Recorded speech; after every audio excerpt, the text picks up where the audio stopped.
Vibe blowing up the J. Got the loud jumping at the pay. Everything I'm on slack. Everything I do is got the Benz jumping at the bay. Vibe blowing at my J. Got the loud jumping at the pay. Everything I'm on slack. Maybe look at the Zillion. This would be the first. They wild, I think. I'm innocent. Bro, you hear that guy?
Boss up, nigga.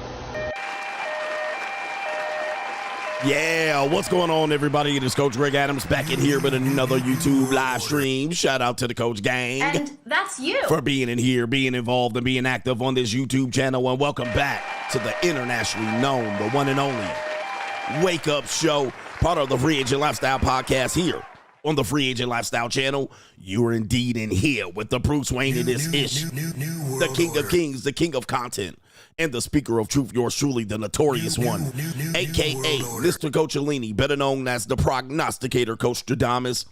And you're in the Desert Storm bunker with none other than EWF. That is every woman's fantasy in the whole fucking show. I'm the CEO Niggero of Fix His Binds LLC, the unbinder, the undebatable, the undisputed best entertainment here on YouTube. You can call me Senor Gregorio Graybeard. The ladies love to call me Mr. Third Leg Gray. Leg was just also the man with one trabajo, and that is the Mitch Slapper, the anointed one. Acknowledge me. The founding father of the After Pill, the junior college sociologist, the Morpheus of the Mating Matrix, the chocolate Confucius, the Black Moses, the Deliverer, also known as the man that walks in the spirit of Elijah. I'm the man with more nicknames than anyone in the game, but in case you forget those names, just call me CGA. See God Allah, and I'll be the 14-time demonetized champion of YouTube. Today, I got time, cuz. We got the main event topic. Why these beautiful sisters? You been on my mind. Shout out to the sisters. Look at this beautiful, sassy lady. Look at this sweet lady. Won't you be mine? We got another sister right here. Sister, you been on my mind. And we got another sister. All right, we got some sisters on today's show for the brothers who love sisters. Put a one in the chat if you like sisters. You been on my mind. All right, if you love sisters, we got sisters on today's show. All my brothers in the dirty South that like the black women, them chocolatey girls, them caramel kisses, who love the black woman. Dr. Umar love the black woman. Lord have mercy. All right. We must stay focused, brothers. We must. All right. We stay got focused. black women today on today's show. Why these black women will be single forever. Yes, they're going to tell you. We got Taraji P. Henson out here. Why she's single forever. We got another beautiful sister that says she's going to reveal her type of man, all right, the type of man she wants. Since she's a nice little piece of chocolate calico, a little chocolate Hershey kiss. We got this sister out here that says, well, she tired of dating. She's scared of dating, and she said it right there. And she said, nah, we can't be dating. And we got this monkey chimpanzee Ace Metaphor up here downing men.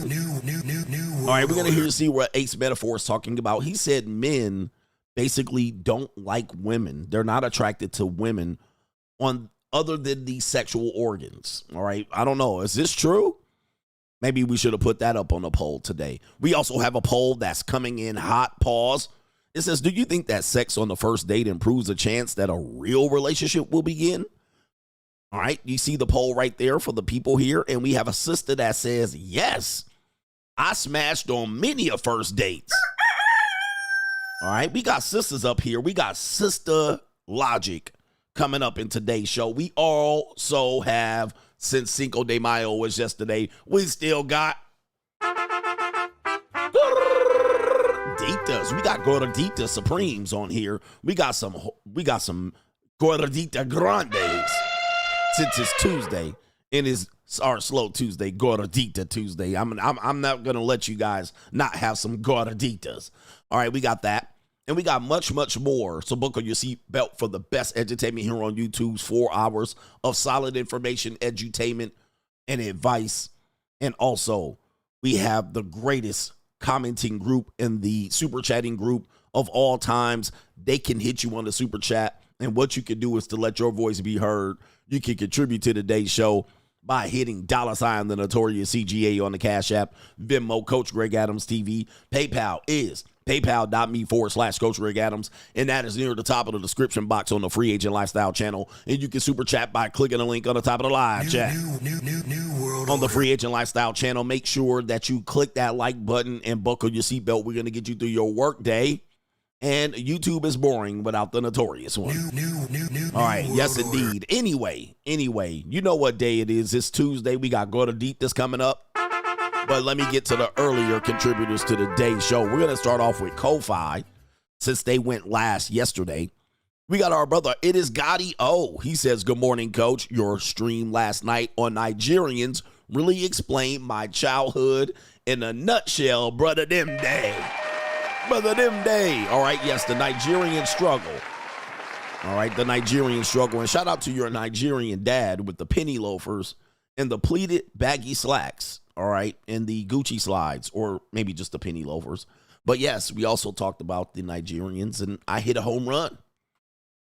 Shout out to the Nigerians. The Nigerians were saying CGA's right. All right, he's explaining it. And my aunt married a Nigerian doctor. To this day, I don't even think he was a real doctor. I mean, no disrespect to him. I know he was a real doctor. He raised 2 good, wonderful children. All right. But, you know how I think about brothers, brother them days. All right. I was looking at this ninja like, is he really a doctor?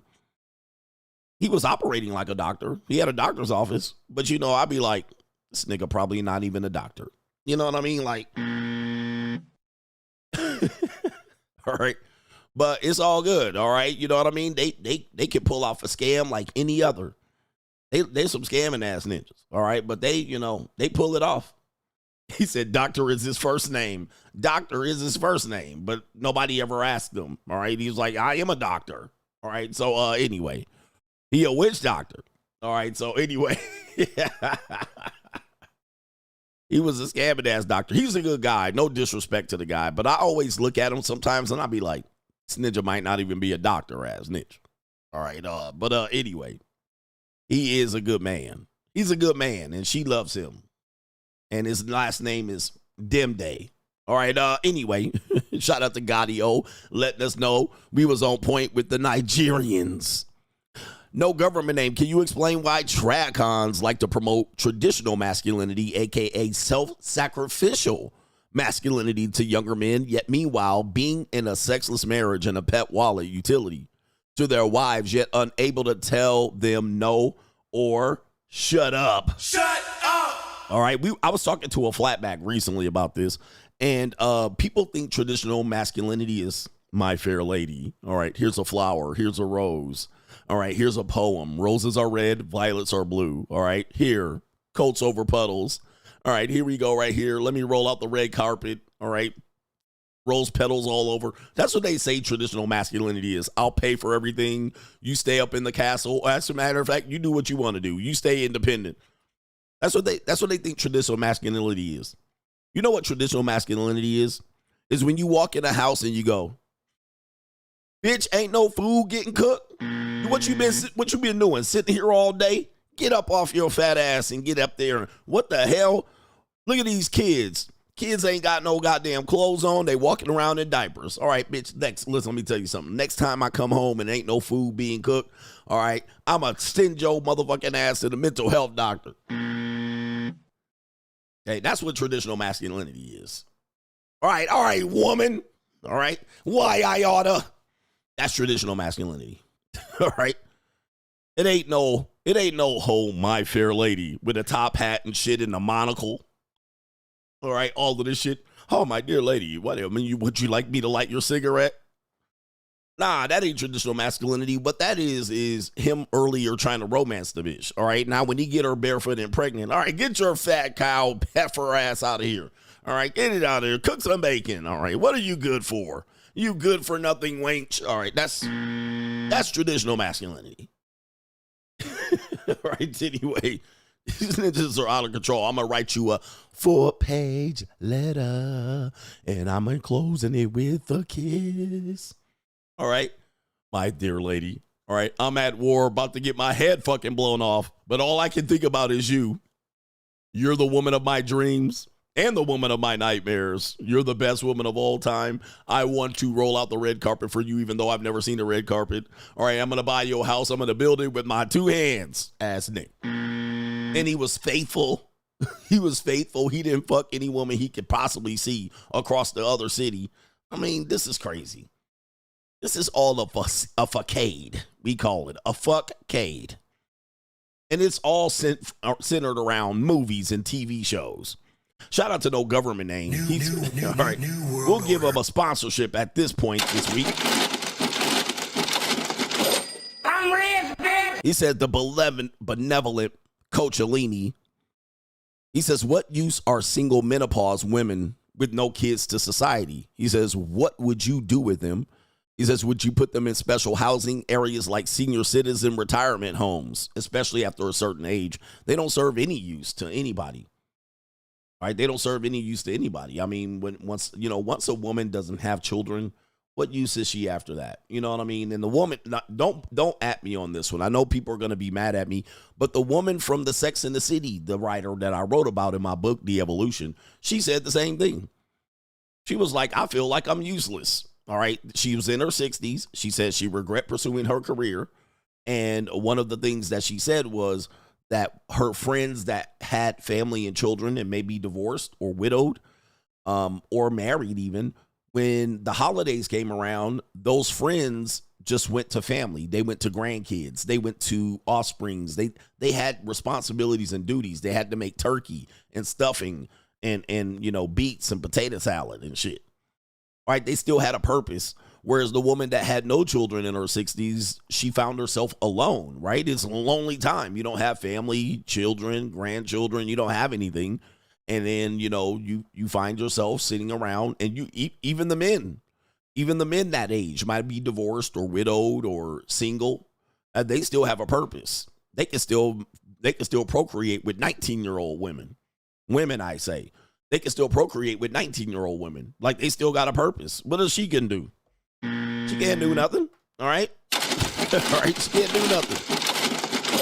I'm rich. Kevin G says, "Is your favorite Kenyan American?" He says, "I had a fantastic Cinco de Mayo with my Belizean Gordita." She's nothing to look at, but man, she's tons of fun. Literally. All right, another question says, "She started introducing fruits in the bedroom and I put grapes in her Duke shoot. Is that anal grape?" All right. Wow. All right. Let me tell you, man, that is a crazy scenario. I don't know what that is. Oh, the humanity. I hope you were joking. All right. I think that's a joke. All right. Anal grape. Or you could put the banana up the tailpipe. Shout out to you with your Gordita. You're a thick, curvy Gordita. I bet you she's not taller than 5'2", maybe 5'3". All right. 5'3". All right, I like them little short Gorditas. All right, here we go right here. We got Gorditas coming up here. All right, what's else do we have here? We got Kevin Sullivan here. He said, "Good morning, Coach and the Coach gang. Coach, a ninja told me yesterday that he's thinking about moving with this girl to Illinois because he's tired of working too hard. Play the Mitch alarm for these weak-ass losers." Wow. All right, wow. Like, what's the point of that? He's tired of working too hard, so he's going to move with his girlfriend. Any man that follows his woman on any move is a weak-ass Mitch. Yes, you are. You a weak-ass Mitch. Right, for sure. For sure. No man should ever follow a woman anywhere. Not even following her in the grocery store. Nigga, you always be like, all right, to the side or behind me, following the woman. It's just the dynamics. What happened to men? Women should always be either by your side or behind you. All right. Following no woman nowhere on the move. All right. Because no, why? I remember this girl tried to do that to me. She had her career and I had my career. And she was like, "Well, if we get together, I'm going to have my career and I want you to follow me around." What? And then she ended up quitting that career. She don't even do that career anymore. All right. But we were young at the time. She was young. She was a college student. And I was a college basketball coach. She didn't play my sport. She played another sport. All right. But boy, did she have some good punani. All right. She was a nice little chocolate. She was a red bone. She ended up marrying a Ruben Studdard looking simp. All right. And she was a single mammy from a Major League Baseball player. A Major League Baseball player knocked her up. All right. Yeah, it was a disaster. All right. It was a disaster. I had her first, though. I had her first. All right, I had her first. All right, I had her before the Major League Baseball player knocked her up. And then later on, when she was like way past her prime, a Ruben Studdard fat ninja married her. But you know, ninja that be having a hot dog pack on the back of their neck. All right, and when they smile, they black ass gums show.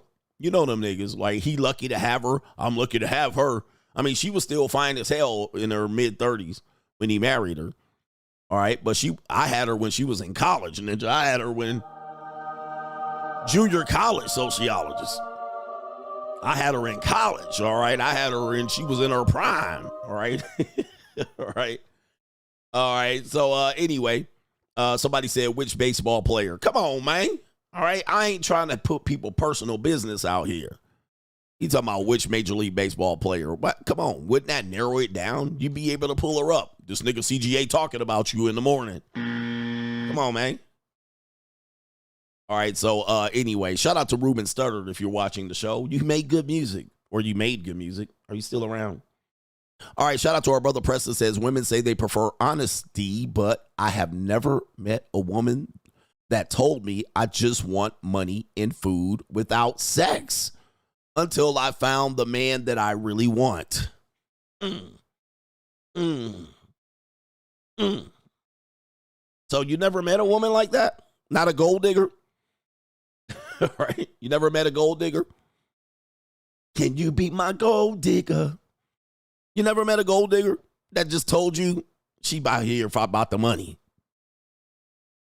But you said without the sex. So, yeah, most gold diggers will at least fuck you. They might not suck your dick, but I mean, duck your sick. This is a family show. I'm going to try to keep it clean today. Above the belt. This will be above the belt, 100% family show. All right, you guys know it.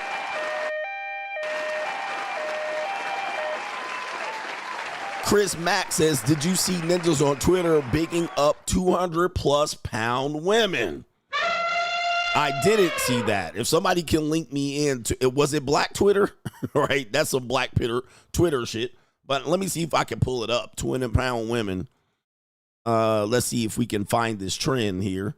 It says, so if you are on a $200 date with a 200-pound woman and 200 gorillas, okay, all the 200-pound women shit is just two things, then just scoping because they ain't got bread, all right, looks or status to be with a real bad bish, and big niggas with big girlfriends who don't feel bad about their lives. Okay, so that was trending on Black Twitter. All right, they're bigging up 200-pound women.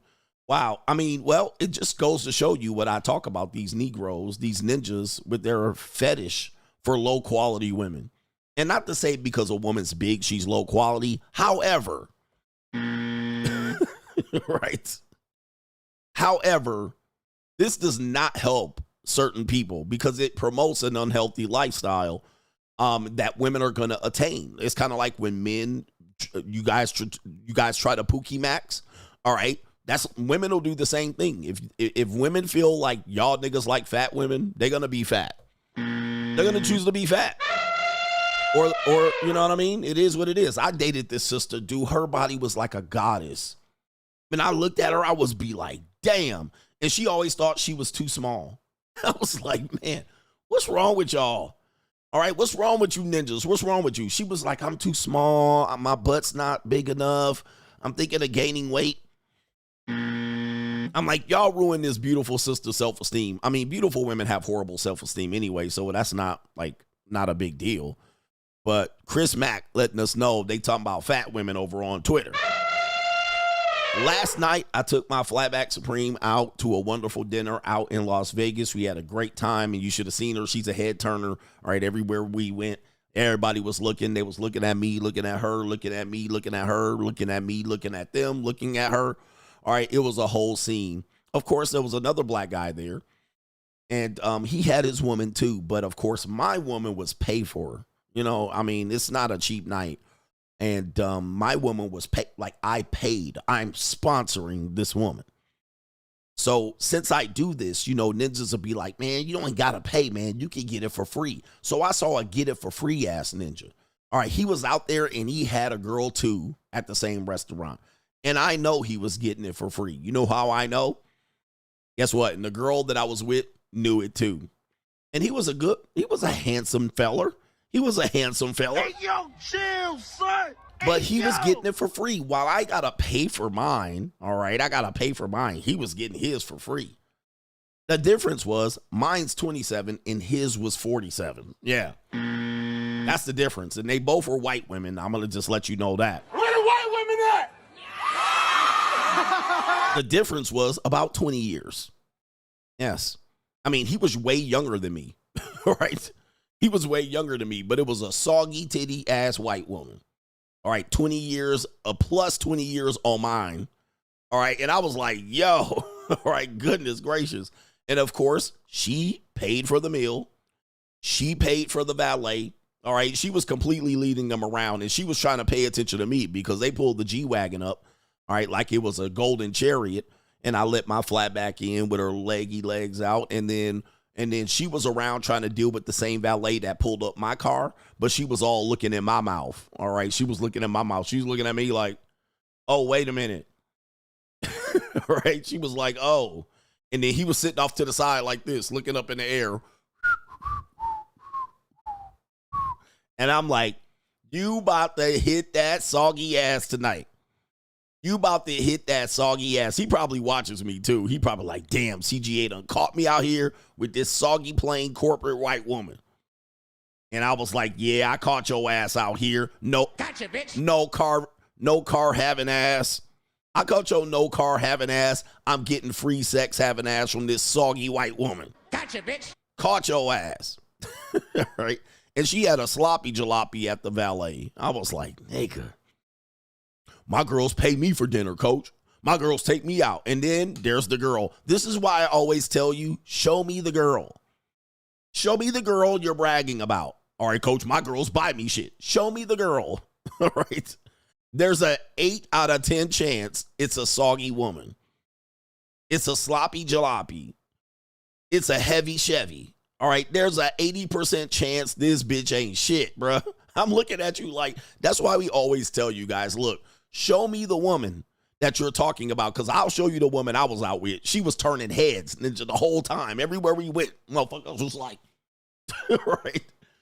All right, the whole time. I mean, but you show me yours, show me. And then 8 out of 10 chance. It's a woman that's a 5 or below on any scale. Economic scale, look scale, age scale, weight scale, race scale. It's a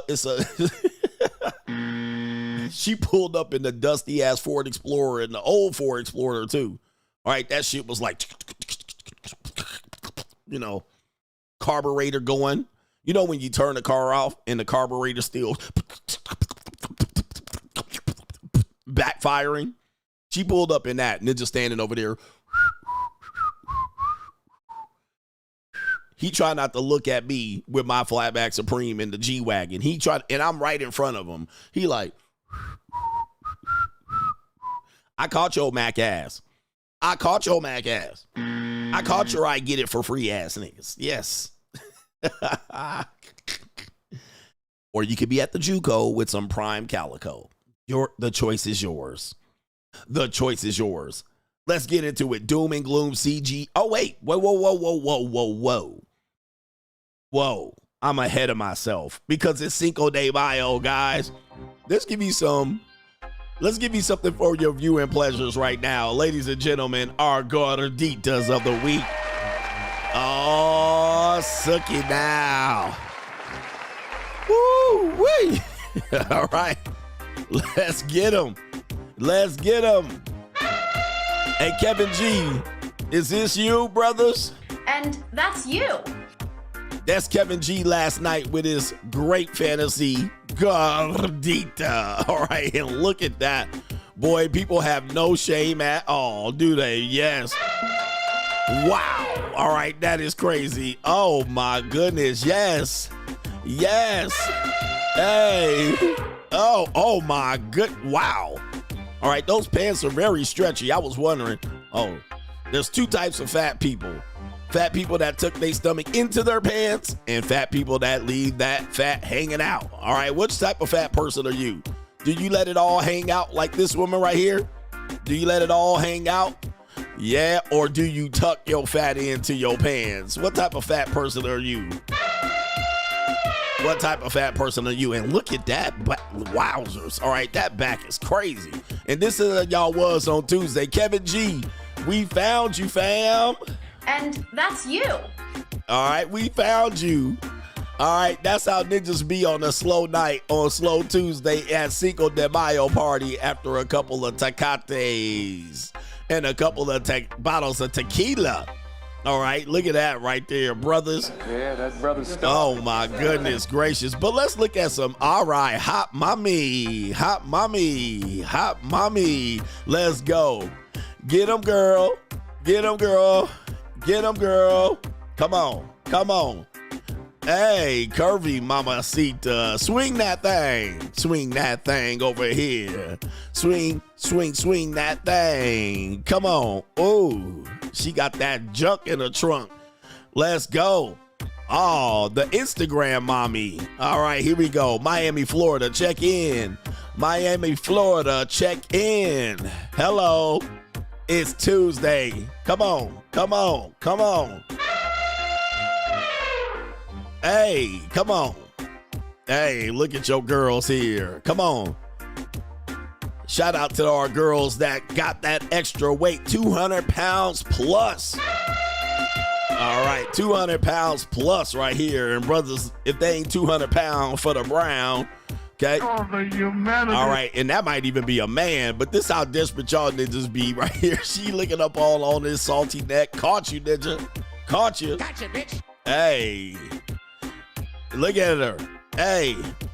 Titty sitting right, yeah. Wanna bite, yeah. I can fuck you right, yeah. All night, yeah. Let's go.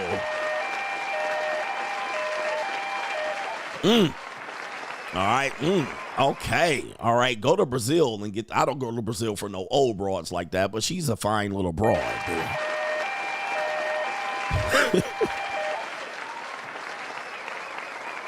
Okay. What are we doing here? I got a couple more people I need to acknowledge, and then we're going to get into Doom and Gloom CGA. Doom and Gloom CGA coming up here, man. It's going to be sponsored by the you-know-who, all right? But I'm serving up the PayPalers here. So if you PayPal, be patient. We're going to get to you in a second. All right, we got our brother here, and it is, was this from last night? Oh, this was from early this morning. And it comes from no government name. Coach, I have a buddy who I tried to push on to the free agent lifestyle and stop cold approaching and spitting game because of the risk. He's 38 years old. He's in good shape. Pause. No kids. He makes over $100K a year. And I told him he's in the top 100%. He said he's not down the trick and ended up getting a single mom strag of 4 kids, 3 baby daddies pregnant. Now he's going to be the biggest trick for the next 18 years. Gentlemen, all men pay. No government name. It never fails. It never fails. Low-hanging fruit. Skeeting up and shooting up the club on a free. How old was she? Well, you didn't say her age. Single mom strag with 3 baby daddies, 4 kids, and you knocked her up, bruh. 18 years of child support. I ain't trying to trick. I ain't trying to pay for it. Guys, all men pay. I'm going to tell you, it only takes one woman to make you pay for all of the other women. It's inevitable. It's inevitable. The longer you play the free game, the quicker you're going to find out. You keep playing that free, and you're 38 years old and you still don't get it. All right, man. And then you're out here nutting in a woman that already got 3 baby daddies. I mean, you can't help certain guys. You can't help them. They'll swear up and down, it's free, it's free, it's free. And then you get one bitch pregnant. Now it ain't free no more. Now it's $200,000 in child support. $200,000 in child support. You're going to say, how do you do the math? All right, where's my calculator? Hey, Larry C., do the math. Come on. Okay, I got the phone right here. All right, I got the motherfucker right here in my pocket. All right, let's see here. Do the math. All right, let's just take a modest child support payment at $700 a month times 12 months times 18 years, $150,000. $700 a month in child support. 12 months a year, 18 years. How free is that, gentlemen? How free is that? Is that free? Man, I want you to listen to me. You guys have to stop the bullshit. And you won't even fuck her no more, bruh. You only fucked her like 8 times. You only fucked her 8 times. You're probably not going to have sex with her much after this. You're not going to have much sex after this. This is going to be a baby mom that you're going to avoid. Now, let's divide that by times. We're going to divide that by 8 to see how many times you fucked and skeeted in her before she got pregnant. You paid $18,900 every time you fucked her. Every time you fucked that single mom strag, the 8 times you fucked her before she got pregnant, that's how much you paid each fucking sex section. So you got it for free, right? You got it for free. You guys got to stop the bullshit. You got to stop the bullshit. That's correct. And you're going to go to jail before you pay that $150,000. Or you said he makes $100K. So it could, guys, if he makes $100K a year, he could be very well paying $1,500 in child support or more. He could very well be paying, and she's a single mother strag. He could very well be paying $1,500 a month in child support. So let's do the math on that, Larry C. $324,000. He's not married to her, so fuck 50-50 custody, and she a strag with 3 baby daddies. $324K just off $1,500 of child support for 12 months and 18 years. That's how much you paid for that pussy. Okay, let's divide it by the 8 times you had sex with her without a condom and skied it up right there. $40,000 per pussy. $40K each time you had sex with her. You didn't pay? Stop. Okay, guys, you'll get away with it. You'll get away with it for a while. But at a certain point, you're going to get caught up. You're going to get caught up. You keep playing this game. You're 38. You make $100K. Why you messing with that low quality? And now you're stuck with her. You didn't pay. I mean, you guys have to stop the bullshit. Yep, she going to stay in court for the next 20 years. For the next 20 years, as he keeps making more and more money, she going to keep taking more and more to court. So if he goes up to $200K a year, she going to be dragging his ass in court. Right back to court modification. She going to be watching him like this. Go ahead, make some more money. Make some more money. Right? He going to have to figure out how to not make no more money, which is, again, an L for him. Go ahead and make some more money. All right, he makes $200K a year, Your Honor. She's going to be making $2,500 a month. You just have to stop with this bullshit, man. I mean, look, just put things in perspective and look at it from, it only takes one time, one woman to make you pay for all of the other ones. It's crazy. Woo-wee. Shout out to our brother. And Muhammad says, I want to trust you, but I don't know, coach. You got me a little nervous. The bait and switch you did with that Gordita last Friday was nasty work. I almost threw up in my mouth. Never seen a booty in the front like that. I'm going to give her a shot, though. I'm going to give her a shot. All right, for sure, man, because that's a nice, pretty Gordita. Right? She had a pretty face. Let's get to this. Doom and Gloom CGA.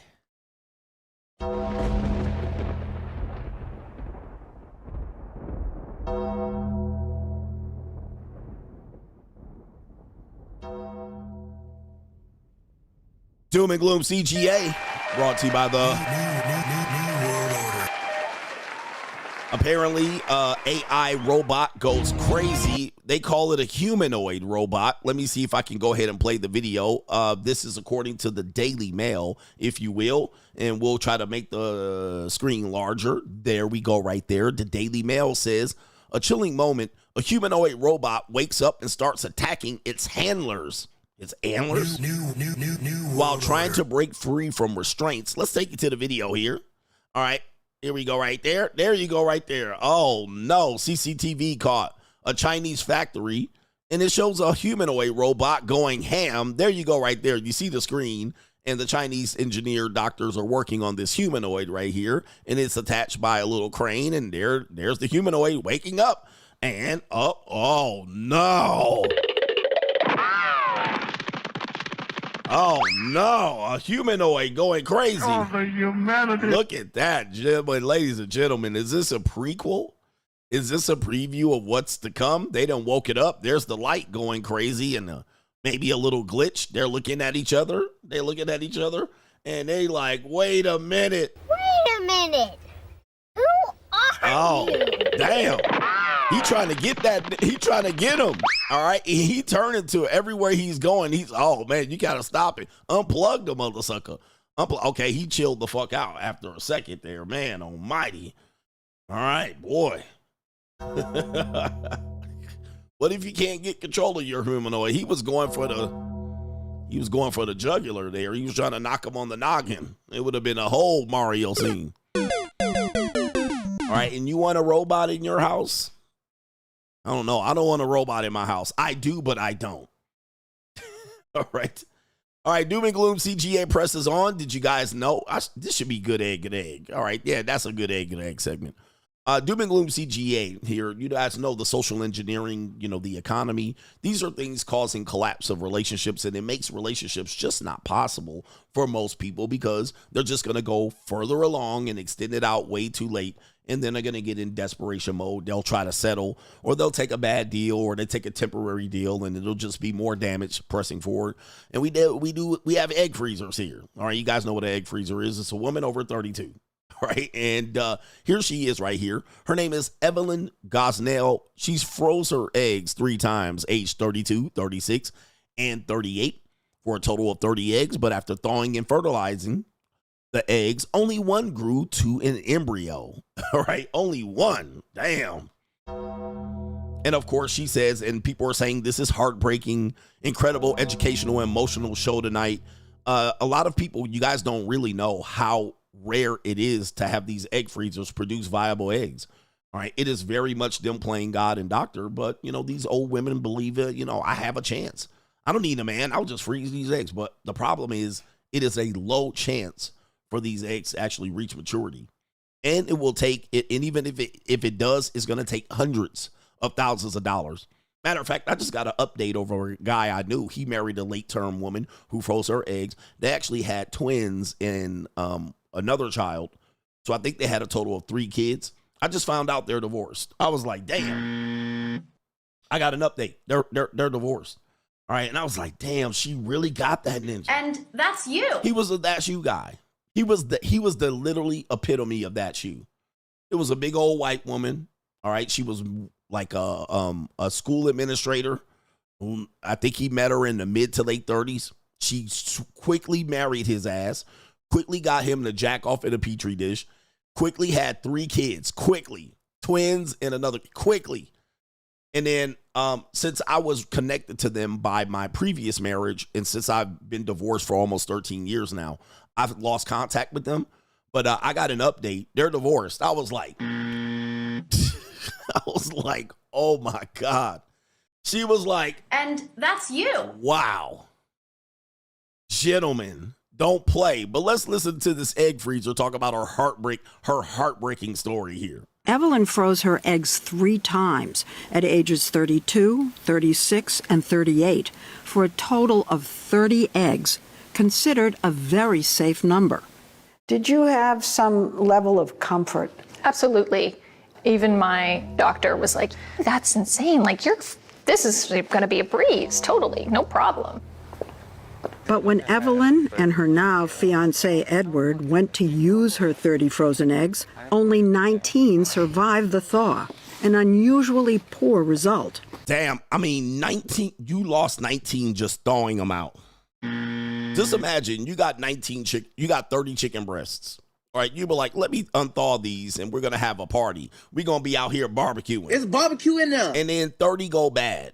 I'm sorry, 19 of the 30 chickens just don't unthaw right. You know what I mean? They unthaw and then they got mold or bacteria on it. You're like, damn, there goes my party. It's barbecue in there. Oh, your doctor, this will be a breeze. Paying all that money for egg storage and shit. I'll just do it. 30, you got a lot of good eggs. All right, but this is what happens when you play God. This is what happens when you play God. And these feminists, they hate God. So they try to play God. All right, I'll do whatever. God's not going to determine my fertility. Yes, he will. Or nature or whoever else, the Most High, the Holy Ghost, Jesus Christ and the Latter-day Saints, whoever you guys pray to. All right, 19 out of 30. Oh, that's unusual after the doctor that got paid. I didn't realize that would happen after the doctor got paid. As a matter of fact, let's take you to this right here. Let me see here. All right. Let me see if I can pull this up. It says 61% on average don't make it. It says 50% of, let me see here. Women under 35 who freeze 15 mature eggs have an 80% chance at live birth, but it goes down precipitously as the age increases. So once you go up a year, it goes down like steadily, like it starts hitting rock bottom. It starts hitting rock bottom. So the age is important. So 35, yes. All right, once you hit 36, 37, and then now 42, then it goes down like it just drops like flies. All right, so let's hear this woman's heartbreaking, heart-wrenching story of her trying to play God. All right, anyway, look at the condescending. Is she Asian? All right, condescending Asian. And boy, is she flatbacks. Even worse, once those 19 eggs were fertilized, only one grew to be an embryo. All right, look at the that's you guy. And that's you. Typical that's you guy. All right, controlling beta. I mean, a beta that gets controlled. He has no masculinity. He's a tall guy. He's tall, awkward, goofy. You know who is fro. All right. Yeah. Anxiously hoping for positive results, they sent a few cells off for genetic testing to see if the embryo was viable. So I was at work and got this message saying, we have your test results. Before we give them to you, just confirming if you want to know the sex. Boy, girl. I just started to think, oh, wow, they've asked me this, if I want to know the sex. It means that there's a real embryo there. It means that this is real. It's normal. It's going to be fine. It's all going to be good. And then, boom, I get the report. And I open it. What happened? And it's abnormal. And it was a girl. Abnormal? There was no chance the embryo could become a baby. This should not be a surprise. I mean, now, not saying it won't work, but what was you thinking? You could have test tube babies. You could have beta Brad jerk off in the Petri dish, and this was just going to work like a breeze. And guess what? Genetic testing, unthawing eggs, freezing them, and then you go down the line. All of these try to fertilize 30 eggs. All right, and they don't do it all at once. You got to do it in 1, 2, 3, 4, or 5 sessions. A good $350,000 right down the goddamn tube right there.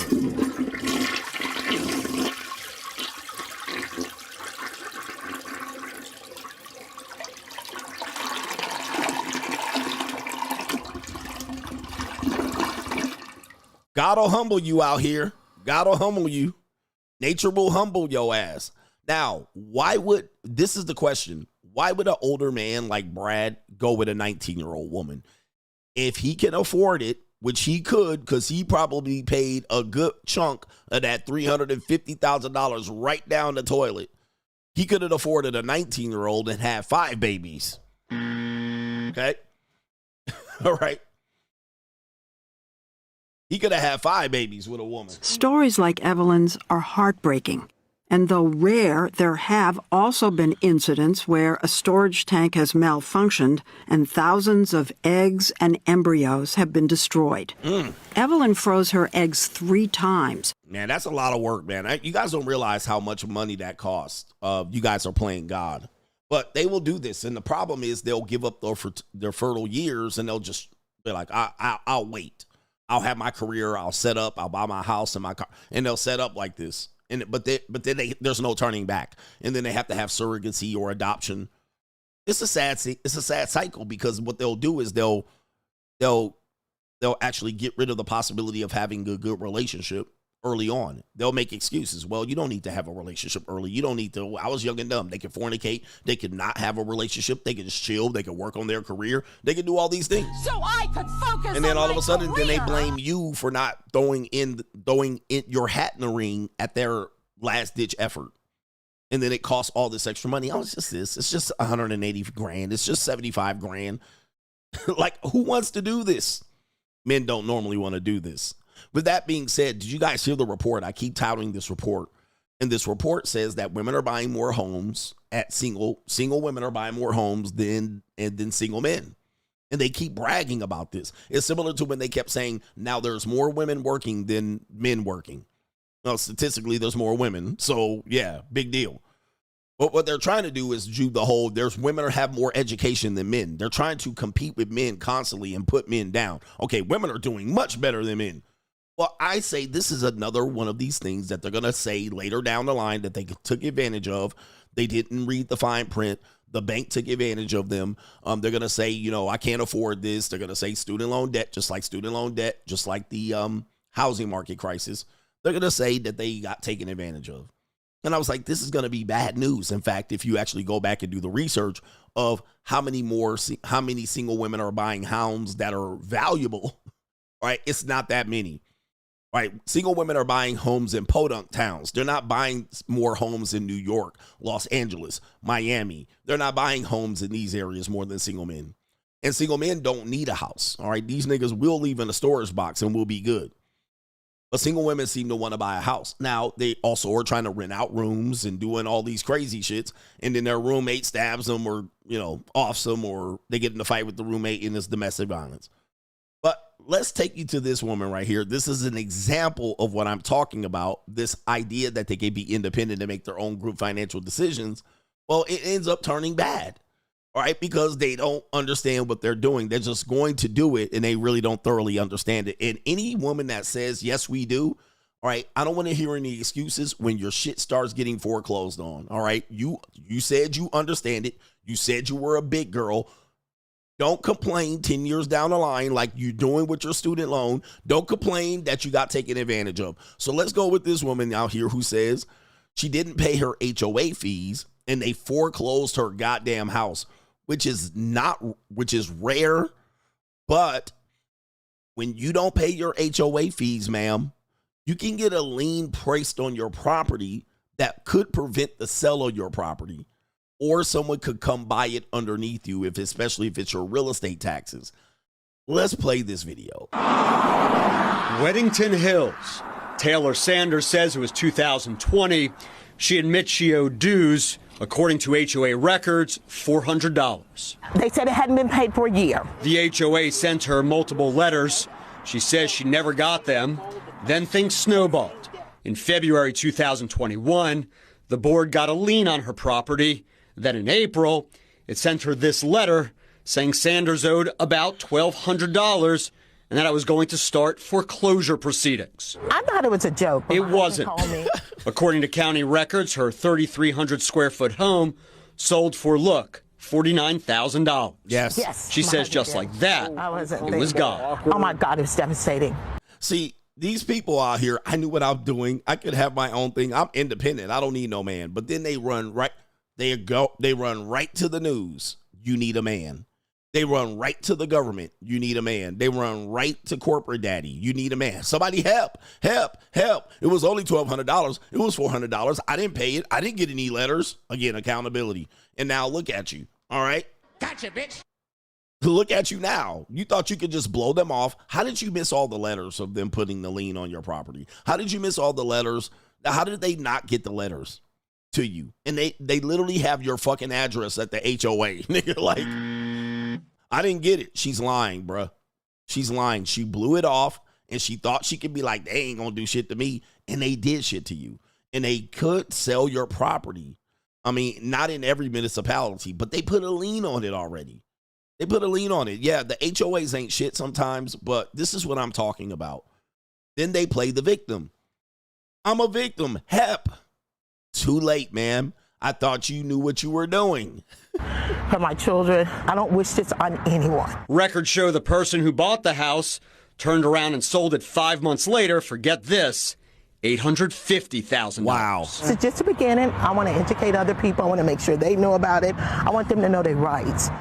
Yeah, Jesus. I want to educate. We need to educate other people. Yes, most men know. That's why they don't buy fucking houses.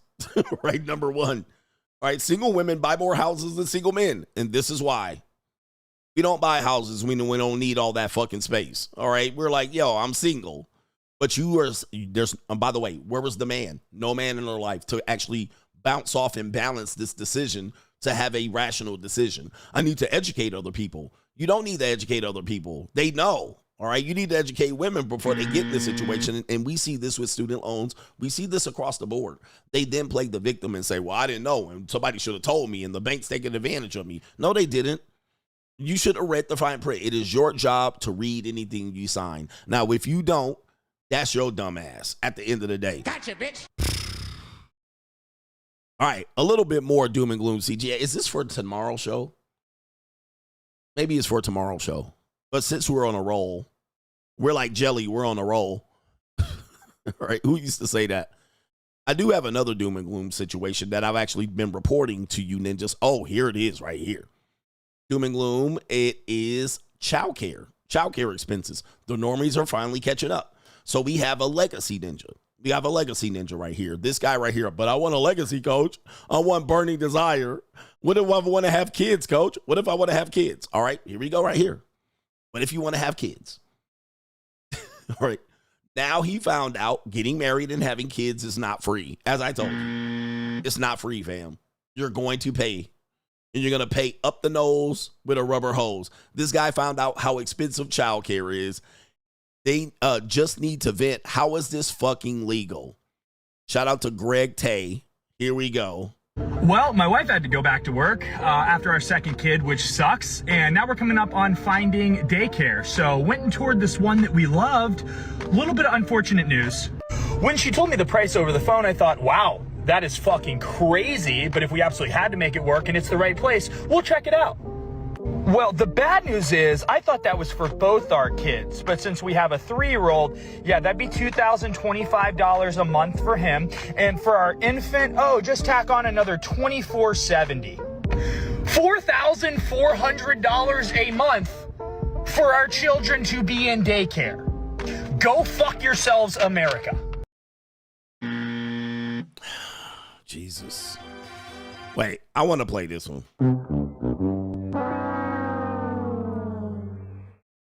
You see what happens, ladies and gentlemen? People don't do their research. They just go in with emotion. And I want a family. I'm entitled to have a family. I want love. I want a house. And guess what, guys? None of that shit is free. There's a lot of responsibility that comes with this. And then they go in and then they complain after the fact. Wait a minute. What do you mean $4,000 a daycare? Yes, that's what it costs when you use daycare as a opportunity to take care of your fucking kids. Or you can have one of the parents, possibly the mom, stay home and take care of the kids. But you said she had to go out and get a job because you motherfuckers want to play this two-parent income. All right. And women can work too. Okay. So since she has to go to work to make additional money, you're going to find out that one of the salaries is just going to go to daycare. One of the salaries is just going to go to daycare. Now, if you marry a feminist, she's going to tell you to give up your job. And she's going to say, well, I already have a career established. I'm not going to take time off of my career to take care of the kids. And now you got a feminist marriage. And guess what? You're headed to divorce. You're going to head to divorce. This is going to be a recipe for disaster. You're going to be fighting each other tooth and nail because she's going to want you to take off early sometimes and pick up the kids because she has a meeting. Well, I'm not going to take off early all the time. You have to take off early sometimes too, or you got to drop off the kids too. See, this is why people hadn't figured it out, and people say, hey, look, the economy changed, so this is forcing both people to have to work. No, what happened was women forced themselves wanting to work. All right. And now everybody else has got to follow, because why pay men a competitive wage when you have to also pay women an equal wage? So now you have to pay two people to do the same damn job. And then instead of one person to make that money and then support the entire family. All right, listen, but nobody wants to listen to this. You guys want to do what you want to do. You want to usher in socialism and communism, and you want everything to be fair. And you want women to have their own rights and be independent and work. This is the results. Now you're going to fight over who has to take off time from work. Or you're going to fight over, hey, listen, hey, honey, your whole paycheck is going to go to daycare. Nope. Right? How long is this going to work? You're definitely going to fight. Or you're going to shove these kids into some sort of cheaper daycare when they're going to come out eating lead paint chips, all right, and learning how to commit crimes by 4 years old. By the way, just so you guys know, I played a video of a young sister here. I want to say her name is Susan Banker. All right, she had an idea where she shared daycare is the last resort. It's not the first resort. Daycare was never meant to be a first resort. In fact, there were cities planning to not even open up more daycares. All right, and they're not even opening up opportunities for daycares. But daycare was never meant to be a first resort. Well, feminists and people that are equal-minded, two-parent income trap people, they use daycare primarily. Your grandmother is supposed to raise kids, but of course her ass has to work too, so she ain't gonna do it. She's a feminist too. All right, so who's gonna take care of the kids? When you guys go in with these ideas that you guys are gonna take care of kids equally, it's going to be a recipe for disaster on your marriage. It's going to weigh heavily. And if you guys aren't strong enough to survive it, it's going to be doomsday. Trust me. I've been in that situation, and then it becomes a strain for at least the first, certainly up until kindergarten, but after that too, for a couple of years, really third grade. And let me add this one more bit of caveat. I'm going to add this because you guys don't understand this. What I see people doing at that point is what they'll do is they'll throw their kids into public school as fast as they can. Okay, so they'll do daycare for 3 years, 4 years. Now, some kids can go into pre-K, which is like 4 years old, 5 years old, and then they'll join kindergarten 5, maybe 6. But what I see people doing is to avoid this daycare bill, they'll throw them in public school pre-K quick. All right, and the kids aren't even ready for school. They're not even ready for school. They don't know how to behave. They don't know how to read or write their name. They don't know basic alphabets. They don't know colors. They don't know stars from a goddamn circle moon, crescent moon. They don't know shit because the parents been throwing them in these daycares 24/7. Then when they get a chance to alleviate themselves from that daycare bill, the mom primarily will push and shove them kids into pre-K because it'll be free. Hey, it's free. And then they'll use the school as a daycare. They'll use it. Guys, this is what normies do 24/7. And this is why you got these badass kids. This is why you got adult kids, emerging adults. This is why you got adult kids sucking their fucking thumb and leeching and mooching off their parents. And the kids go, this is what I'm telling you, man. It is a sad cycle that we keep doing, and then we're trying to find solutions to shit, and then when I roll it all the way back to this, everybody's all stuck on stupid. Huh? That has nothing to do with it. Yes, it does. It started from a long time ago. It didn't just start today. The economy and rising daycare prices didn't start today. You guys started that shit 40 years ago, and now we're here, and you guys have no fucking choice. You don't have a choice because now you have to do it. You have to have two parents that work. You have to put your kid in daycare. It ain't like you can roll it back because let's just say this. Let's say the wife takes off her job for 5 or 6 years. Now she's a stay-at-home mom. Can you afford her and the kids? Probably not. Okay, you're still going to struggle. So now you have one income that you're trying to live off of. You're fixing the struggle. So good luck out here as you guys try to solve these problems. You keep blaming the economy. You keep blaming the president. You keep blaming these people, and because you can see it. But guys, this problem started a long time ago. Okay, this started a long time ago, and you can even trace it back. Women working in the workplace.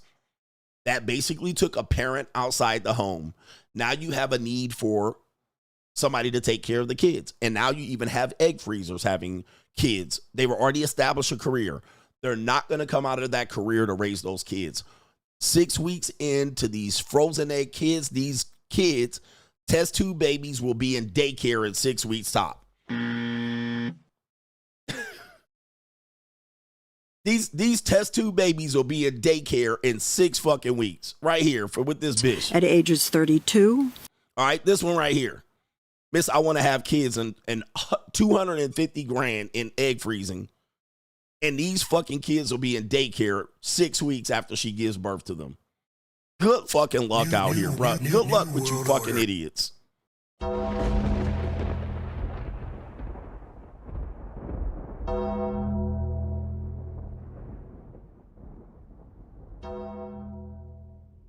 All right. Then a transgender's doing afternoon reading with your kids. And you're like, I don't want a transgender to read to my kids. Don't throw them in daycare then. You don't have a choice when you send them to daycare. All right. Anyway, what a crazy world we live in. It's very evil. It's an evil world. It really starts with, I tell you, man, people don't want to blame feminism. It starts with the women having penis envy and competing with men. All right, even the men they marry, they're competing with them. Well, I'm not going to give up my career. I'm going to give up my career. Okay, how's $4,000 in daycare? Take it. Take it or leave it. And then she takes you to child support court after she takes the baby from you. And then she says, I can't afford daycare and to work. You fucking idiot. All right. I tell you, people are idiots, man. People are idiots. Shout out to our brother Kalen says, what's up, coach? Yesterday was also the Met Ball. He says it's the event that takes place every year in New York, where celebrities will display some of the craziest fashion choices. Coach, would you say you're a fashion trendsetter with your black shirts and sports jackets? Not even close. All right, I'm not a fashion trendsetter at all. All right, although my son keeps telling me, oh man, we need to get your fashion up. I'm like, maybe we'll do a live stream, a IRL stream where he dresses me up like a YN or a Gen Z.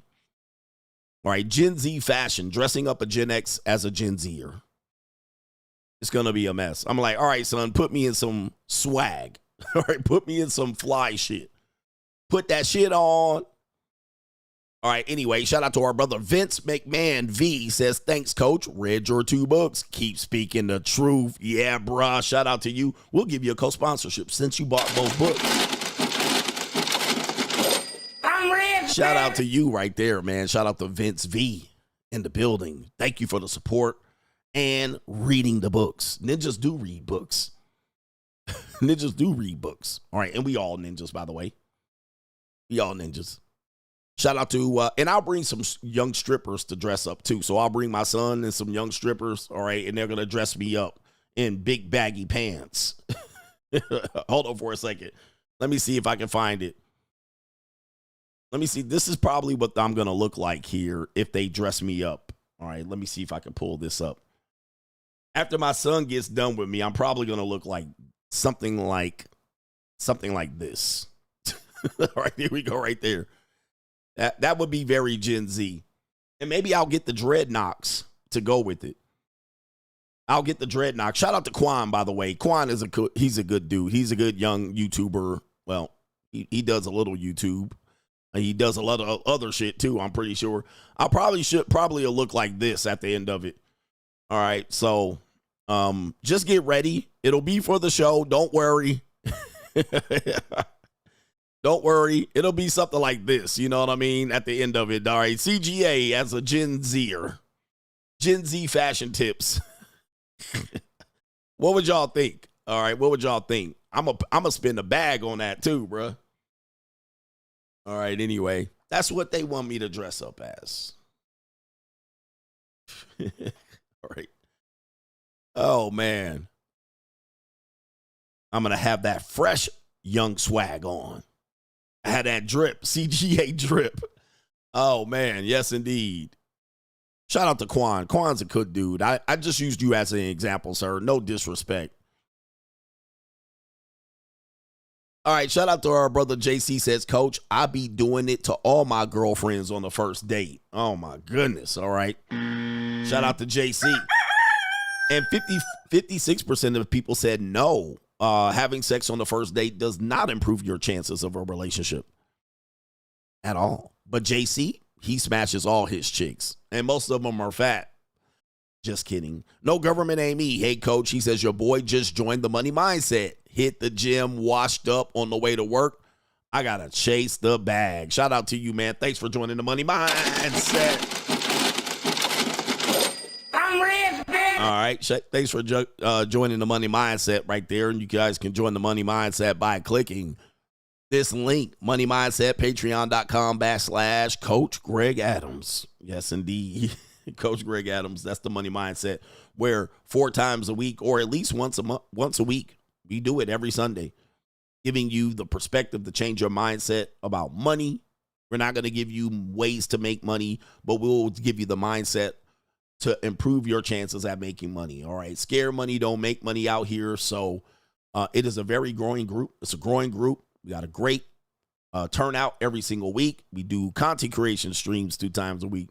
And we also include financial streams 2 times a month, I should say. 2 times a month content creation, 2 times a month financial information. And there's over 100 streams currently that you guys can play back and get some information. So there's over 100 streams in this catalog. This is a supremely underpriced program that we're running on the Money Mindset. And if you wait too long, if I ever get a weekend, I'm going to fuck y'all up. Pause.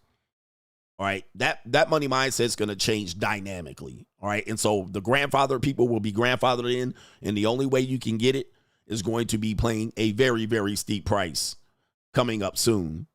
All right, so shout out to the Money Mindset members right now. Right now. Shout out to Kevin W. Says, my friend was at a dealership yesterday, and she overheard a married Asian couple arguing over a car purchase. He wanted one color while the wife wanted another. He caved once the wife started crying. Do you want to invest and not pay? Wow. Wow. And most of the time, men have to make the compromise. Okay, so she started crying and using tears as a weapon, manipulation, abuse. And then this is a very important purchase. This is why staying single is important. I want to bring my stuff into a relationship. I don't want to be sitting there, okay, honey, what color do you want? I want brown. Brown, bitch. All right, I'm going to spend $100,000 on a car and get brown. Nah, baby. All right, I'm too much of a man. I'm a man in here. Ladies, listen, I know y'all want to do silly shit, the silly shit on your brain. Sometimes the silly shit works because the clock, a broken clock is right at least twice a day. But this is why I only believe in I'm the leader. Right? I ain't got time to listen to your bullshit. Right? And it pays the cost to be the boss. If you want a brown car, you buy a brown car. You want a brown car, buy a brown car. But if I'm putting moolah on this, I'm getting the car I want. All right. So the ladies, that seems to be where the ladies have the argument right here, but it's about compromise, the relationship. Okay. Am I putting any money on it? Of course you are. Am I paying the car note and the insurance? We can split it. Okay. Since we're splitting it, or I'm putting money on it, I'm getting the fucking car I want. Or I'll leave you completely out of the payment.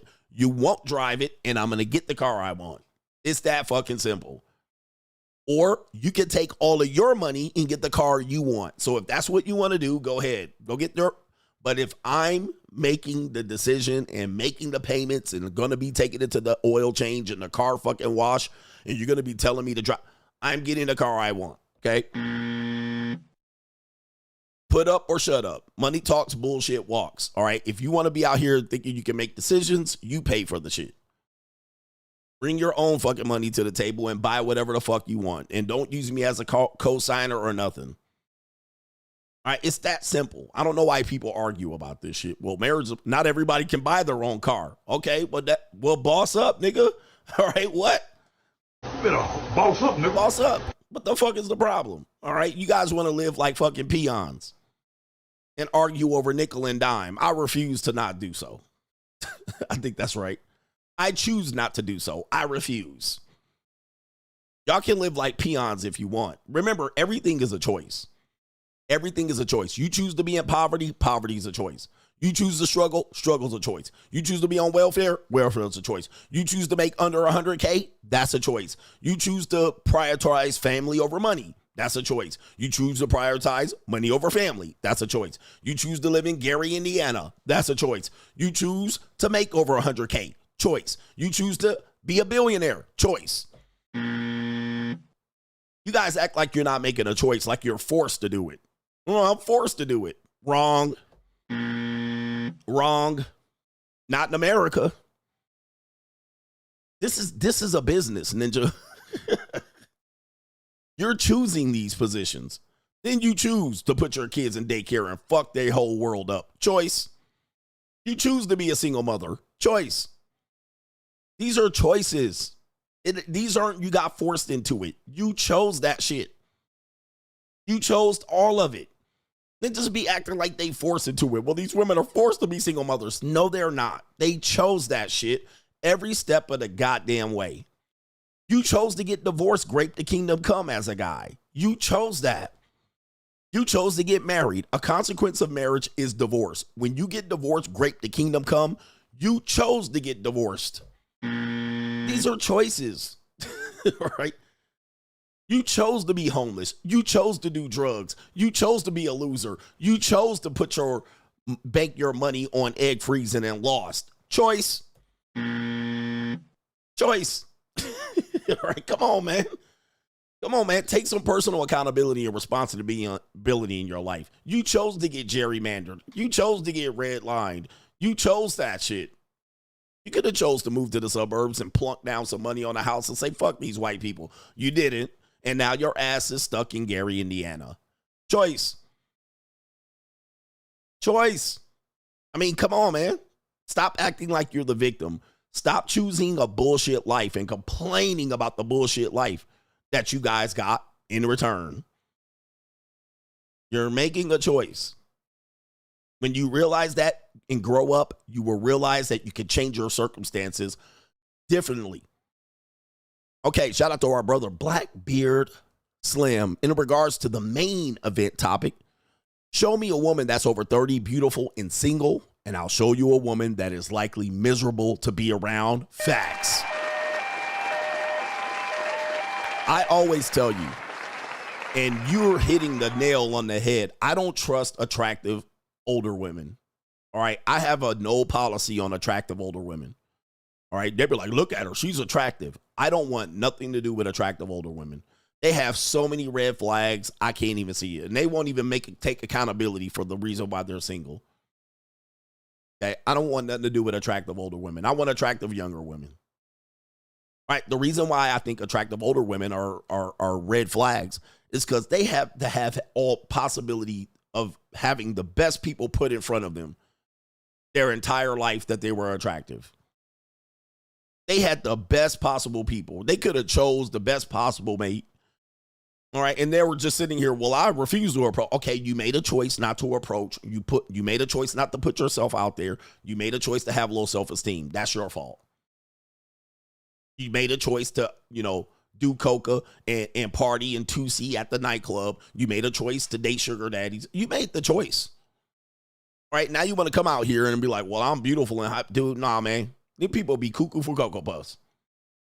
You chose to be strong and independent. You chose to not live off of a guy. And now at 35, now you trying to pivot. Yo, bro, nah.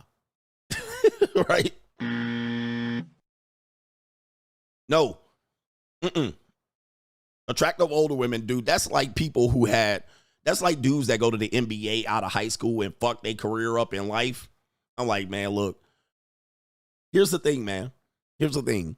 Life may only give you one opportunity.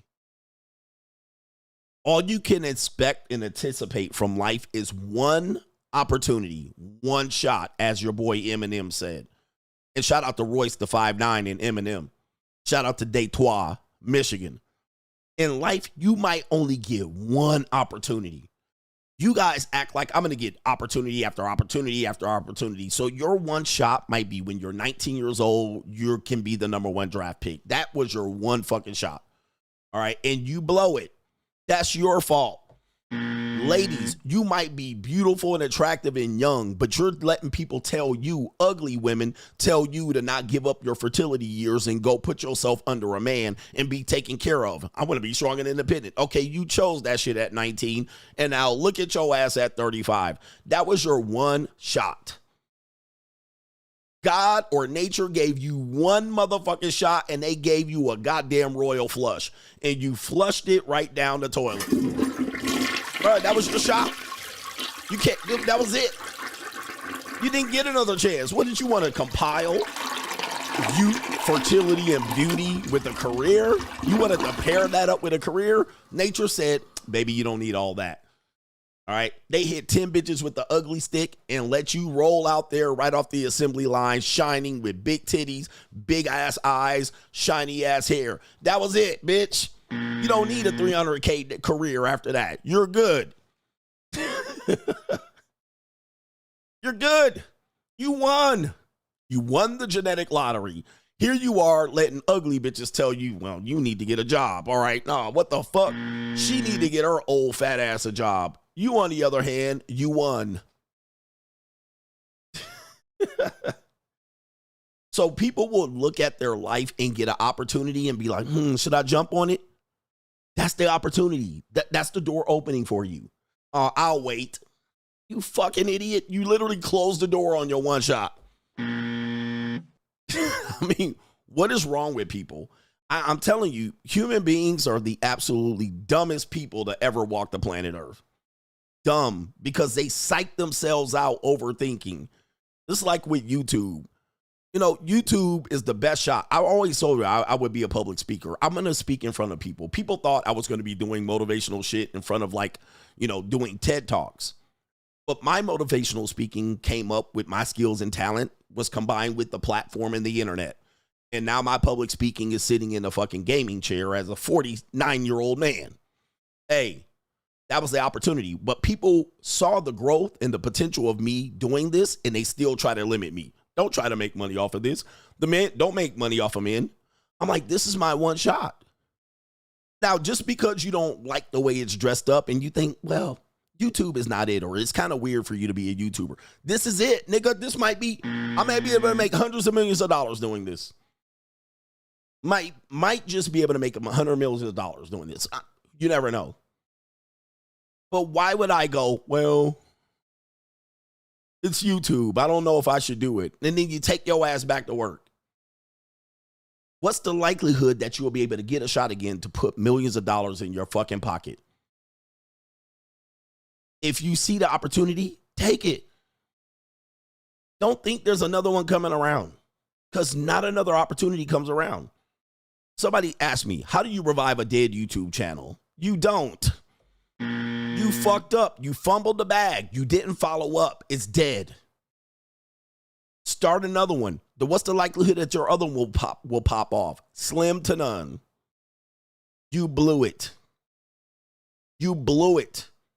You fumbled the bag by just taking the night off, taking 6 months off, and then coming back to the channel. All right, I got 400,000 subscribers. Let me start it back up. You don't. Make a new channel and hope for the fucking best. You had momentum, you killed it.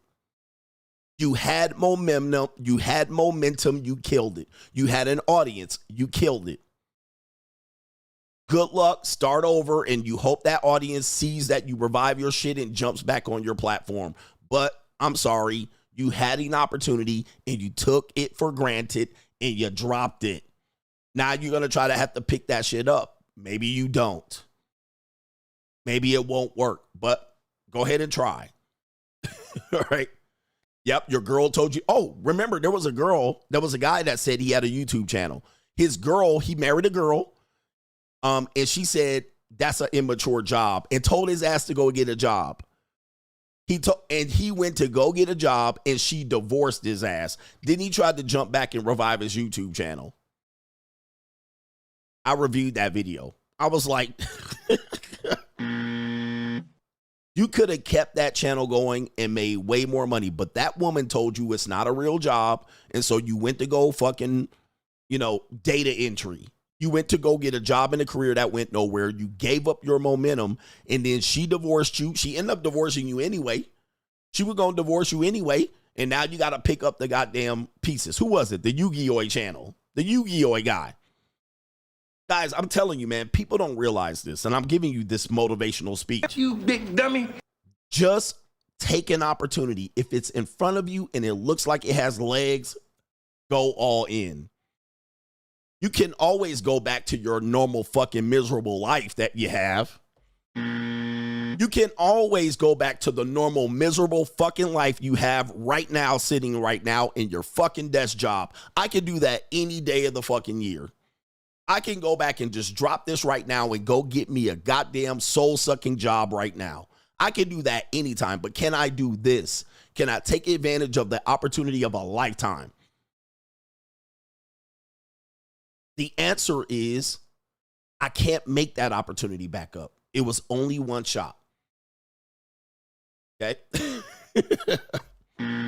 Just go ahead and roll with it and let them call you a loser. And when that shit start hitting, just go ahead and don't look back and say, them motherfuckers didn't see the vision. I saw it and I took the opportunity. Boy, that was a good egg leg segment. That was a good egg leg segment. And I'll give you another one.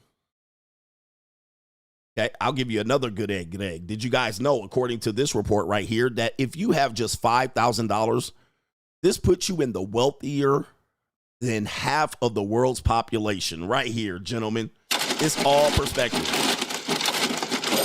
I'm rich, bitch. Okay. All right. It's all perspective. Having just $5K puts you wealthier than half of the world's population. That includes the impoverished people. Who cares about them? I don't give a fuck about them. Yes, that includes the impoverished people around the world. Fuck them too. All right, 5K. See, when I tell you the bar is low, The bar is low. Now, in America, since we are a capitalist society and we think everybody has way more money than they actually do, they mostly have credit. They don't have as much money as you think. But if you have just $5,000 to your name, you're already wealthier than half of the world's population. Even a modest net worth like that puts you ahead of billions of people globally, according to the Global Wealth Report, published by the Credit Suisse Research Institute. Global wealth is distributed far more unevenly than many realize. To be in the top 10% of wealth holders worldwide, you don't need to be a millionaire or even have six figures in the bank. A net worth of just $93,170 is enough to rank you amongst the wealthiest 10% of the global population. New world order. This highlights that this just how vast the economic disparities are across the countries and how relative wealth can look very different depending on where you live. So yeah, 93K, you think you're poor in America, right? In America, you're like, I'm barely making it. But 93K puts you in the top 10% of wealth worldwide. Now, let me tell you something. If you ever want to challenge this, just take a vacation in an area considered to be a paradise. And you're going to find out people are poor as fuck over there. All right? Anywhere you go. Puerto Plata. Any of the Caribbeans. Caribbean islands. All right? Just go over there. These are paradise. Turquoise water. Coral. All right? Great weather. Summer breeze. All right, makes me feel fine, having the time of our lives. The people that live there are poor as a motherfucker. And you can do that. You can go to their place. They can't come to you. They could come to you on a raft in an aluminum foil sail, all right, to be able to come to you. You can fly right into there on the airport and book yourself on an all-inclusive vacation. They can't do it, okay?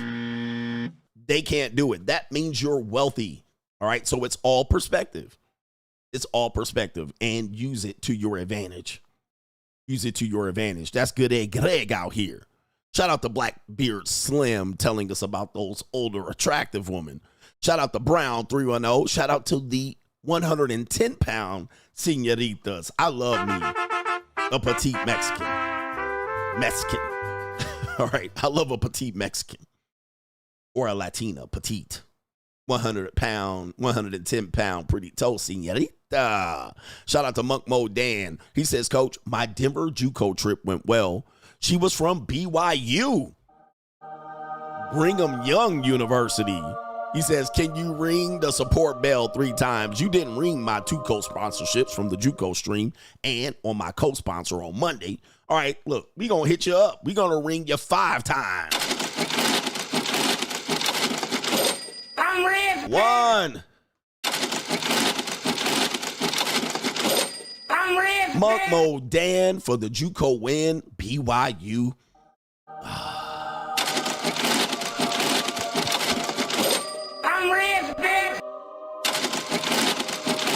Yeah.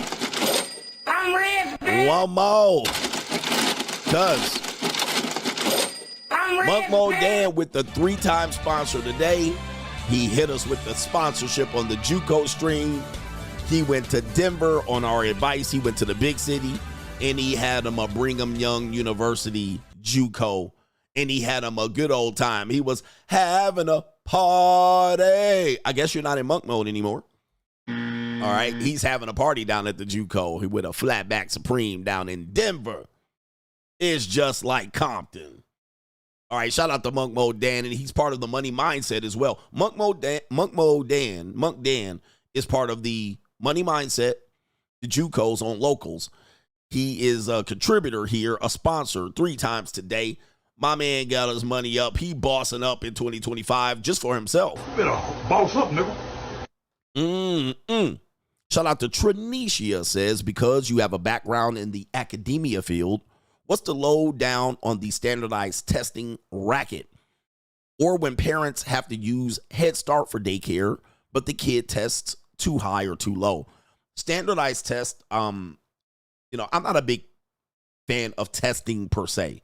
like, I'm not a big fan of certifications and the racket behind testing and education and academia.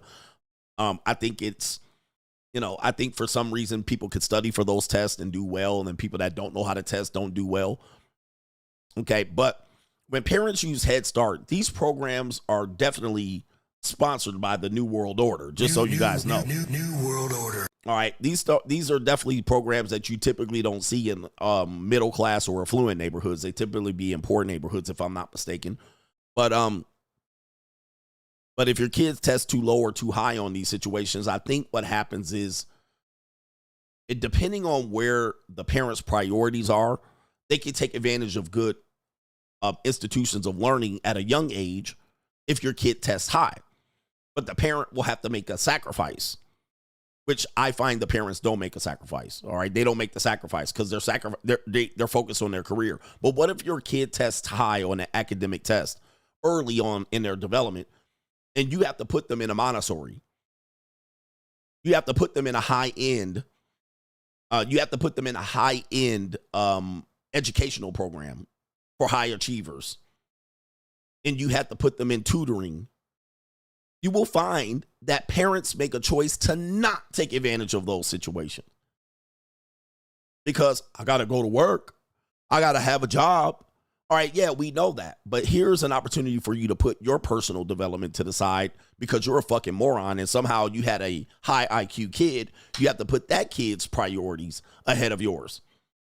People won't do it because it takes money and commitment. Nobody's going to give it to you for free. They'll give you Head fucking Start for free. They'll give you free daycare and shit like this. All right, they'll give you daycare credits, but they're not going to give you the time. Again, opportunities right in front of you. Your kid is going to excel in life better than your fucking ass working at a bakery. All right, making bread in a big manufacturing bakery. You make bread and take 3 buses to work, but your fucking ass, your funky ass ain't going to give your kid an advantage, okay? So you do have to then put yourself and your goals to the side and somehow make it work. I got to make it work. There's my kid with the opportunity of a lifetime. You got to put them in piano lessons. You got to put their ass in tutors. You got to put their ass in Kumon and advanced lessons like that. You got to put their ass in ballet. You got to put their ass in tap dance. You got to put them because they can soak up the information faster than the rest of the normie kids. Okay? Put their ass in there. All right? Instead, you go, nah, well, I got to make bread at the bakery. I know I'm making it sound easy. These are hard decisions, but life is hard. You think decisions are going to be easy? Decision making is not easy because it comes at a sacrifice. You have to make decisions in real time when you have information in front of you. You can't go back later when your kid's now 8, but you could have gave him a head start at 3 and 4. Oh, let me fix it. Okay, but by then he's been dumbed down in Head Start. He's been dumbed down at the daycare center. Now his advantage is dissipated. People have caught up to him or she. The best thing about decision making is you have to make decisions at the moment of truth and the point of no return. Write this down. These are some of my blue chips. Okay? These are some of my blue chips. Yeah, he says high-scoring students are on the globalist watch list. Yes, they are. Dude, these kids are the ones that get scooped up by the CIA. These are the kids that get scooped up by the high end of the military. These are kids that get scooped up by the Ivy Leagues. When your kid starts testing high, they get put on a list. Then they get them put on the watch list of high IQ individuals to watch. But take notes. Here is the key. Most people don't make decisions, and most people suck at making decisions in real time. What you have to do is make decisions at the point of no return in the moment of truth. If you cannot, you are a horrible decision maker. You are a hindsight 2020 decision maker. You are okay, I fucked up. I made the wrong choice. Let me make the right choice. Yes, the NSA2, NASA, World Wrestling Federation, World Economic Forum. All right. But Tranisha, a fantastic question. Shout out to you, Tranisha. But you gotta make a decision in where the decision making is hard. Like, oh man, damn. Okay. And then make a sacrifice. all right, I have to give up something to make this work. It's not going to be simple as I can do both. I'll do this and do that. That's the critical difference making of decision making. That's why decision making is hard. This is why people make a lot of money, because they can make decisions, and most of their decisions are going to be better than the other decision makers. Like, people will say dumb shit like this. Well, I don't understand why CEOs make way more money than the employees.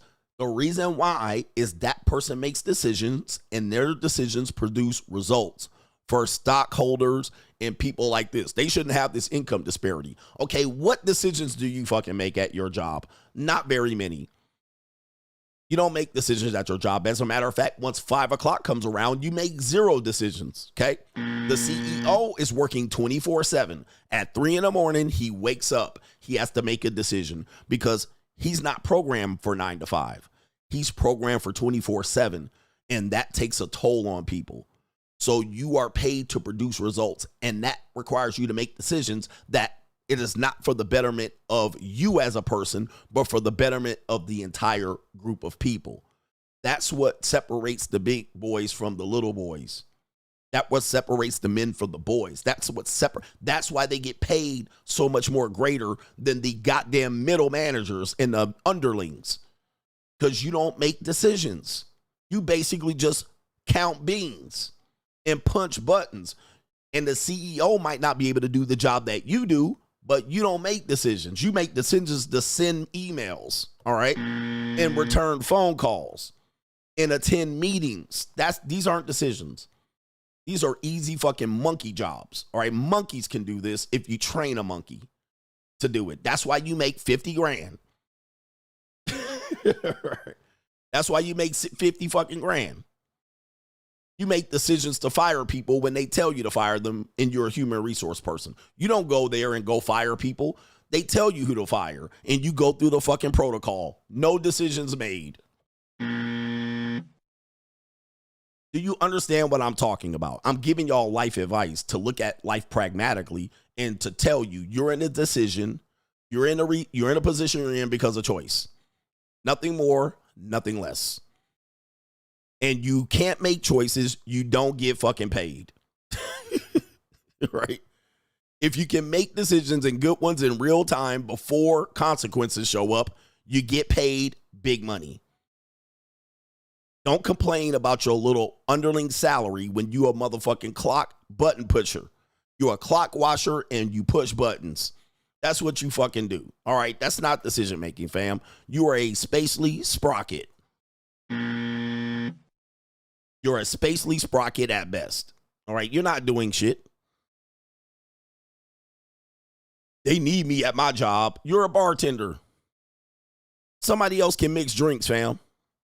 All right? Somebody else can mix drinks after a while. But who wants to mix drinks at 1 in the morning? Who wants to mix drinks at 1 in the morning? Yeah, we do need those people, Sizzo. We need you motherfucking mixing drinks at 1 in the morning. We need you flipping burgers and dropping fries. We need you washing windshields and pumping gas. We need you bagging groceries. We need you motherfuckers. All right, we need a whole bunch of you monkeys before the AI gets a hold of you. New world order. We need you mouth breathers and knuckle draggers. We need you oxygen thieves and ham and eggers. We need all of y'all. We need y'all motherfucking painting nails, and we need y'all washing feet. We need you motherfucking microwaving food at the fast food joint in the drive-thru. We need you pouring drinks. Shout out to our brother, the legendary Darius M. The legendary motherfucking Darius M is here. All right, shout out to you. All right.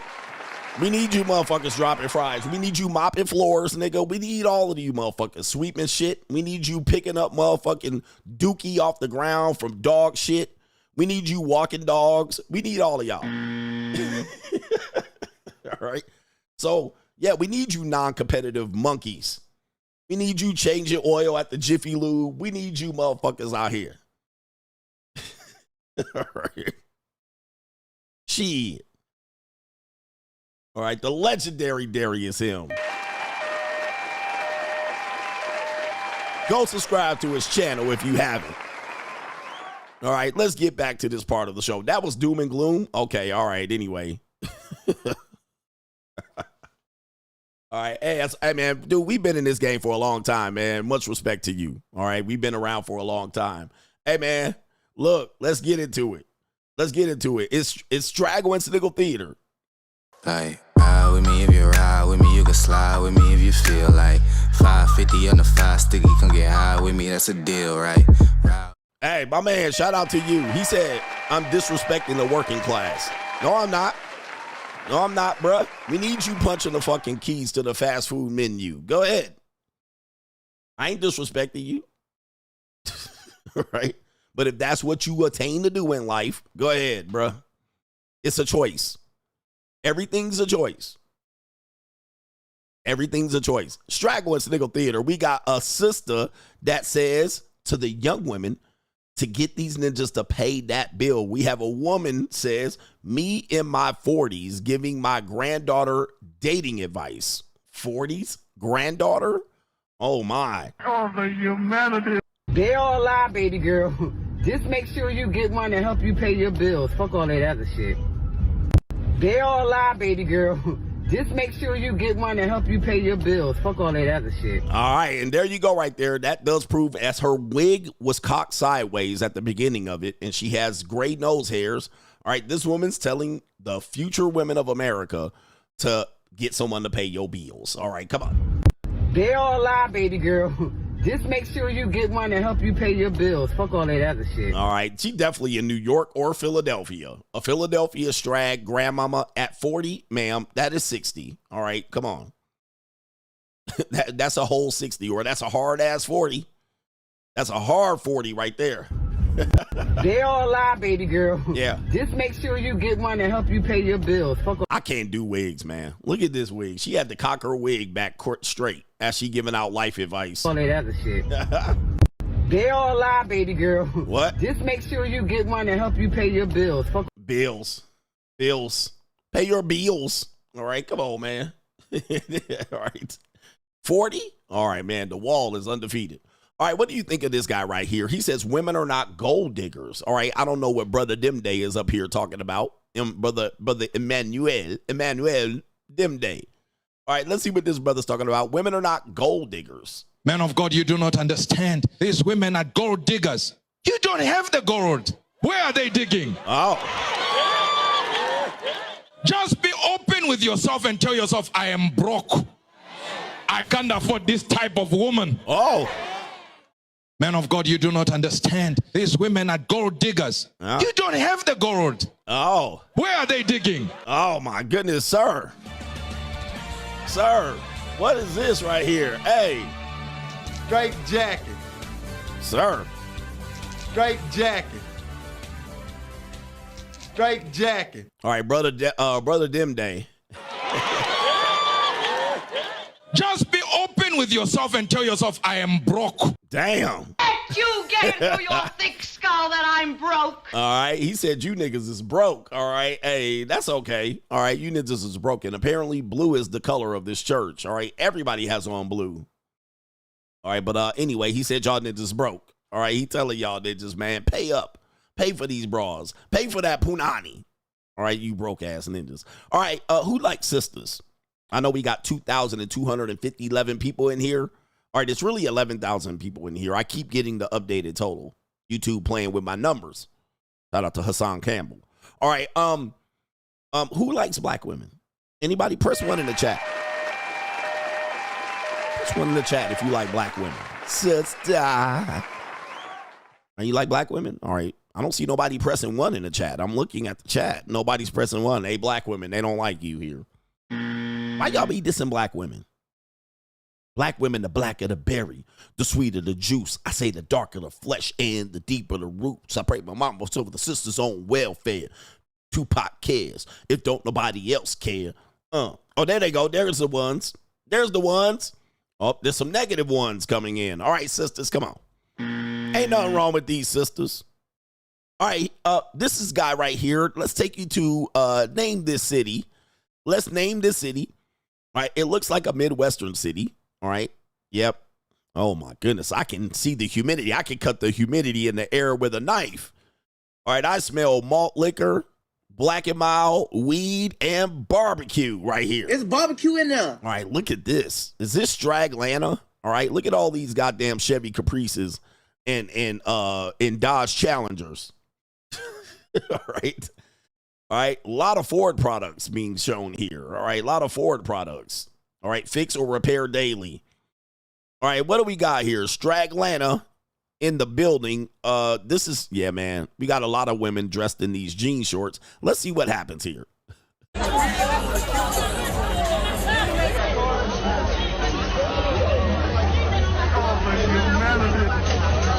right. Man, they going in their pocket. Oh. They going in that nigga pocket. Oh, Jesus. They running that nigga pocket. Oh, my goodness. They going that nigga pocket. What is... Oh, no. Oh, my goodness. Milwaukee, Wisconsin. Check in. All right. I can't show the rest because there's fisticuffs allegedly going on here.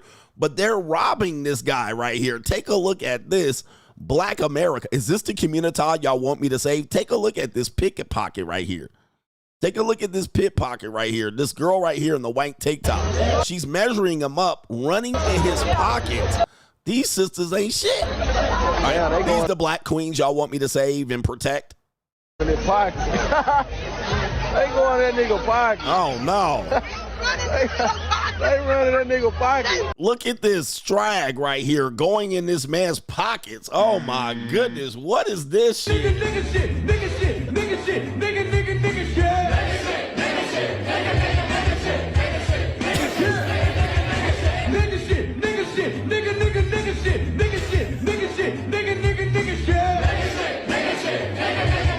Oh, man, look, like this is crazy. Look at the top 13%. I believe the children are our future. Teach them well. And look at this big woman need a nigga. Look at her. Watch this right here.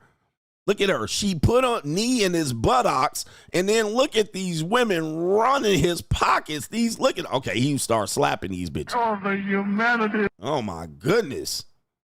And this is what y'all want me to go back and save? Coach, you need to go back to the black community. Each one teach one. All right, saving the hood one stepdaddy at a time. Boyce Watkins ass niggas. Boyce Watkins. There's a future for black America. And this is black America. This is the black America. They say there's a future. All right, here we go right here. Shout out to the, look at these bodies right here. Bodies by Hostess. Bodies by Welfare. Bodies by Baby Daddies. Bodies by I Get It For Free. All right, I get pussy for free, says ninjas. All right, these the men, these the women they get for free right here. Ooh wee. These women ain't seen a central air conditioning unit in their life. All right, these women have lived with fans in the window their entire life, cutting the humidity thick with the fan pushing the air out. Ass bitches. All right, holy mackerel. All right, I'm not going back to the hood there. I'm not going back to the hood. Okay, is that it for Straggle and Sniggle Theater? Okay, short one. Like, ride with me if you ride with me, you can slide with me if you feel like 550 on the 5 sticky, come get high with me, that's a deal, right? Okay, check this out. Another good egg. Who believes in love after love?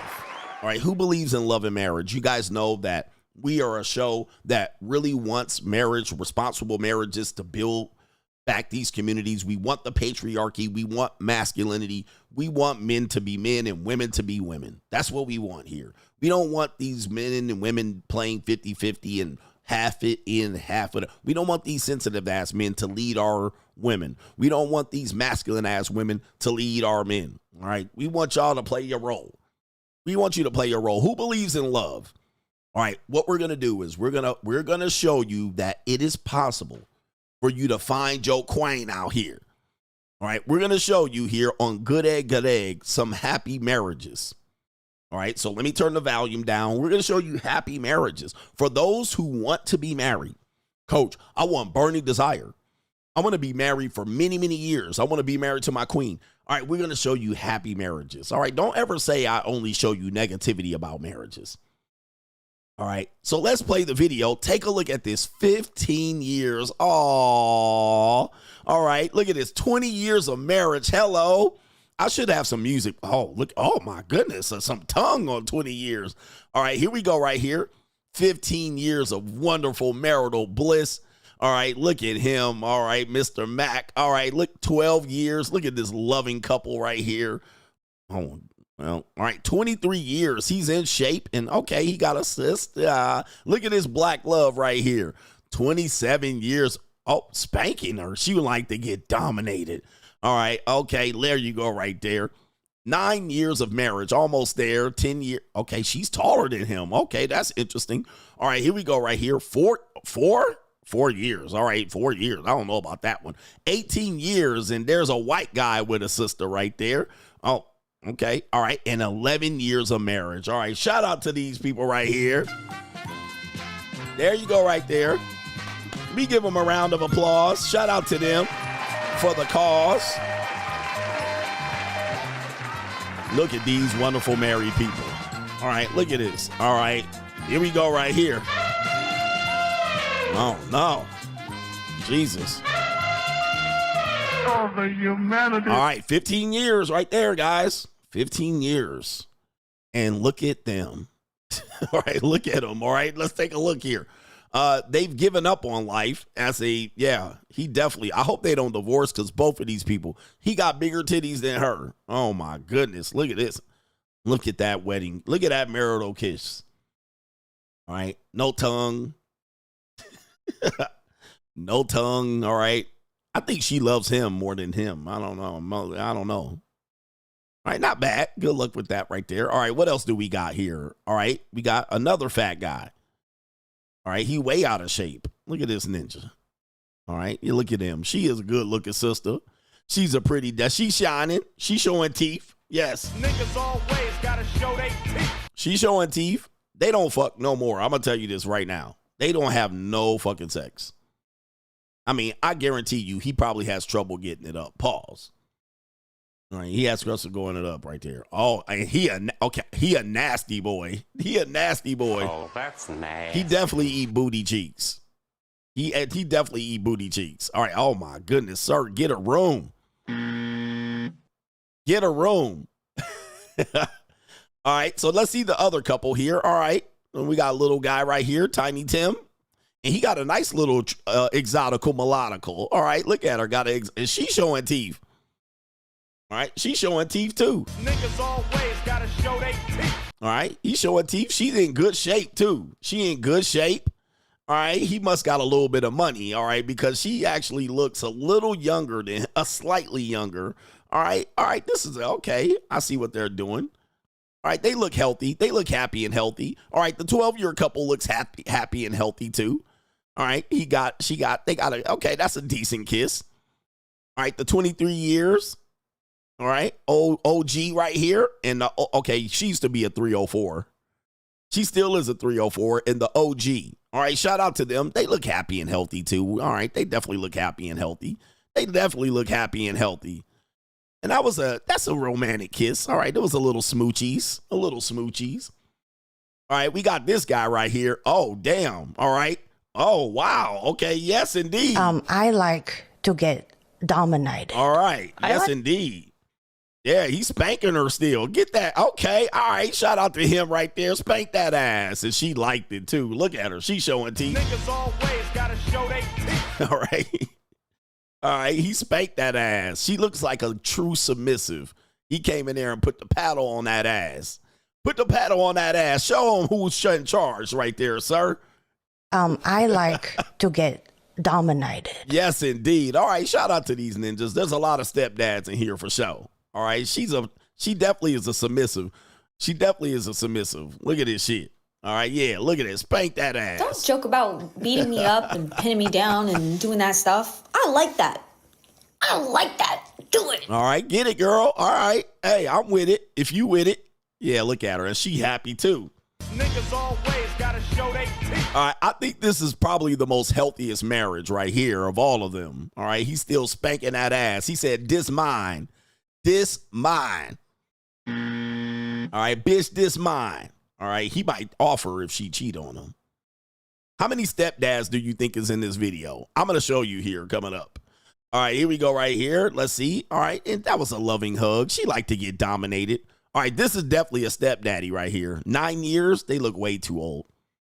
They look way too old. This is definitely a second marriage or a stepdaddy. He's shorter. She's slightly taller. She's way older. He's younger. Stepdaddy ass ninja for sure. All right, and there she is. She looked like his mama. She definitely looked like his mama right there. Yep, stepdaddy for sure. That's some stepdaddy loving. What do we got here? All right, he done in life. This ninja right here, he like, come on, bitch, just get it right here. And look at them titties, bruh. These old women with these big-ass titties like this, holy moly. Them things probably below the kneecaps. All right, shout out to them. He like, just 4 years? This is definitely a Black Manosphere love story right here. Kevin Samuels and Anton Daniels put these people together. 2-time divorcee.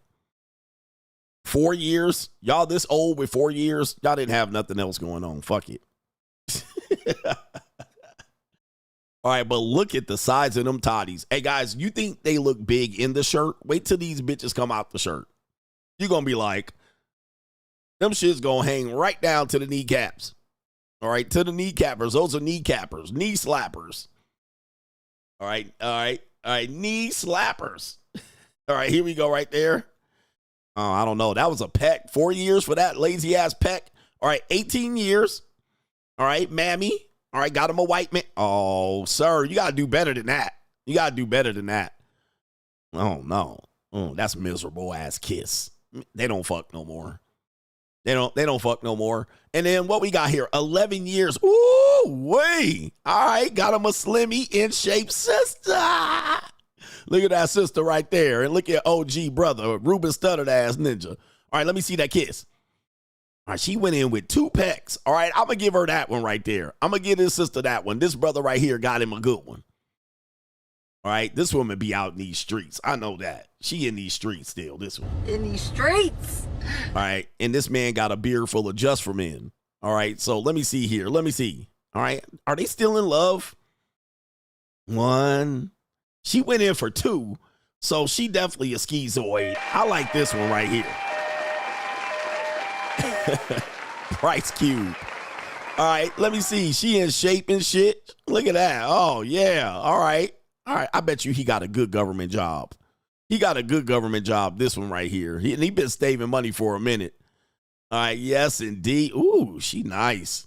I like that. Man, we need to start big upping. We need to start big up in black women in shape, man. That's a good shape right there. Y'all niggas like fat black women. All right. Anyway, obese black women. All right. Let's big up the black women in shape ass bitches. All right. Look at her little cutie pie ass bitch. All right. Yes, indeed. And she a freak. I think she still swallows. She still swallows. I'm going to the streets. End of story. I think she still swallows succeed. I think she swallows succeed. Good egg is in the building. We got Crime and Law CGA coming up. All right, we got our brother here. It is Donnie Yin says wealth is also related to experiences. He says right here, when I treat myself to a nice dinner, I try to remember that many people in the world have never eaten such a great meal. It's about maintaining perspective. Yes, indeed. Sometimes we do take things for granted. So when we do have an opportunity to have great experiences, enjoy them. Enjoy them, because there's people that watch me. They may live in the Caribbean. They may live in a place where they can never have these things. So they may hear me and they may think I'm putting them down. But in the great land of ours, all right, in the great land of ours, the good old United States of America, good old capitalism, greed is good. Greed is good. Not everybody can have the mindset to be a true capitalist. Like, people always think people are evil. I actually was watching a video of a woman who was saying, what is the plight of a man who tries to attain wealth? Well, people shoot you down. They say you can't make it. Typically, then they will, at the same time, if it's a woman, say she wants to deal with a man that can support, provide, and protect, and be somewhat wealthy, have discretionary income. Then at the same time, they may say it's evil for people to pursue these things. All right. People don't need that much money. So it's kind of like a conflict of interest. But when you have the opportunity to enjoy yourself, enjoy it. Everybody can do it in the United States. If you live in the United States, you all have the potential to do so, even if you're a migrant. Shout out to Strife, Excel. Both times I scored high in math. My parents made me go to another school across town. This eventually got me a math scholarship when I attended St. John's. In the end, I was able to pay off my school loans in 2018. Best decision ever. Congratulations for you scoring high in math and then going to St. John's University. Shout out to Rick Pitino. And getting a math scholarship. Okay, shout out to your parents for making a sacrifice. Parents, you got to make a sacrifice for your kids. I know parents are like, your kids don't need all that. It ain't about what they need, really. I mean, it's about putting them in the best position. What the best thing you can give your kids is options. And options are one of these things that I'm always preaching about. Options. Give your kids options. The kids that don't make it, they don't have options. Right? They only see their life is only one thing. They don't have an option to do anything else. Like I have a lot of options. I have degrees, I have skills, I have talent, I have knowledge, I have ambition. I know things other than what people normally see. I have the ability to leave America. I have the ability to travel. These are all options. If you want to be a parent or a parent listening to me, give your kids options. Even if they don't use those, even if they don't make those things you provide them their number one thing. Like, for instance, you can give your kids piano lessons and you want them to be a concert pianist. Well, just because you gave them piano lessons don't mean that they're going to be a concert pianist. Sometimes they could use it as a side job, right? In a tough economic time. So maybe they're a teacher, but they also can teach piano lessons, or they can do concerts and play in a symphony or an orchestra and make extra money. Or they could use that ability to play in a symphony orchestra and make contacts, make business contacts. For instance, I'm going to tell you, the girl that sent me to the Red Pill, she's a lawyer, but she also was a classic violinist. She was trained to be a violinist. So she was like high IQ. And she played in a law symphony. Okay, so her part-time thing was to play in a symphony for lawyers. And I watched her play in the fucking Hollywood Bowl. Or it wasn't the Hollywood Bowl. It was the Disney Center. I can't even remember what it's called in Los Angeles. Los Angeles Disney Center. What is it called? It's called Disney Center, but Walt Disney Concert Hall is what it was. So it's in Los Angeles. So one of the earliest, I think I met her parents for the first time here. All right. So we were dating and I met her parents. So as a lawyer, she ended up, as her skill, being able to use this to make business contacts with all the other lawyers across Southern California, which means in effect, you just build your network. Okay. You build your network. So the parents invested in this concert violinist lessons.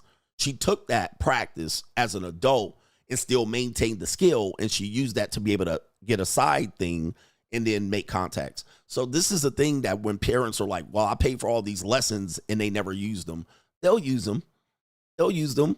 Whether it's violin, piano, soccer, basketball, tap dance, ballet. I mean, it doesn't matter. Your kids are going to use it. Like, there's a lot of girls that does ballet, and they're strippers right now.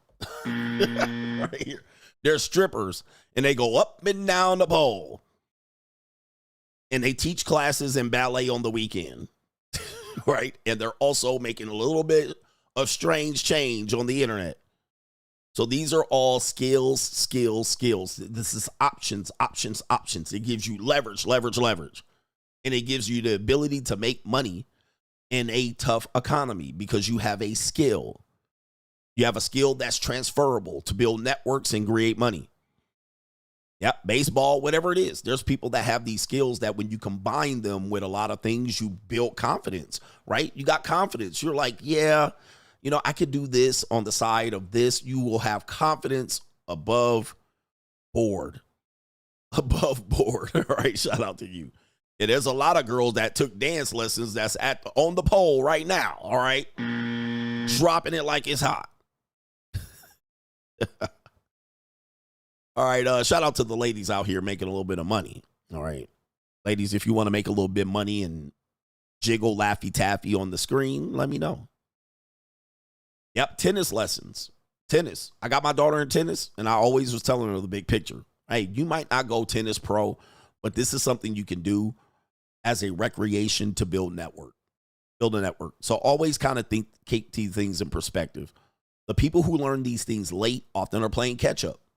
All right. You can learn it late. Not that you can't learn it late, but you're playing catch up. And then you wonder why people have an advantage over you. It's because they have transferable skills to network and you don't.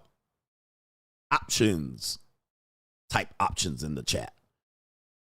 See, getting a degree ain't going to help you alone. All right. People think they're going to get their degree and it's going to help them. All right. It'll help you a little bit, but it ain't going to help you know the right people. It's not going to help you network. It's not going to put you amongst the right people. It's not going to give you an opportunity to socialize with these people. These business, it's not going to give you job opportunities and job leads. It's not going to give you business contacts and business leads. It's not going to give you any of these things. So you just got a degree and you running out here. We should be employable. That's not enough. You got to be well-rounded. You got to have options. Yes, indeed. Shout out to our brother Kevin Sullivan. Coach, did you see the Ravens kicker, Justin Tucker, got released yesterday? He definitely paid. And next up, his wife may put him on the waivers as well. And yes, the Ravens drafted a kicker, which was the death nail to Justin Tucker. That was it for him. And unfortunately, Justin Tucker is getting a Me Too and being accused of all kind of things. I guess the Ravens said, yeah, we can no longer leverage our future on you being a great kicker. And we're going to draft a kicker in your place. So Justin Tucker, another victim. Either way, all men pay. Whether he did it or not. Mr. Inquisitive says, saw something funny just now that's trending. There's a video of Madonna, who is now 66 years old, celebrating her boyfriend's birthday at a party where he just turned 28 years old. The double standard. That double standards are real. All right, Madonna got him a young thing, and of course, it's a ninja. All right, it's a ninja. Boyfriend. And why aren't they saying this white woman with this black man? All right, let me see here. 66-year-old Madonna flaunts her boyfriend, Akeem Morris. At least he getting the bag, coach. He getting the bag. All right. Yes, he's getting the bag. He's getting a bag of bones. A bag of bones. Ninjas or something else. Hey, the thing, let me just say this. Black men don't like to work. I mean, this is something out here. I mean, black men will not work. Big dummy. Black men will, if a black man don't have to work, he will choose not to work. Now, it is an interesting thing. I don't know. He probably got a job, though. He probably got a job. I'm pretty sure he like a DJ, a backup dancer or some shit, a rapper. But ninjas are classically gonna do and take the easy route.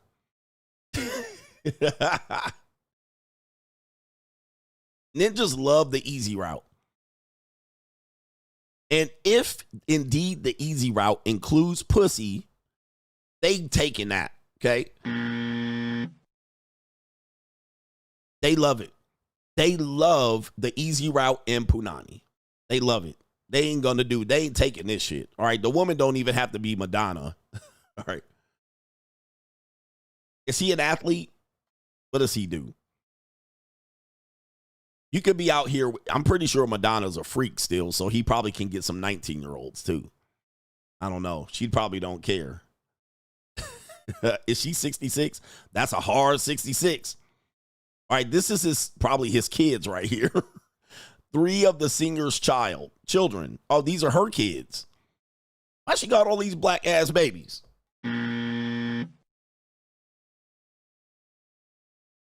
He said, we were slaves. How is that true? Were slaves. If they made black people slaves today, they would be whipping y'all's asses every day. You weren't slaves because you worked hard. You were slaves because you accepted your position. Like, you weren't slaves because you did good work. You were slaves because y'all niggas accepted slavery. Like, okay, they was like, these niggas gonna accept it. I guess we'll take the burden of performance. See, like they could try to make other people slaves, but they wouldn't take to it. All right, they was like they fighting, causing wars, and killing slave masters. Y'all typically didn't do it. Y'all just sat around for 265 years. All right, we'll keep that. All right, it wasn't because y'all did good work. It was because y'all was willing to do this shit. All right, fuck it. They willing to do it. It's better than the ones that wasn't willing to do it. All right, but they had to whip the shit out of y'all to do it every day. Get your whack, Tamika, Tata, Alicia. All right, they had to put the whip on y'all ass. All right, and then just was like, well, at least we getting free work.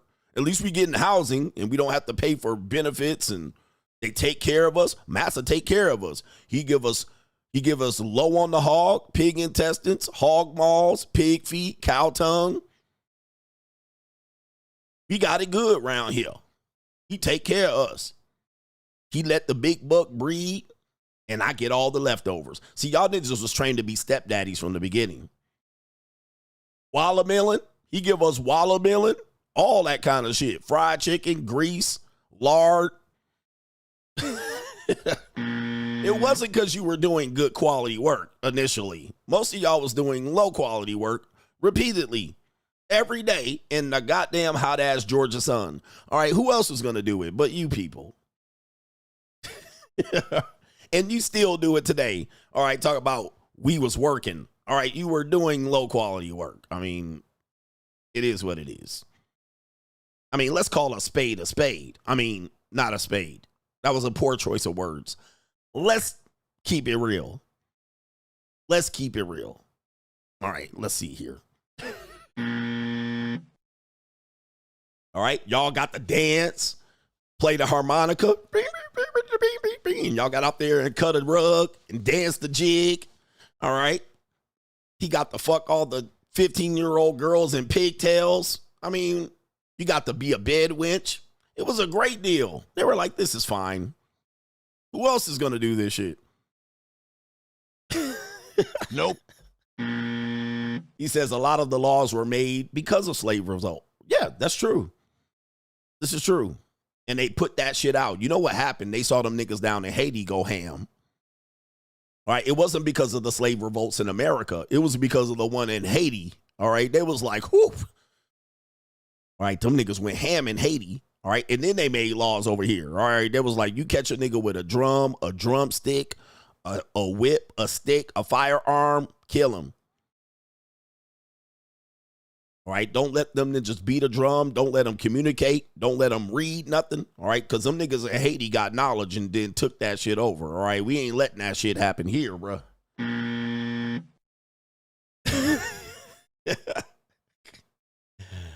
All right, I'm not channeling nothing. People channel me. All right, I've been telling this. He said CGA channeling Myron. I've been telling this story way before Myron picked up a microphone. Please, guys, give me my fucking credit. I've been telling this story since the beginning. Come on, bro. Press 1 in the chat if you've heard me tell these stories. Guys, people pick shit up for me. I don't copy nobody. I've been telling this story since 2019, and I've been called all kind of Uncle Toms and Sambos. Please, people, these people came from CGA. I don't channel nobody, nigga. I'm the one and only notorious one. Them niggas channel me. I've been telling this shit from the beginning of time, bro. Right?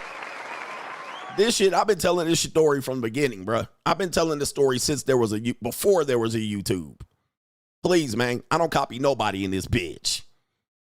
I don't copy nobody in this bitch. They copy me, motherfucker. I don't copy nobody in this bitch. I'm the one and only goddamn king of content, the notorious one, motherfucker. Or do you have to be reminded? I didn't see the sentence movie. Do you have to be reminded? I'm the one and only. I come up with this shit almost on my own. I am him. Himothy, nigga. Himothy. The unmatched. The undisputed. I copy nobody in this motherfucking red pill space or manosphere or any of these motherfuckers. It is the one and motherfucking only. I have to remind you, I am the trendsetter. I am the culture. I create phrases that you guys give credit to other motherfuckers after I create it because they end up copying it and they have a larger audience. I am him a motherfucking thief. Don't ever say I copied no motherfucker over here. Don't ever motherfucking say I copied any motherfucker over here. All right, I must remind you.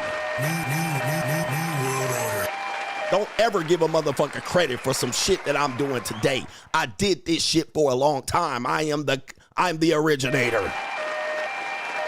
I must motherfucking remind you. I am that motherfucking good. All right. I do shit so early that you missed it and you see another motherfucker do it and tap dance it word for word, bar for bar, and then you say I copied them. That's how motherfucking good I am.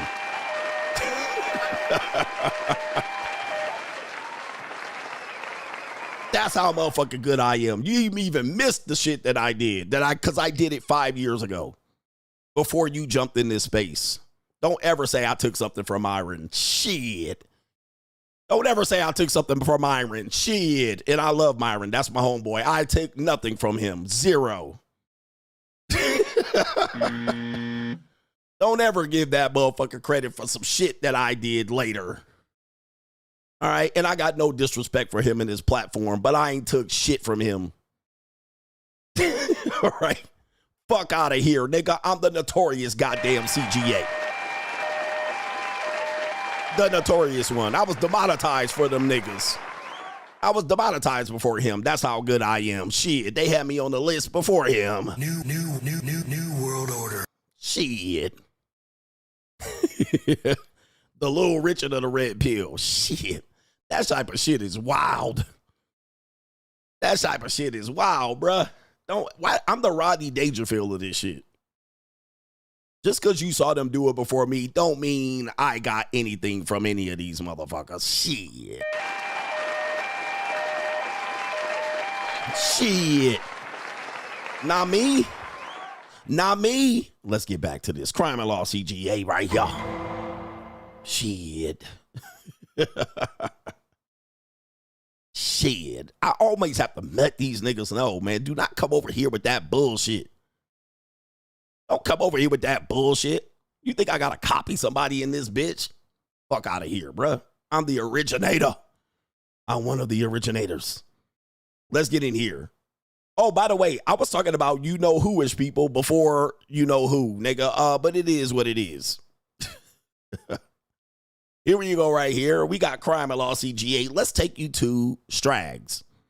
Apparently, we are in, what city is this? We have a woman that is charged with beating her 70-year-old grandmother with a brick and bragged about it on social media. What race do you think she is? All right, here it is right here. We allegedly have this individual beating a 70-plus-year-old woman, allegedly with a brick. And we can see the injuries that that individual ended up sustaining. So, at least the way I read it, we have facial injuries, including a black eye, swelling to her face, and bruising on her lip, as well as difficulty breathing. These the women y'all want me to save, huh? Detroit, Michigan. Detroit, Michigan. We have allegations of this defendant as well as another defendant, and the other defendant being charged with that discharge of a firearm because allegedly she was shooting her gun at this individual's house while people occupied that house, including children. It all has to stem from the complaining witness's granddaughter giving out somebody's telephone number. And so, you know, to kind of summarize this, we have this defendant, another individual going to the house, another individual allegedly shooting up that house. This man, she looks unbothered. See, that's what scares me, bro. She looks unbothered. They're reading her the riot act. They're reading her charges that could put her in jail for 200 years, and she ain't batting an eyelash. Like, that's how broken some of these strags are. That's how broken some of these strags are. And it don't even have to be a lot of strags. It could just be a few strags. Yeah, only a few bad apples spoil the bunch. She is unbothered, bruh. Goodness. Detroit, Michigan. Remind me not to go there to get 19-year-old girls. All right, this is crazy, bruh. All right, and we supposed to be scared of white women too, by the way. Look at her death. This is the 1,000 cock stare. She been definitely, Pookie gets it for free. This is who Pookie gets it from. She is unbothered. individual going up to the door and beating up grandma, and then leaving, only to subsequently come back. Those on her Instagram handle, she was bragging about beating up grandma. The offense. Man, that's crazy. Beat her grandmama? Or is it her grandmother? Maybe not. It may be just a grandmother. Beat her with a brick. And she just sitting there like, right, anyway, goodness gracious. I believe the children are the future. Crime and Law CGA. It's Tuesday. We have Gordita news. 5 feet tall, 135 pounds. As wide as she is tall. Gordita's in the news. And this Gordita, her name is Star Perez. She stabbed her husband because he was looking at other women during a fiesta. Now I got to cut you. How appropriate. How appropriate. She stabbed her husband. Now I got to cut you. Because he was looking at other Gorditas. Not a surprise. Sounds like he was looking at 110-pound Latinas. All right. And she said, why are you looking at those slim, pretty feet women? Now I got to cut you. All right. Lord have mercy. All right. Not at the fiesta. Fiesta. Now I got to Man, cut perhaps lose some weight, and your man ain't going to look at other women like that. you. Now I got to cut you. All right. Goodness. Is this San Antonio, Texas? It is San Antonio, Texas. I guarantee you it's San Antonio, Texas. All right. She looks like she's from San Antonio. It is San Antonio. Oh, my goodness. Yep, but he doesn't pay. Coach, I get punani for free. All right, and then he ends up stabbed. Now I got to cut you. All right, just like that.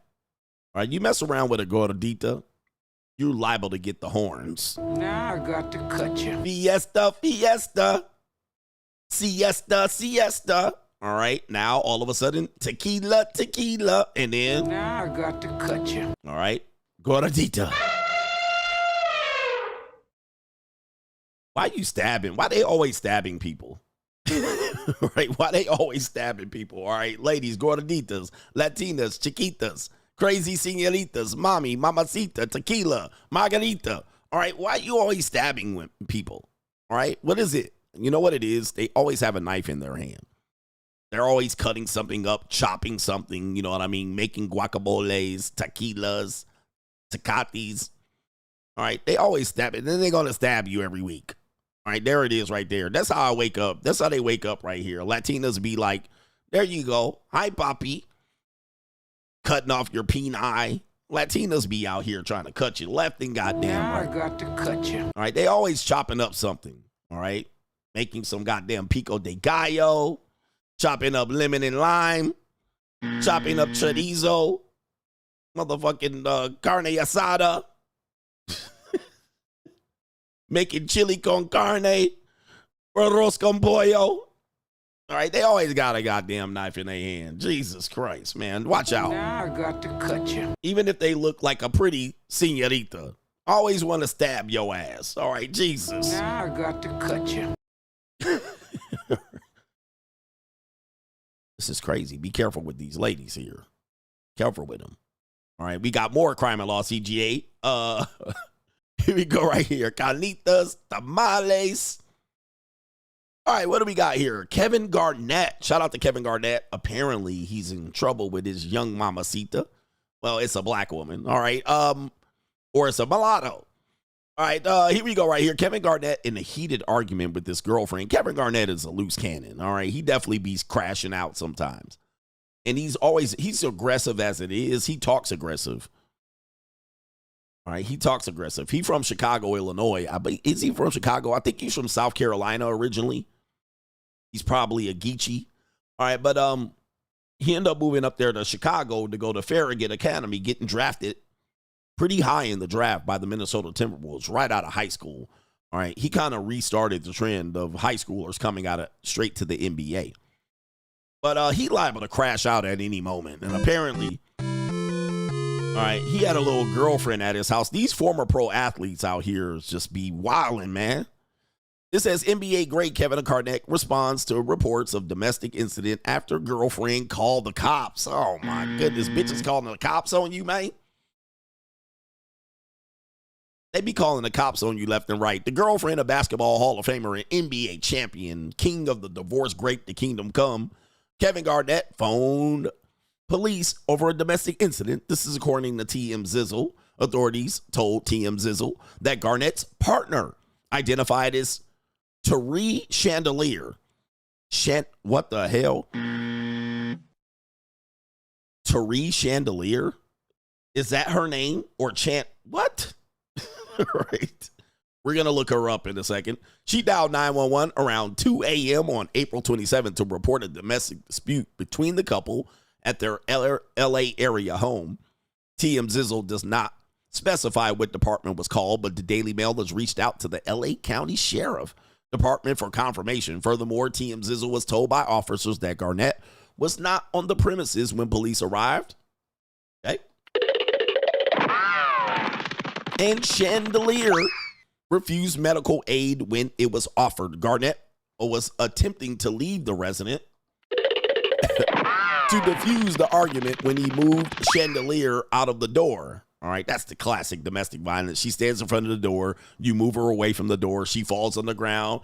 I bonked my head and I hurt my finger. All right, that's what typically happens. Bullshit. And it says right here, sources familiar with the situation told TM Zizzle. Beyond that, there's no further physical altercations. But on Sunday, the couple released a statement expressing regret over the incident, saying the police shouldn't have been called. But you're messing with a strag, and she called the police. She don't care about you former athletes. You former athletes have to know, man. These women don't care about y'all niggas being Hall of Famers, obviously. They don't care about you Super Bowls. These young hoes don't care, bro. And it says, we deeply regret the personal disagreement escalated and appropriate involved authorities. Chandelier and Garnett wrote in a joint statement provided to TM Zizzle. It was never our intention to involve others in a moment that should have remained private. Unfortunately, you're with a strag, and she called the police on you. And you wonder why slavery lasted so long. These women love to call the officer, overseer on your ass. They love snitching and tattletelling on you niggas. You niggas. All right, they love it. All right, why did slavery last so long? Because the black women love to call the officers on you. Officer overseer. Shout out to Slim KG. All right. Officer, he doing this. Officer, he doing that. His black ass ain't doing this. His black ass ain't doing that. All right. That was all in the 1800s, 1762, 1637. Okay. And most officers and overseers descended from poor whites and Irish. End up being, you go to Boston, Massachusetts, a lot of the officers and overseers originally Irish and Polish. Coinkydink? I think not.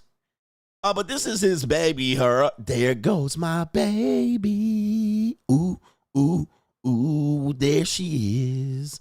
All right, she's an IG model. Exotical, melodical, long hair, don't care, and she thick. Oh my goodness, she thicker than a Snicker. All right, she definitely bottom heavy out here. She holding. Is that a BBL? All right, her name is Chandelier. Tara Chandelier.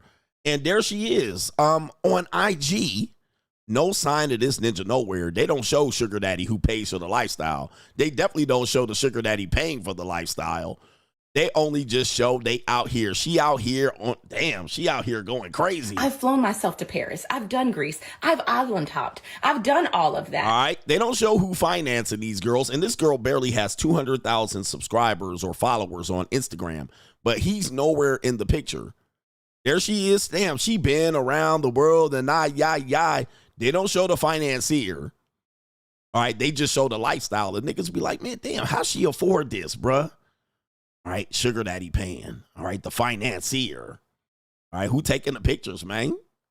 Who taking the picture? She a baddie, too. Look, she everywhere, bruh. How she getting out there? This is how she getting out there, bruh. The one and only oldest profession. When I start selling pussy, I don't want to hear it. When I start selling pussy, I don't want to hear nobody say shit. When you see me on the corner, bitch, mind your business. All All right. And so what happens is, take a look at this right here. Apparently she has a video of her right here. This is one of her recent videos from 2 weeks ago. This is a video from 2 weeks ago. This is what gives women a false sense of reality. And they go, how these women afford this? Easy. Pussy selling. All right. Here she is right here 2 weeks ago showing off all of the clothes she bought. How she get all these clothes? All right. Now we know the sponsor. It's Kevin Garnett. Shout out to Kevin Garnett. They share a home together. There she is in a nice home. The women be like, what am I doing wrong? You don't have a sponsor. I looked at it as I have an ATM between my legs and I'm just using it. All I got to do is put my card in and that's it. And put the PIN number and boom, money just comes right out. Now, what I can also add to this situation is Kevin Garnett found out he wasn't the only one. He wasn't the only one. And that's why you had the crash out, okay? You know what he did? He checked her phone. He checked her phone, and there was videos of her. Yep. And that's how the argument started. He got the phone, and you know Kevin Garnett can't hold water. You know he has a bad temper. All right. And guess what? He said, damn, she in these streets. All right. There it is right there. All right. She has several sponsors. Yep.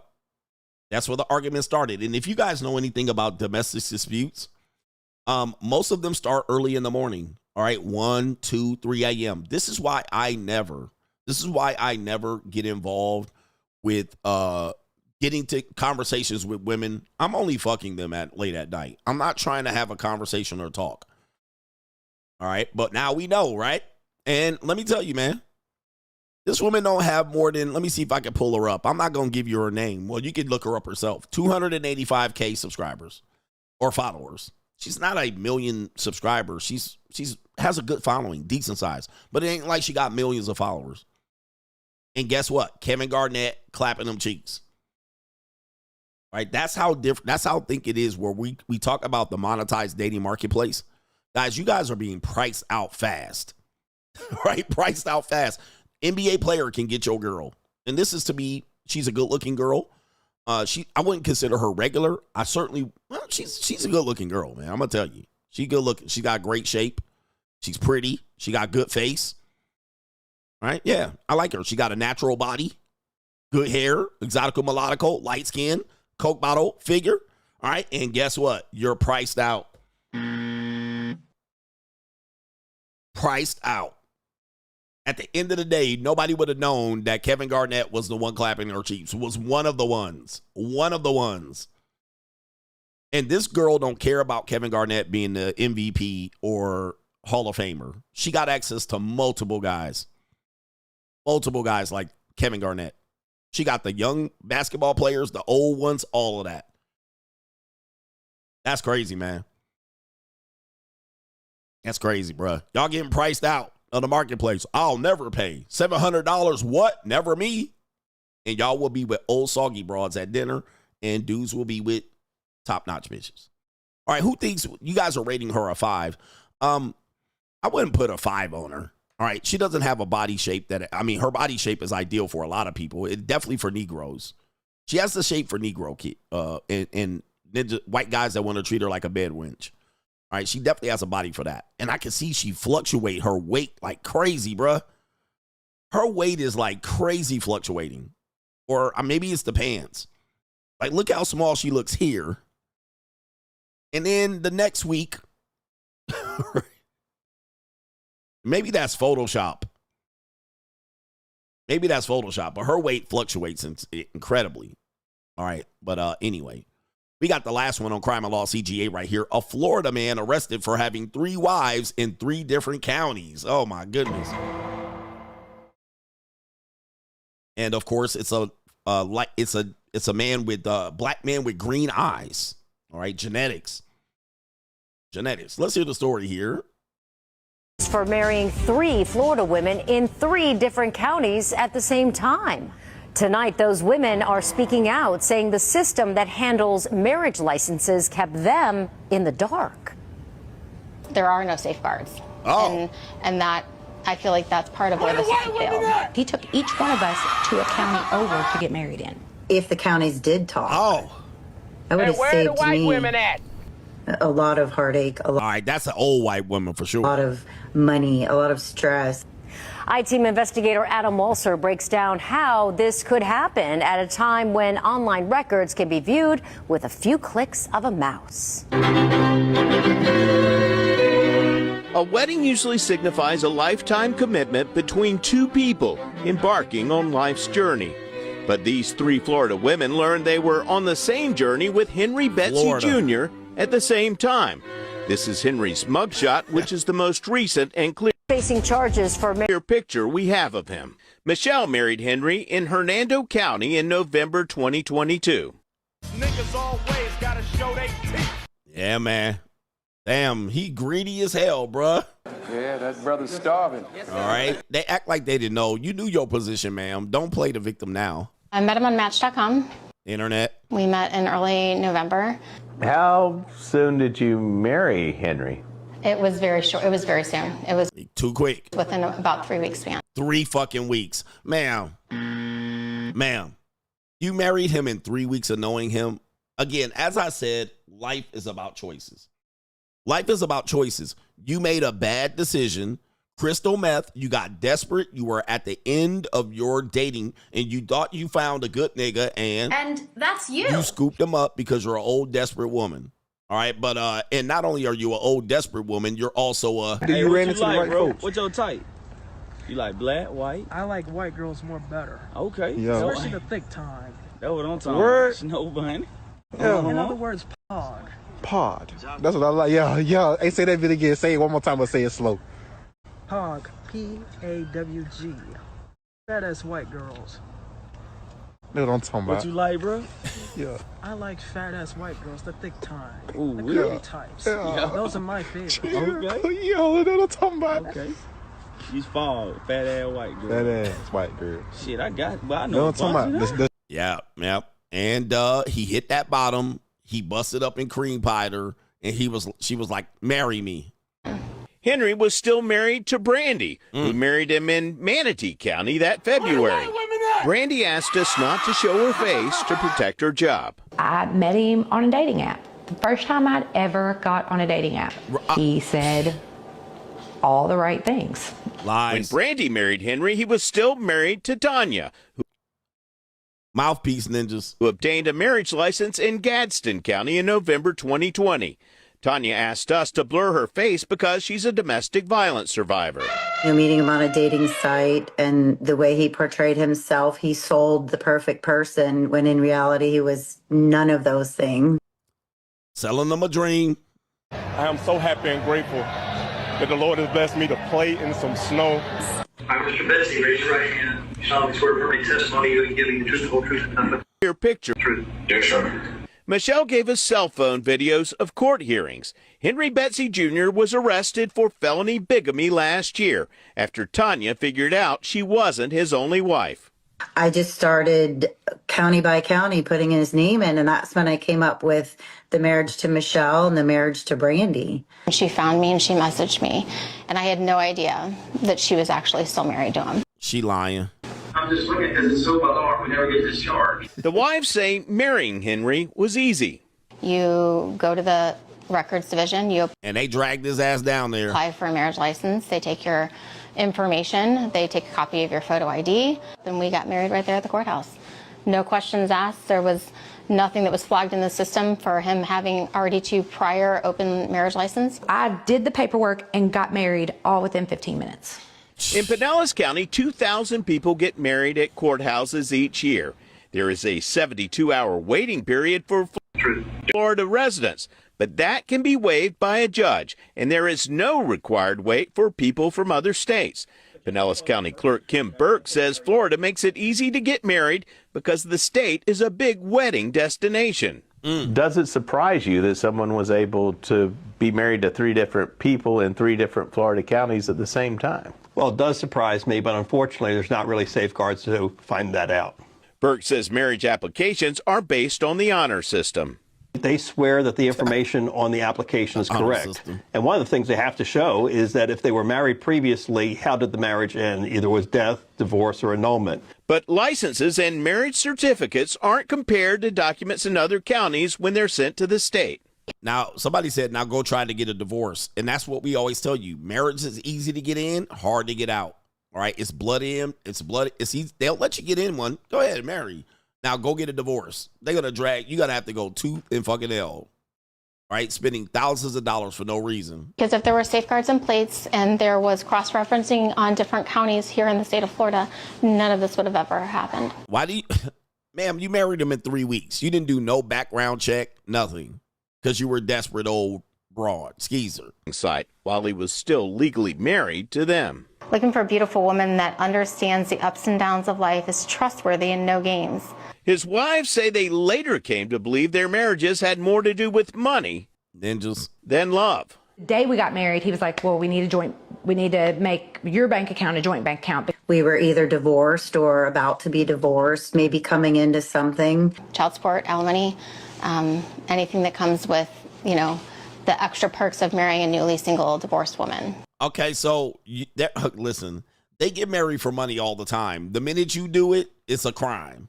All right, they want to take your ass to jail, but women get married for money all the time, all right, and usury all the time. So I don't know why they're complaining. So he hit the jackpot here. He did, 100%. Jackpot?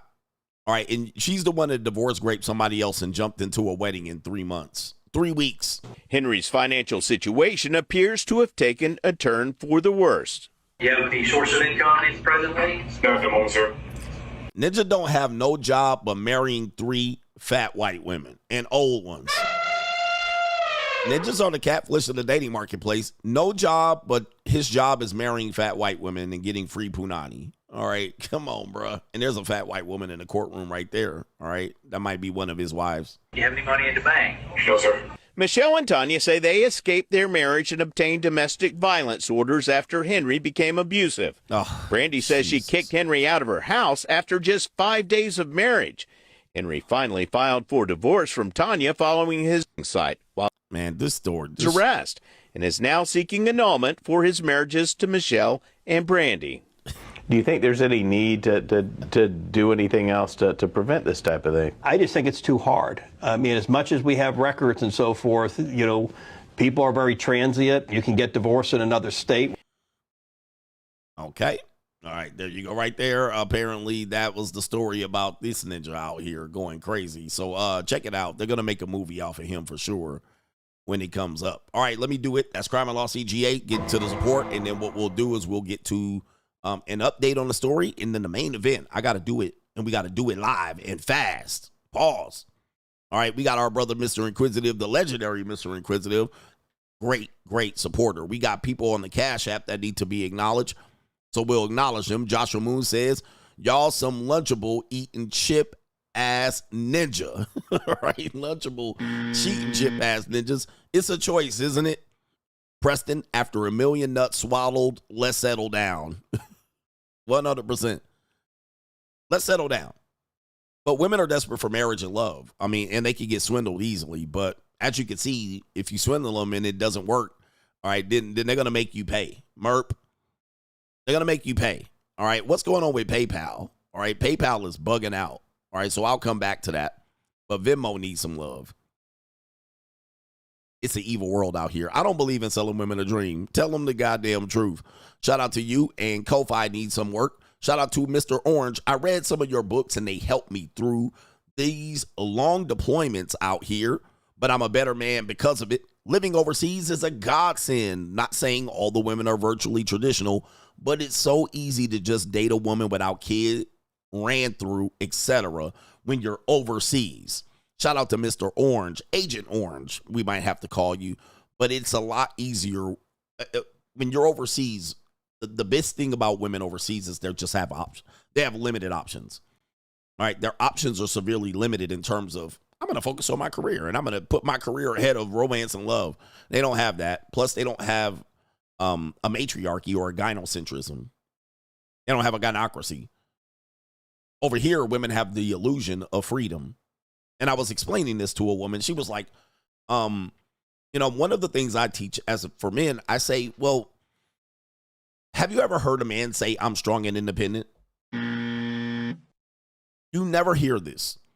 And then when men object to women being strong and independent and they don't wonder why, and they're like, and I always say, well, women are always going to be dependent on someone. And then one of the rebuttals I'll get is they say, so are men. And I say, exactly. Men never tout being strong and independent. Men know that there's a hierarchy. Men accept the role that there's a hierarchy. This is why we have people in power. This is why we have bosses. This is why we have managers. This is why we have supervisors. Men typically don't be out here like, I'm going to be independent.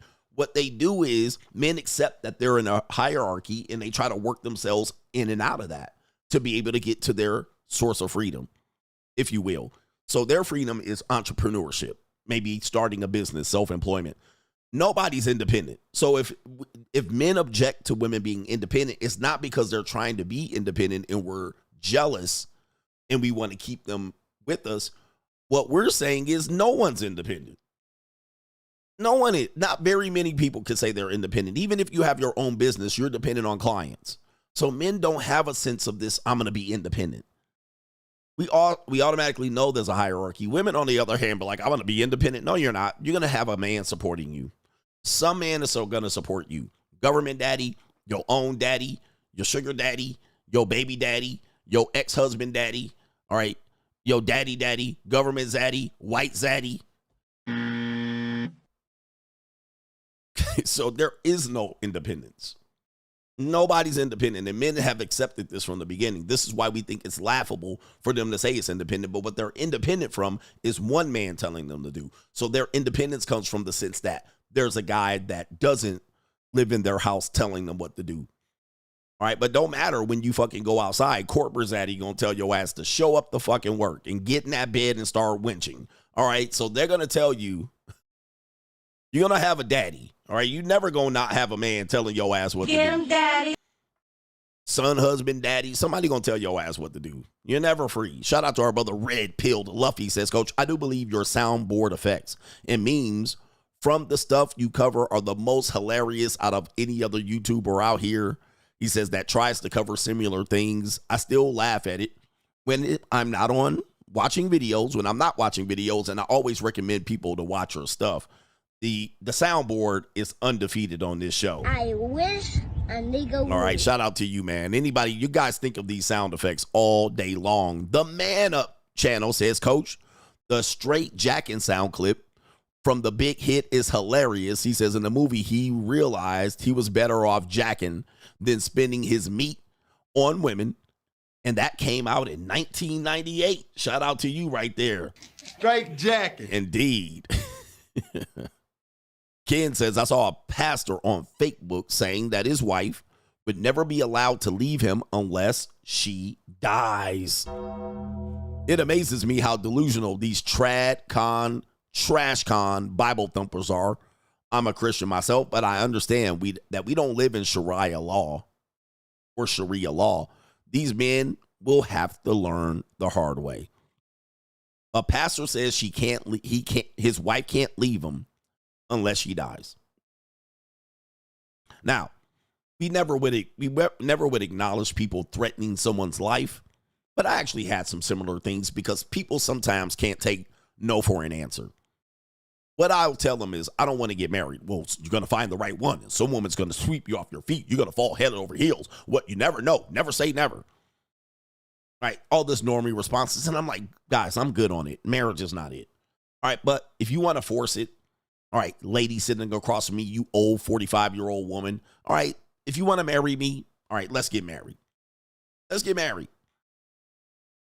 Okay? And the woman would be like, see, I told you so. I told you so. All right, I'm open to marriage. I'll do a solid for you. Okay, you'd never say never. I'll get married for the second time. But I'm going to let you know, I'm never, ever getting divorced ever again. Okay? And she'll be like, What that mean? What do you mean you're never getting divorced? Oh, listen, I'm going to tell you. I'll meet you halfway, but I'll get married, but I'll never get a divorce. And she'd be like, of course we'll never get divorced.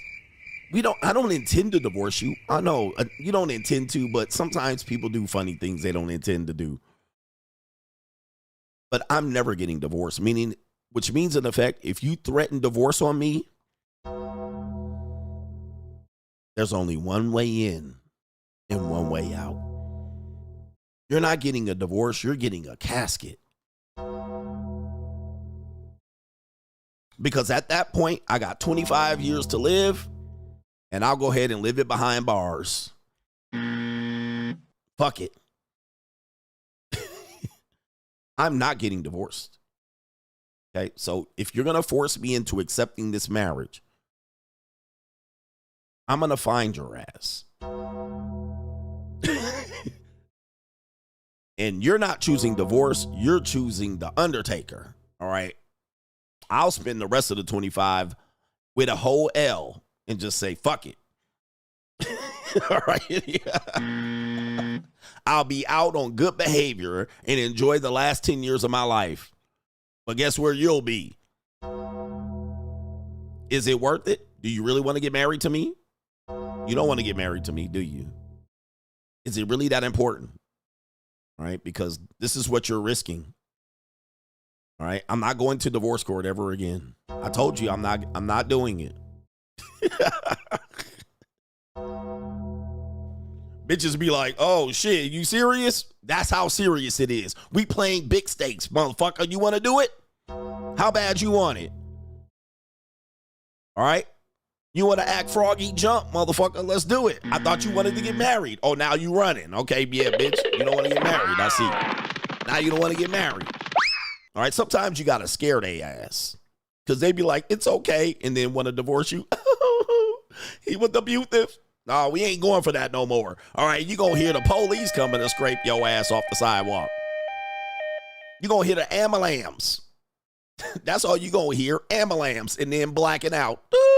All right, that's what you're doing. That's what we're doing. All right, I'm just letting you know. All right, you're going to force me to do it. That's the gamble you're taking. All right, they running now. All right, I don't want this type of relationship. All right, I'm abusive. You know, he was abusive.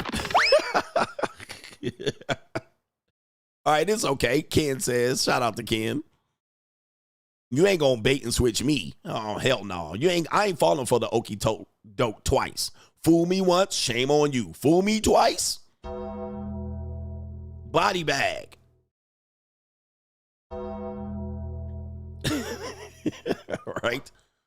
How bad do you want it, ma'am? Cisco, Spanish being my first language, I too taught myself and my 11-year-old. I taught my 11-year-old Spanish to give him an advantage as well. My lawyer friend pays me $100 per legal page that I translate English to Spanish for a few hours on the weekend. Easiest money ever. Y'all better boss up. That's another one of those things right there. Boss up, nigga. All right, Cisco got Spanish, and he gets to translate legal docs to people who don't know Spanish. And if he's in a Spanish-speaking area primarily, he's racking up easy dough. Give your kids options, and now your son has that option as well because you taught him to have options. Congratulations. That's the real deal.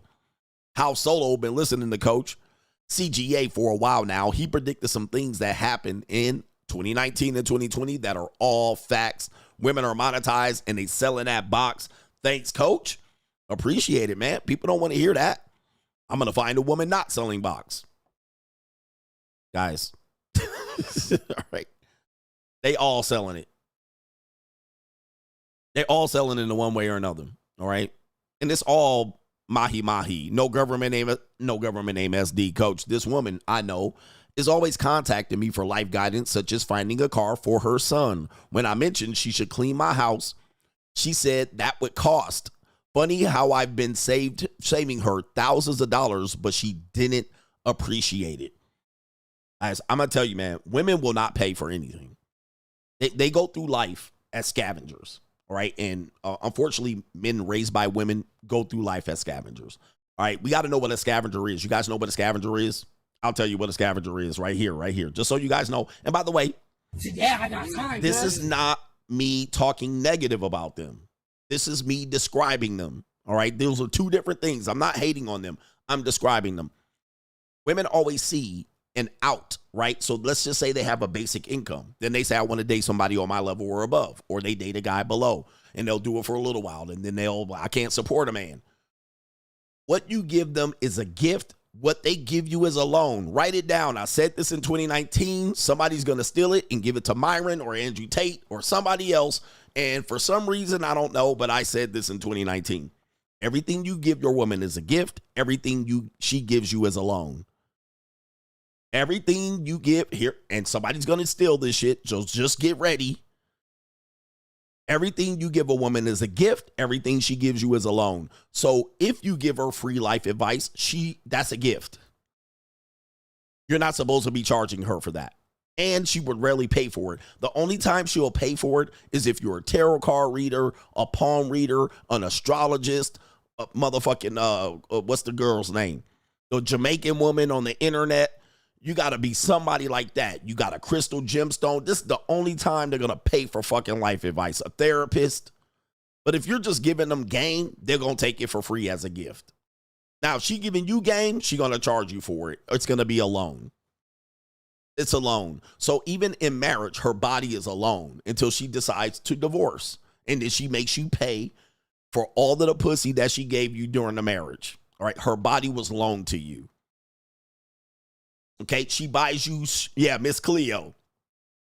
She buys you a PlayStation. She doesn't like your behavior. She takes the PlayStation back and destroys it. She buys you jeans, Jordans. She buys you shit. If you don't cooperate with her, she cuts up the jeans or she asks for it back. Engagement rings, jewelry, whatever she gives you, it is for loan, assuming that the relationship continues. Once the relationship doesn't continue, she takes it back or she tries to take it back. Now, you on the other hand, you give your girlfriend an engagement ring.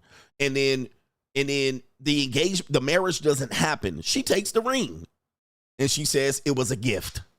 You give her child support money under the table. Then she goes to child support and say, he hasn't given me child support for 18 years. Now you got 18 years back child support. And then you go to the judge. Hey, I gave her cash. And they'll say it was a gift. So everything you give a woman is a gift. Everything she gives you is a loan. Can't wait for people to steal this shit. But I got the video of me saying this in 2019. Okay. She pays for, you take her out to dinner. You take her on vacation. It's a gift.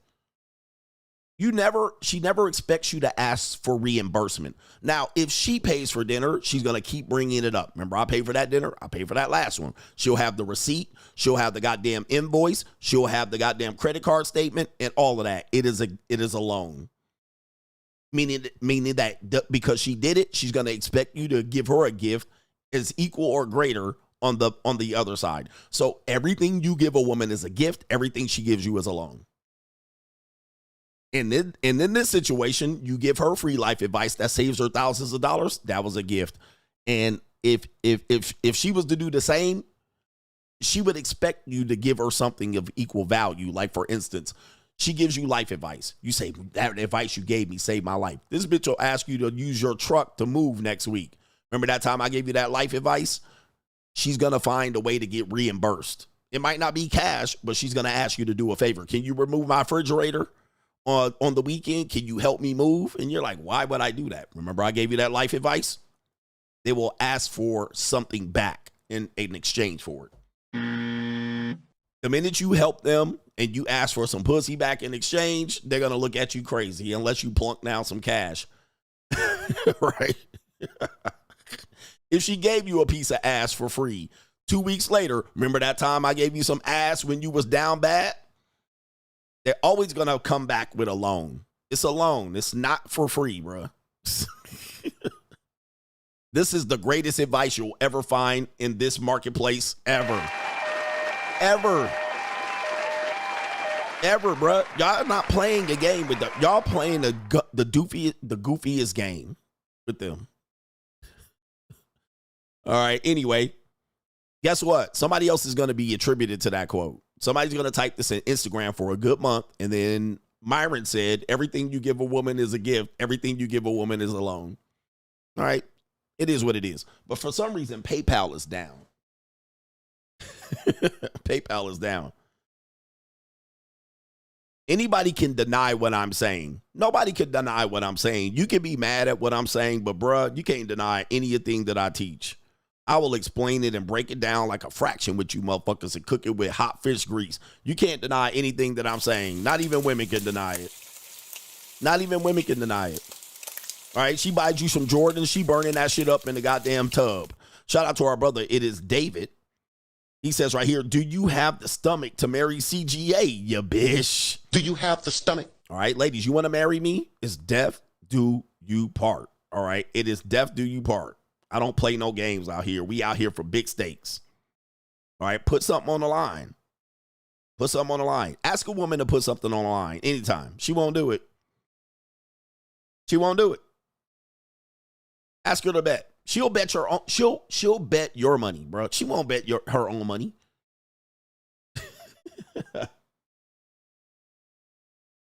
She won't bet her own money. Women just don't gamble like that. They find a way to get other people usury to put your money up. And don't let you. I remember there were some women that every week in the company in the store, and this happened in my neighborhood. So this happened to some kids I went to high school with. So every week they would put money in this restaurant and they would put it in for lottery tickets.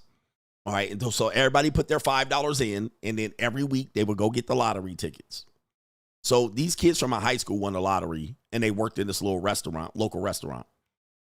And what happened was the week that they did it, there were a couple of girls that didn't put in their $5 that week. And that happens from time to time. You know what I mean? You'd be like, all right, let me float it. All right, okay, they normally put their money in, and, once we put the pot in, then we come back and ask for that $5. Hey, we didn't win this week, but I put $5 in on your behalf, right? So that was going on for a long time. A lot of people do this. Well, this particular week, there were two of the girls did not put in the $5, but they put in the money to the lottery, and they won. They won the lottery, but it was like 12 people in the restaurant. So they had to split it. So they all got like a couple $100,000. But the girls who didn't put their money in that week, they cut them out. It was like, nah, bitch, you didn't put the money in. They didn't put the money in. They sued them. The girls sued them and said, we normally would have put the money in. We didn't, but they happened to win. We normally don't win, but we won. So that's part of our money. An example of everything you give a woman is a gift, everything you give them is a loan. They thought they were entitled to the winnings, but they didn't put the money in. So what they offered to do is they were like, okay, we'll pay off your car loan. We'll buy you a car or something like that. They offered to give them something. But ma'am, you missed out. You didn't put your money up. You wanted to keep your $5, and you lost $600,000 to keep your $5 little dollars. So it is. He said they should have kept silent. No, you can't keep that silent. All right, they was going crazy. Could you imagine? Y'all hit the lottery off of everybody putting in $5, and you've been doing this for months and months and years, and all of a sudden they hit. But you got to put your money in. I put your money up, but they sued and they lost. All right. They didn't win. All right. You didn't put your money in, baby. All right. It's an evil world we live in. It's an evil world we live in. All right. Check this out. Do you guys think this is, there's an update on the guy. Remember the OG that crashed out on those black queens? All right, the OG that crashed out, he called them all kind of, this is why I don't like black women. This is why black women are bees. Remember that? And he had a black daughter and these type of things. Remember this guy? Well, there's an update. There's an update. This guy still has the same clothes on, and he crashed out bad in his red pill rage. And it says, old black man who cussed out black women at Roscoe's Chicken and Waffles says he can't stand black bitches, explains why he crashed out. Let's play the video. How long is it? 2 minutes and 26 seconds. Here we go. Man who cussed on black girls out in Roscoe saying that he can't stand black bitches. Well, he decided to explain himself. This is my dad. Dad, I want you to say exactly what happened that day at Roscoe's with those two women. What happened? When I go to Roscoe's, y'all, the lady... What happened at Roscoe's with that lady? I'm about to tell you. I told her she was beautiful. And I said, you need to smile. That's customer service. And she said something smart. What did she say smart for you to call her bitches and say you hate black women and all this and all that? What did she say to you for you to disrespect and degrade black women? What did she say? That was so bad. What did he say in court? I don't know. I don't recall. Okay, so that's what everybody on social media is trying to figure out. What did this woman do to you, and what did she say to you for you to come at her the way that you did? She said I look like Samuel L. Jackson. Okay, that's a compliment. Okay, as you can see what happened there. All right, so this is what happened, and I told you this is a red pill rage situation here. All right, that was a red pill rage situation, and I'm willing to tell you guys when y'all messed up, y'all messed up. Y'all messed up. So he was the one that opened his mouth first, and typically what we tell you, I mean, he does look like Samuel L. Jackson. All right, that's undisputed facts. And the woman that you hear speaking is his daughter. And as you can see how she speaks to him, you can see why he's just a loser in life. He's a loser. His daughter is scolding him and treating him with complete contempt and disrespect, but she's reading him the riot act because apparently he got cooked on the internet, and I even cooked him. All right, I even cooked him. So as you can see, he opened his mouth first, and you guys think that just because women are somewhere, you have the right to cold approach them and that they're willing to be cold approached, but they're just doing what they're doing. They're minding their own business, and you put your nose in their business with your old ass. And if you've seen the girls were beautiful young women. Okay, they were young, they were beautiful. Your old ass running around here with this nappy ass beard looking like motherfucking Frederick Douglass, and you thought you could put some word in with them big ass dirty bifocal glasses and your old ass 1990s attire, and you thought you was going to get something back. You thought they were going to be like, oh, hi, old man. Hi, sugar daddy. You thought you was going to get some free punani with your simping ass comment, and they kind of clowned you, all right? And so they clowned you with the Samuel L. Jackson, but the daughter says it was a compliment. I don't think it was a compliment per se. All right, but you thought you went with the cold approach, numbers game. I'm going to say something to these pretty women, and they're going to appreciate it. No, this is why I leave them women alone, bruh. Leave them alone. They don't want to hear it, bruh, especially from you.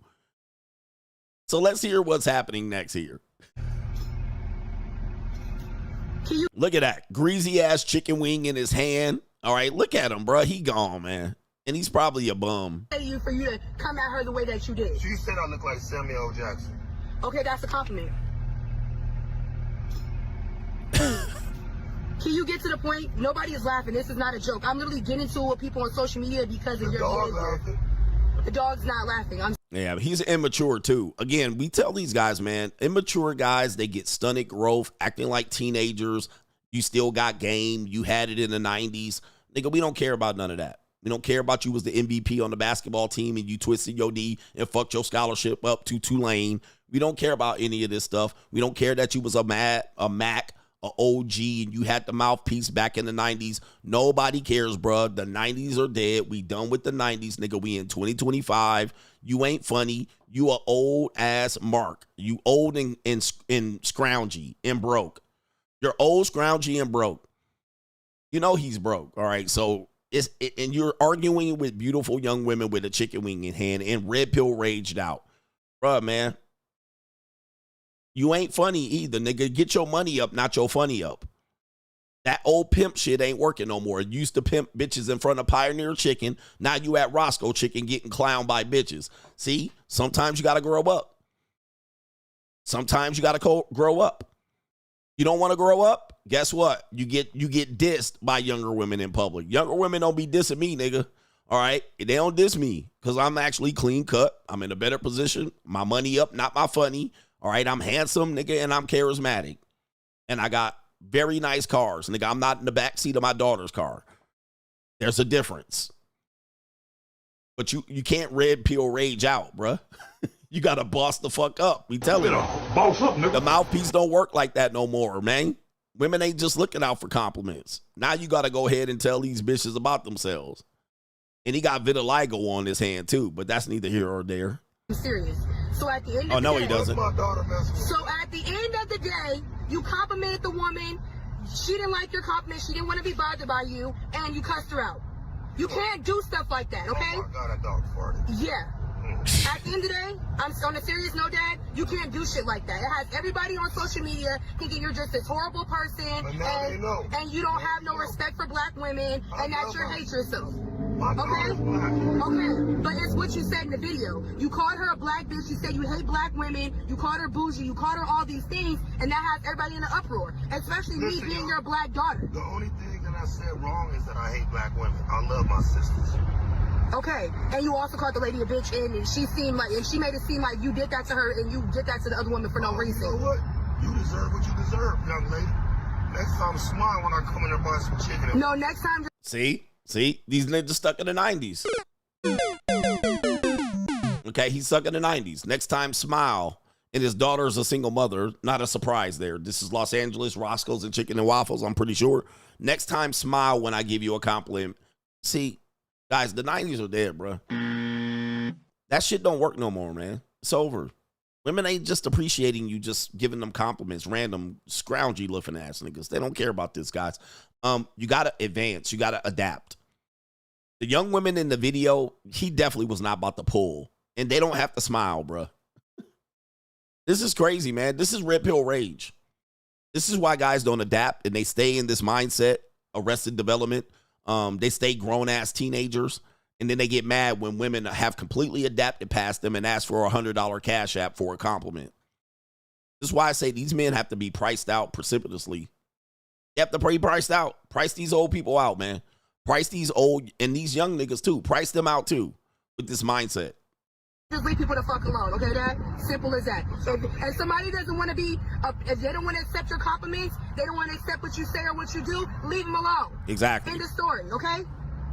But nah, man, I got to handle objections. I got to run this crispy ass mouthpiece. They should be happy that I complimented them. It's over. Those days are gone, man. Those days are gone. And it's sad that your daughter sitting here disrespecting your grown ass like this. This tells me where you are in life. And you're in the back seat all folded up and leaning against a car seat with a dog farting on you in the back. Guys, do not have yourself in this position. Men are not supposed to have themselves in this position. You got to boss up. You better boss up. I'll be damned if my daughter scold me on the internet. All right, my daughter ain't never going to be out here scolding my ass, bro. This is why you got to advance and constantly advance in life. This guy stayed where he was since 1996. He has not budged. He hasn't changed his wardrobe. He hasn't combed his beard. He ain't changed this hat. He ain't done shit. He's still working around in baggy jeans and big oversized jacket. Stunted growth. He didn't advance his job. He's still dropping fries and mopping floors and changing oil. You got to advance. You don't advance and adapt, you get left behind, cooked. Now you looking like Samuel Jackson instead of a handsome, debonair gentleman. You can't be a player for the whole life. What did I tell y'all niggas? Y'all can't be players forever. Right here. Players is cool until about 29, maybe 27, maybe 25, really. All right. Once you get past 25, you got to grow up. Got to grow up. Okay. Part two. Now, apologize. Can you apologize? Apologize. Hey, you fake Barbie looking female. Oh, Lord. Jesus. Sad. But don't you ever in your life come at me like that again. I will act like your daddy and whoop your ass. Yeah, see, man, damn, bruh. Man.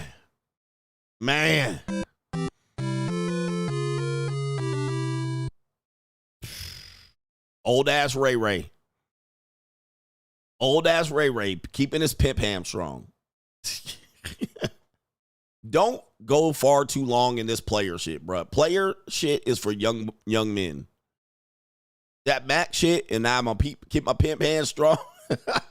Definitely mode 4. Now he's in mode 4. Man, shout out to Alan Roger Curry. He called that shit. Oh, man, these dudes, man, y'all don't realize it, man. Niggas be lame as fuck out here, bro. It's an evil world we live in. All right, we got one more here, and then the main event. We'll jump right into it here. This guy right here, Ace Metaphor and Cam Newton. All right, both of them, and shout out to Cam. He's right. He's like a broken cock, too. But he panders. All right, Cam Newton is wrong half the time he opened his mouth. All right, Ace Metaphor, come on, bruh. The king of panders are right here. These guys say that men are actually not attracted to women and what a woman offers on the outside other than her sexual organs. All right. These are black men out here that constantly dump in the Bible but live like heathens. All right, let's see what these goofballs have to talk about here. Okay, let's take it to the video. Ace Metaphor and Cam Newton. I mean, come on. Heterosexual men don't like women for real. They don't. They like women sexually, but they don't like women. They're not attracted to what a woman is outside of her sexual organs. So then when we get into why a lot of men womanize, or why it's just they're minimizing a woman based off of who she slept with or who she potentially can sleep for, it because it's like you haven't gained the appreciation of the wholeness of a woman yet, and what that wholeness of a woman can bring to your life. A lot of times we'll talk about strength and we'll say men are stronger than women, but that's because we value physical strength. We're not talking about emotional strength, spiritual strength. We're not talking about the type of strength that can run a household. And we're not putting that same type of weight. And what I would encourage, and this was the shift that I had to do, is I had to start liking the wholeness of a woman outside of sex. And then when you do that, now you appreciate the things a complete woman can bring to your life. A lot of heterosexual life. When we talk about the Bible talks about finding a capable wife, right? That capable wife, that person that if you was to stumble, can pick up the ball and start running. And there's a lot of men that have just a wife because they was only concerned about what she can do in the bed. And so what I'm just encouraging men to do is just like, and it's for our own benefit, because a lot of us, especially men with some type of means, we end up finding a dependent, not a partner. Yeah, she can fuck us good, but if you was able to stumble, bro, what the fuck is gonna happen with your family? And so I just encourage men to be, I'm not gonna say more, because that's unrealistic to a lot of men, but as attracted to what she brings as a feminine energy to your life outside of just what you're doing in between. Check this out. So to that point, life, when we talk about the Bible. Ooh wee, look what that money make a bitch do.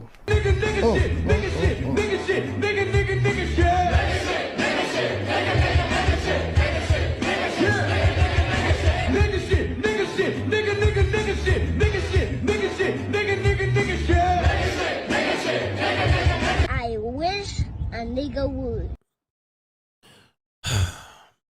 I'm tired of these people, man. These people are clowns. These ninjas are clowns. This is some clown buffoon bullshit. I mean, this is crazy. And this stuff is now, this is what YouTube and everything does. They try to take views from me and give it to these clowns. The Bible says, fuck the Bible. Y'all live like heathens. The black community has the work. Why do the black community always run back to the Bible when they want to have relationship talk? But y'all out here fucking and eating chicken all day, all right, and drinking malt liquor. All right, y'all always want to run to the Bible, acting like the whole community out here living the Bible. You guys are fucking heathens and you're going to hell. All right, stop it. They always want to thump that Bible and thump that Bible. The Bible says, women, you can find a capable wife. They always quote that bullshit. All right, it also says no premarital sex. All right, but y'all out here fucking everything that moves in Houston. This is ridiculous, man. I can't even start. Where do I even start with these two clowns? Where do I start with these clowns? Like, where do I even give these clowns? Where do I start with this bullshit? What do you want me to do? What would you want me to do with this information? This could be a whole hour, and I don't have it. All right, I don't have an hour. I got time. Yeah, I got time, cuz. But I don't have time. This is some clown shit. From two unmarried clowns. Is Ace Metaphor married? And Ace Metaphor is a student of Derek Jackson, for those who don't know. Him and Hafiz worked under Derek Jackson while Derek Jackson was scamming fat black women at seminars. Hafiz was there under Derrick Jackson, and so was this guy under Derrick Jackson, scamming overweight, chicken-eating black women, thinking that they were going to get a black man, and they didn't get shit. All right, and that fake-ass, jewelry-ass chain is tangled up. All right, I don't got time for these people here. Nothing they're saying is going to help anybody else. Just look it up. Ace Metaphor worked under Derrick Jackson while they went from city to city at hotels with fat black women, all right, and scamming them. Ace Metaphor worked under Derrick Jackson. So did Hafiz. Okay, so did Hafiz. They worked under his program. They saw him hustling, and they coming out here with that goddamn chitlin shit too, hustling these black women. With this bullshit. Now, let me just say this, where he's halfway right. Where he's halfway right. Men and women are not compatible. They are not compatible. And I will say, yes, he's saying men like women only for what they can offer sexually, their outside organs. Okay, with that being said, if women didn't offer any outside organs, I can guarantee you 99% of men wouldn't even deal with women. So, okay, you're halfway right on that, and you're a halfway crook. You're halfway right on that. Yes, men would not even deal with women if they didn't have a vagina and titties. Okay, so what do we do with this information? A vagina and titties are important, and half the time, that's all we need. Sometimes we want a little bit more, but men and women aren't compatible. In fact, many times, if a certain men don't have any money, they get no pussy. So what do we do with this information? All right. What do we do with this information? In fact, women and men aren't compatible at all unless there's an even exchange or an exchange of something: money, energy, attention, and time. This is the basis of all relationships. So what are we supposed to do with this information? Not all men and women are supposed to like everything about each other. In fact, ask a woman, how many men have you ever tried to offer them? Let's ask a woman, how many men have offered themselves to you? And how many of those got rejected? Women reject 80, 90, 100% of men. In fact, if she's single today, all the men she's ever had, she's rejected. Why? Because there was something he wasn't giving her, meaning that no men on earth have been compatible with that woman. No man on earth has been compatible. I know you guys hear me when I say men and women are compatible and you get triggered. The best chance you have at compatibility is one person.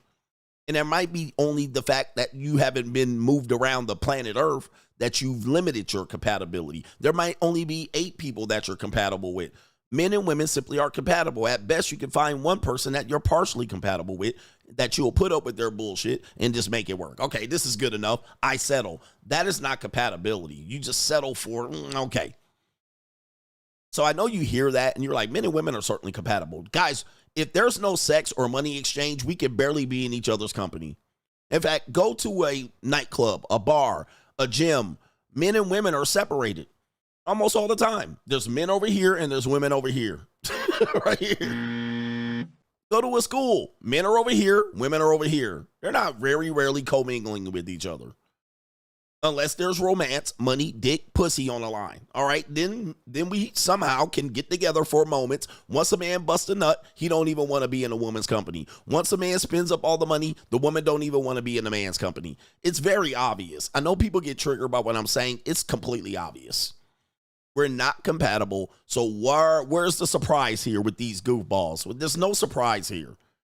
I know he wants to sound like he's eloquent and putting together a rational thought. Men don't care about women other than their outsides and insides. Obvious. Then he uses the Bible. Bible says, man, if you don't shut your bitch ass up. Go to the bathroom. Men over here, women over here. I mean, come on, bro. It's not that hard. Don't try to complicate it and put some shit together that ain't gonna fly. All right, try to guilt men to be more appreciative of women other than their insides and outsides. Bro, that's what gets us going. Don't feel guilty about that. That's what attracts me. It's crazy, bro. These people are clowns, goofballs. Let's get to the main event.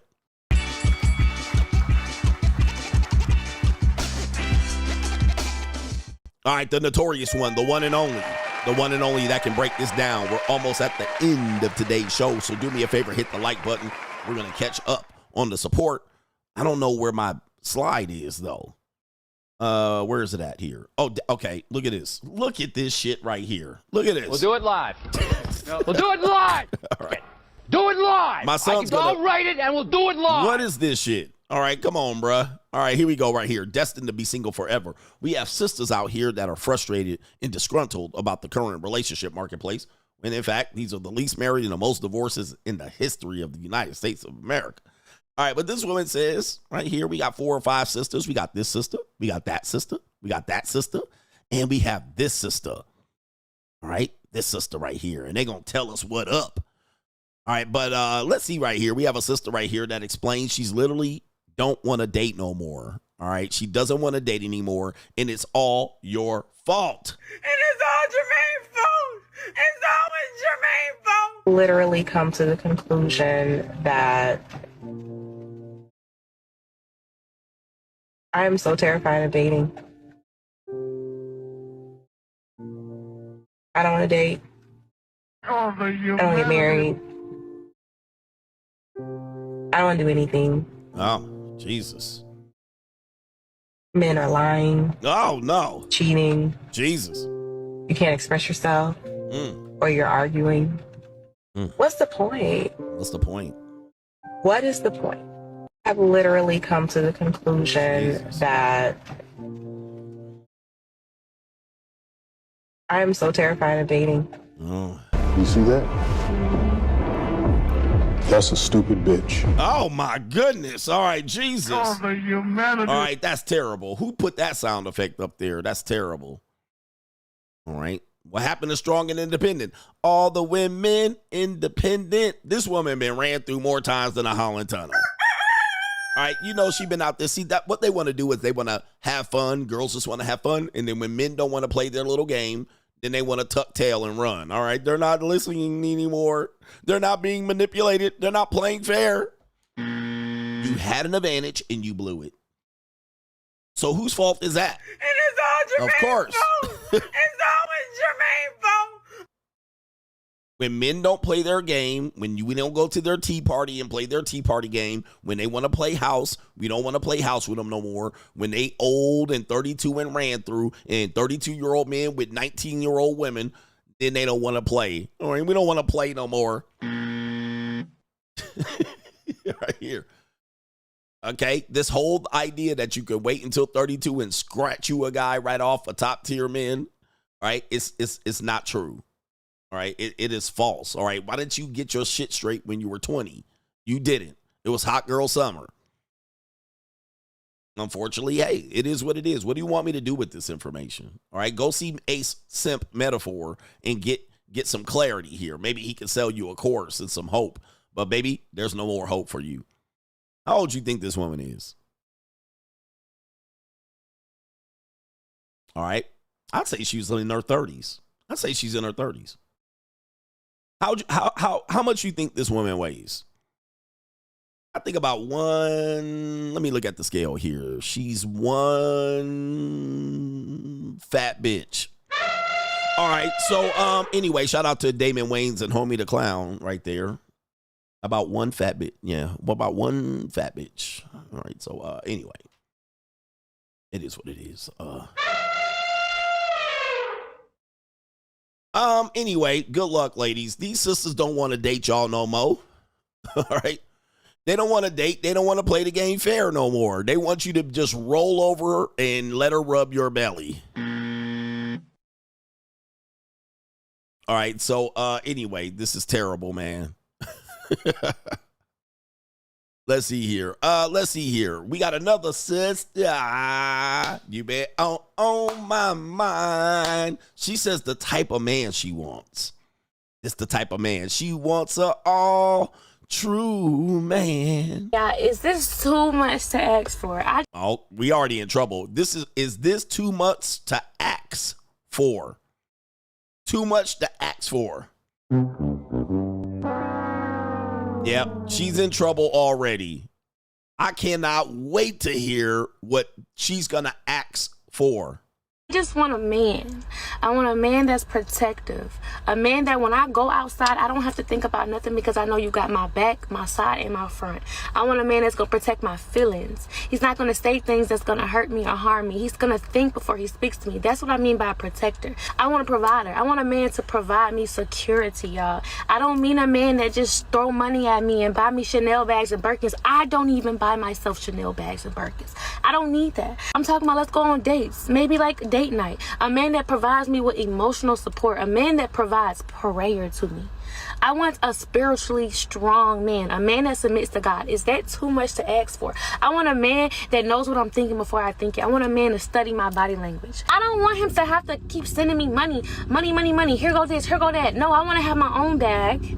And I want him to have his own bag. So when we create something together, we have a bigger bag. That's what I want. I want a man that loves family. I want a man that cares about his mother. I want a man that respects all women, not just me. I want a man that's not afraid to be himself. And I mean his full entire self. A man doesn't always have to be a soldier. You can tell me when times is not right. You can tell me when things are not going well, when there's too much on your plate. Because I know as a man, it's hard out here for men. Men have to just be this up straight soldier who always got to provide, protect. All of these things and no one's checking up on them. I want my man to come to me so I could check up on him. I want my man to feel like he could trust me and I could trust him. I want my man to go out and have fun with his friends, go out with his homeboys. I want my man to be able to have female friends because I want to trust my man with my life. I want to trust my man with everything. I should be able to have him in a full room of women and I don't even blink because I know my man got me. That's what I want from my man. I don't want to have to control what he do every 5 seconds. I don't want to be on top of him. I don't want to go through his phone. I don't want to be like, oh my God, my man's out with his friends, he's gonna cheat on me. Oh, he's out with his single friends. No, I want to feel so secure in my body, in my spot, in my place, in my position as a woman in his life that I don't worry about anything except for, is he fed? Is he healthy? Is his mind okay? Baby, do you need anything from me? Do you want me to pick up some slack anywhere? I want to be able to lift a heavy weight off my man. I want to be his peace. I want to be that woman for my man. What the hell? Oh my God, no way. Ma'am. I don't give a fuck what you think, bitch. Cut that bitch off. Next caller. You started off saying, is this asking for too much? And proceeded to ask for too much. And she's still asking for shit. I'm not even done with the video. She's still asking for shit. Like, I want this and I want that. And I want him to do this and I want him to do that. Your guy is imaginary. This is imaginary guy. Jesus, right? This is an imaginary guy. He don't exist at all. Is that too much to ask for? But it's hard out here in these streets. That's because you're in these streets. I'm going to the streets. End of story. Man, dude, this woman got a little bit of beauty and thought, I'm asking for the whole thing. Right? No, fuck it. All right, I'm cute. So guess what? Give it all to me. Give it to me, baby. Let's pull up her gram. All right, let me see what her, okay, she done had her sins all washed away. She's been redeemed. She's hit 500,000 subscribers on, is it YouTube? I can't tell. YouTube. She has 500,000 subscribers on YouTube. Her Instagram ain't popping though. All right, only 100,000, not even 100,000 subs. So she's a YouTube content creator here. And let's see here. All right, there she is right there. All right. Is that a tattoo in the middle of your chest? Oh my goodness. That is a tattoo in the middle of your chest. So, reformed skeezer at the club in Orlando or wherever that fucking is, Houston, at the VIP section. Got it. Got it.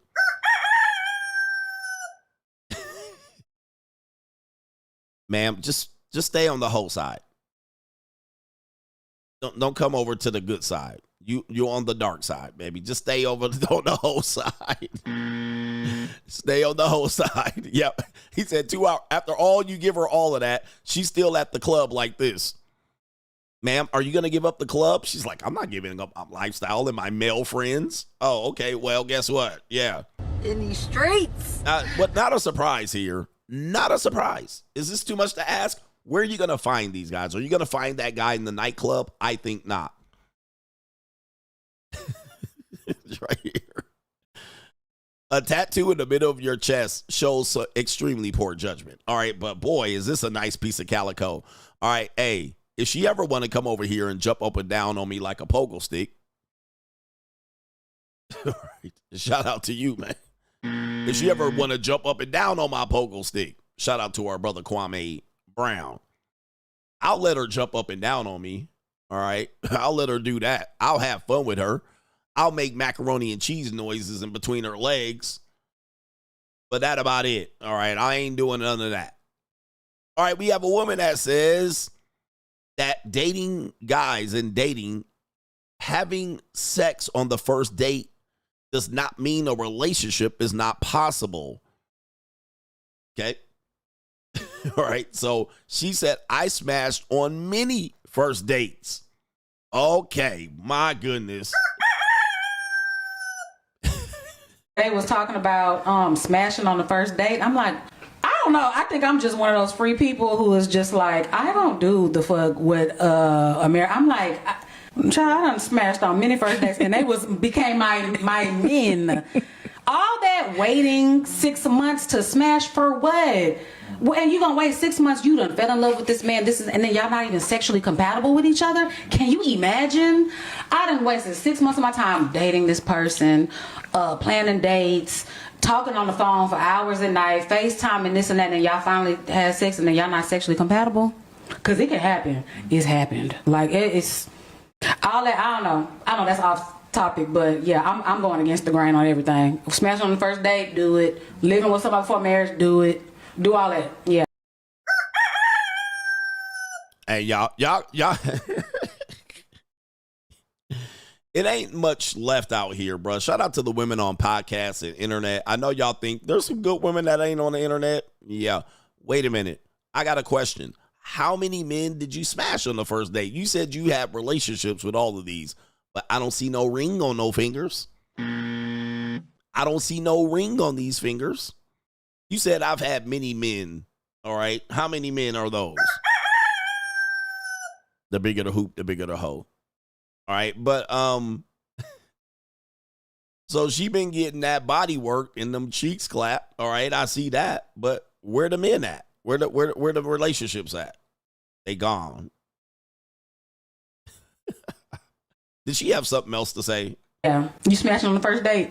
I didn't used to. I used to be like, nah, I'm gonna wait. Like, but now being an older woman, older. Yes. When you're younger and you're like, he might not call me back, and I just, just fuck this man. Like, never gonna hear from his ass again.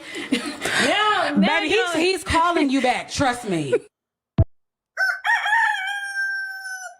Yeah, there ain't many wives out there, man. The streets is calling. I'm going to the streets. End of story. All right, these streets is calling these women, man. I'm going to tell you, brothers, right there. These streets is calling these women. They love it in the streets.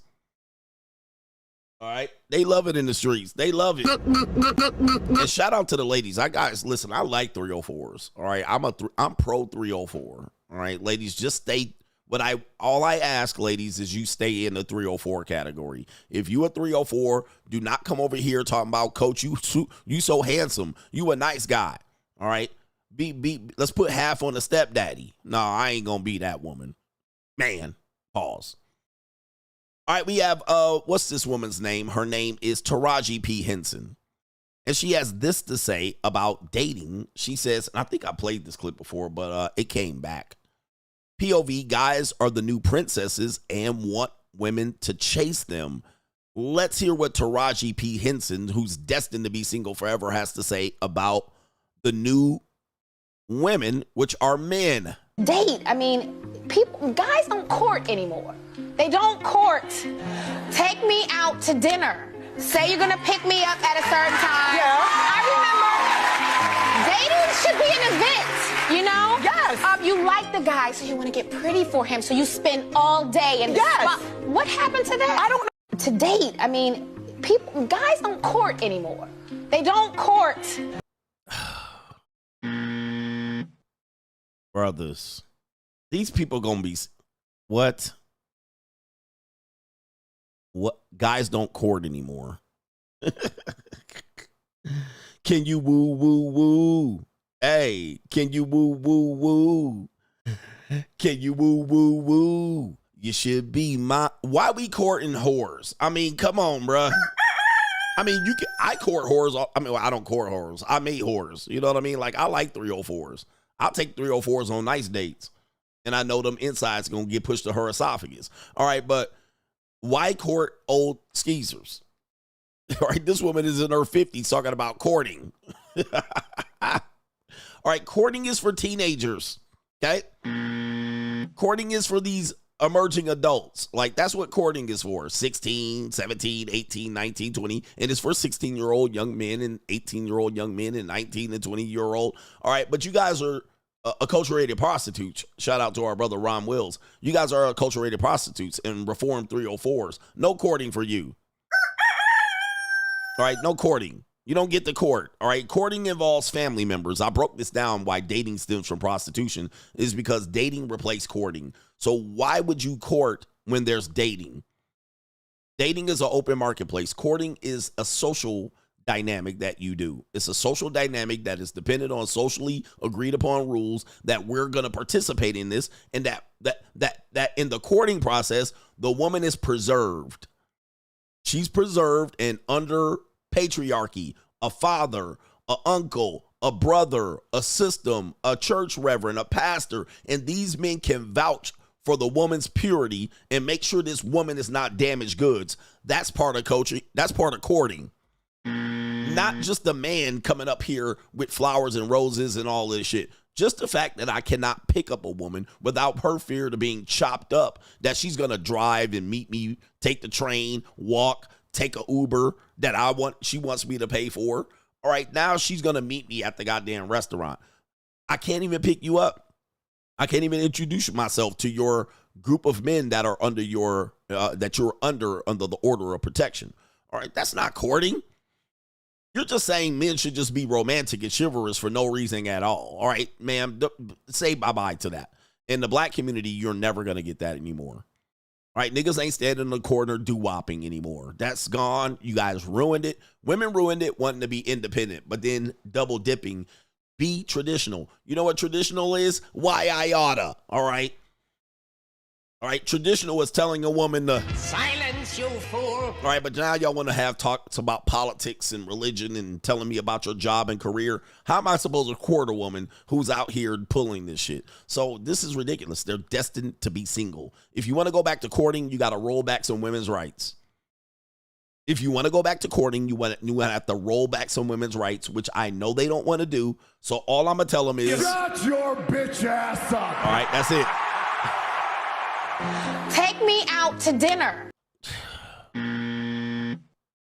Why we taking always skeezoids to dinner? Yeah, that brother's starving. All right, and look, you know why? I'm always hungry. All right, they want to eat. Ma'am, you don't need to eat. I need to put your ass on a diet, taking you out to dinner, not on the first date. First date dinners are not required. If you want to do it, fine. But dinner is not going to make for a better date. All right, it's not going to make for a better relationship. Say you're going to pick me up at a certain time. I tell women all the time I'm going to pick them up. 80, 90% of them decline. Anytime I offer a woman, in dating, in courting, anytime I offer a woman to pick them up, they decline. Why? Well, you're going to know where they live. If the date goes bad, they're going to fear that you can stalk them. Their safety is concerned. So they inevitably almost never want to be picked up on a date. So you have women that are like, nah, don't pick me up. So there goes courting.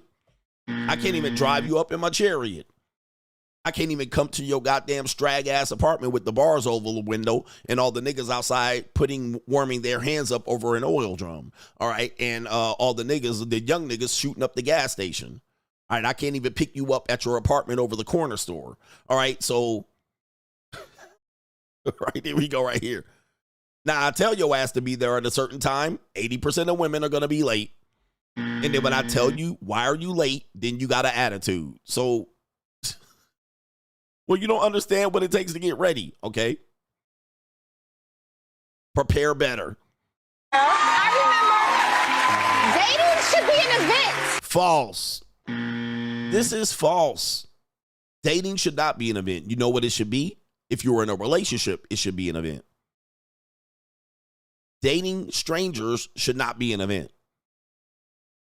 So understand the difference. If you are in a relationship and you're dating and I take you out to an event, that's who is entitled to an event. Who told your goofy ass that dating should be an event? False.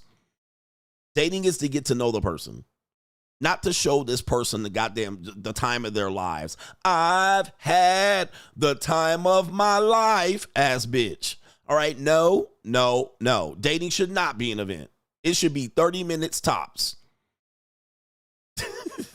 30 minutes tops. No first date should go past 30 goddamn minutes.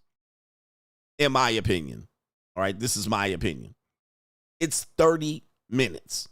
You can play 18 holes of mini golf in 30 minutes and dip. All right, this person is a no. This person is a yes. You want to go get a drink afterwards? No. All right, you want to go get a drink afterwards? Yes. You want to go to my apartment and fuck afterwards? Yes. You want to go to my apartment and fuck afterwards? No. All right, now we know where we are.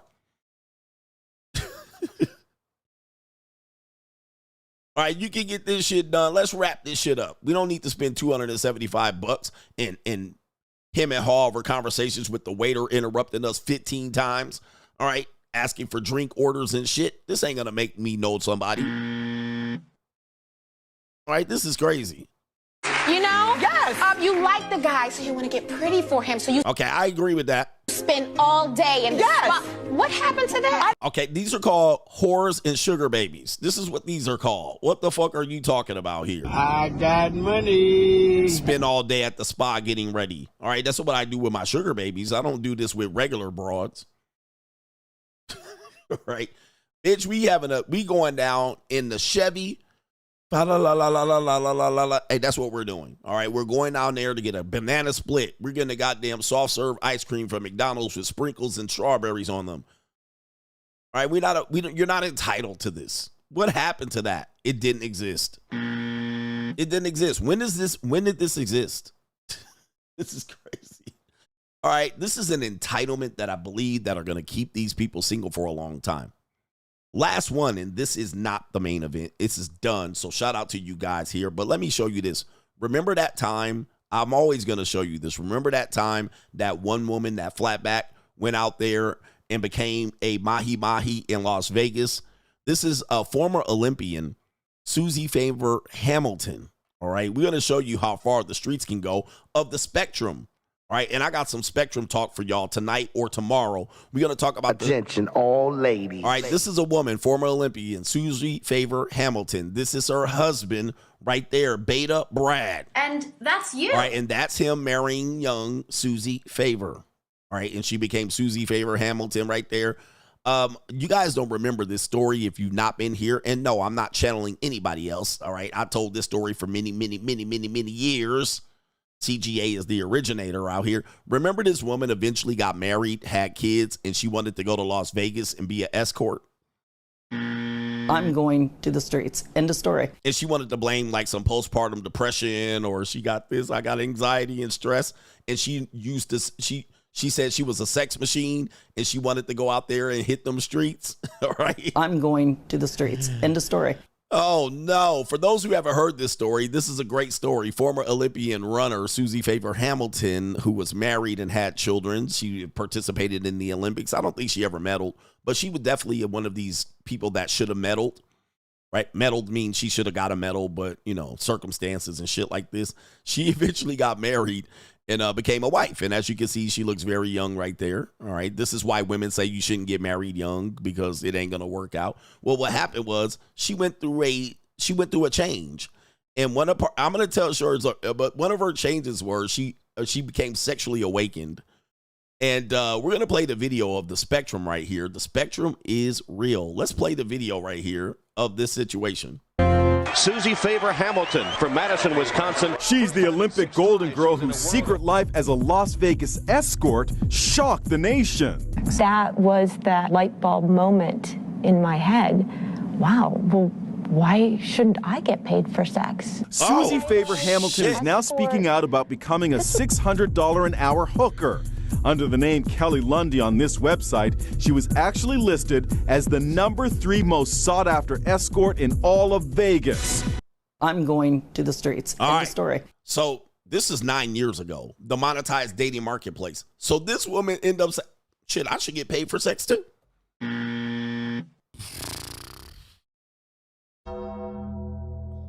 She said, I'm a fuck and they getting paid. Might as well get fucked and get paid too. So did you hear that line? Married woman.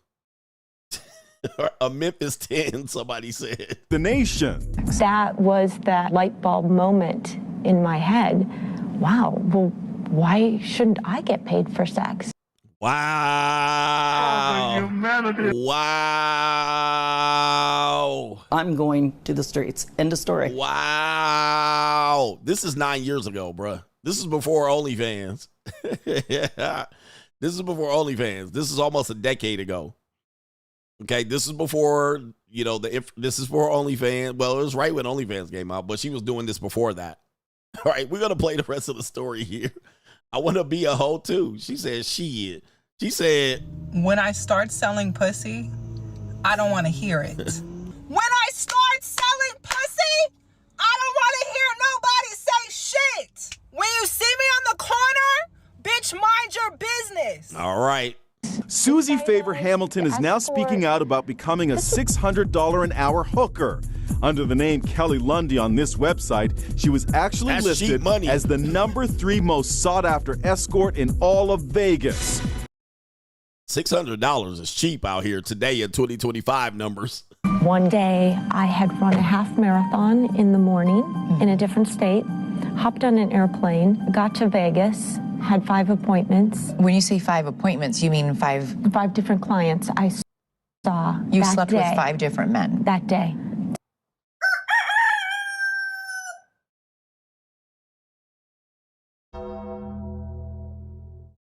Man. She said she ran a half marathon, flew to Vegas, and had 5 clients.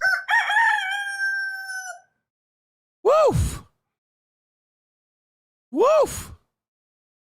Still after the 5 appointments, endless energy, couldn't sleep. Favor Hamilton competed in 3 Olympics. Her final race was in Sydney, Australia in 2000, where she had this heartbreaking fall seen around the world. Susie Favor Hamilton has fallen down. She's making the stunning admission that she fell on purpose and was faking when she was carried off in a wheelchair.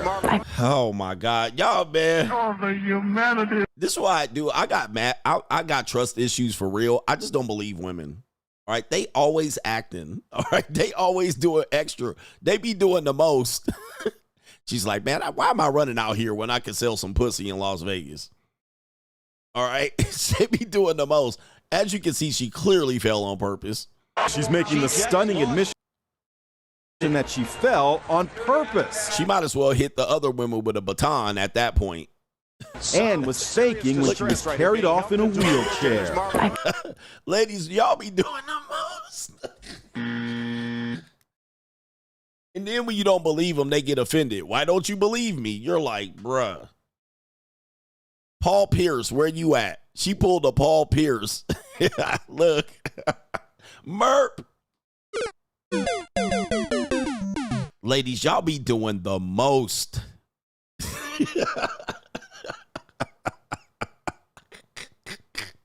But I'm laughing at him. You was serious. She's really hurt. No, she wasn't. This is some wild shit, bruh. This is a wild ass stories. Faking when she was carried off in a wheelchair. I pretended I was injured, and I remember thinking, again, you're the worst person in the world. Look at that, bruh.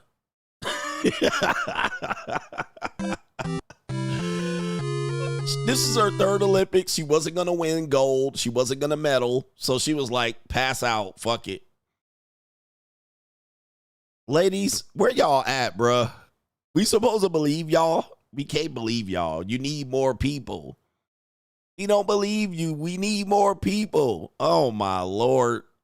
Look at what you just did. We spoke to Elizabeth Vargas about the bombshell interview airing Friday night on 2020. She has battled epic anxiety all of her life.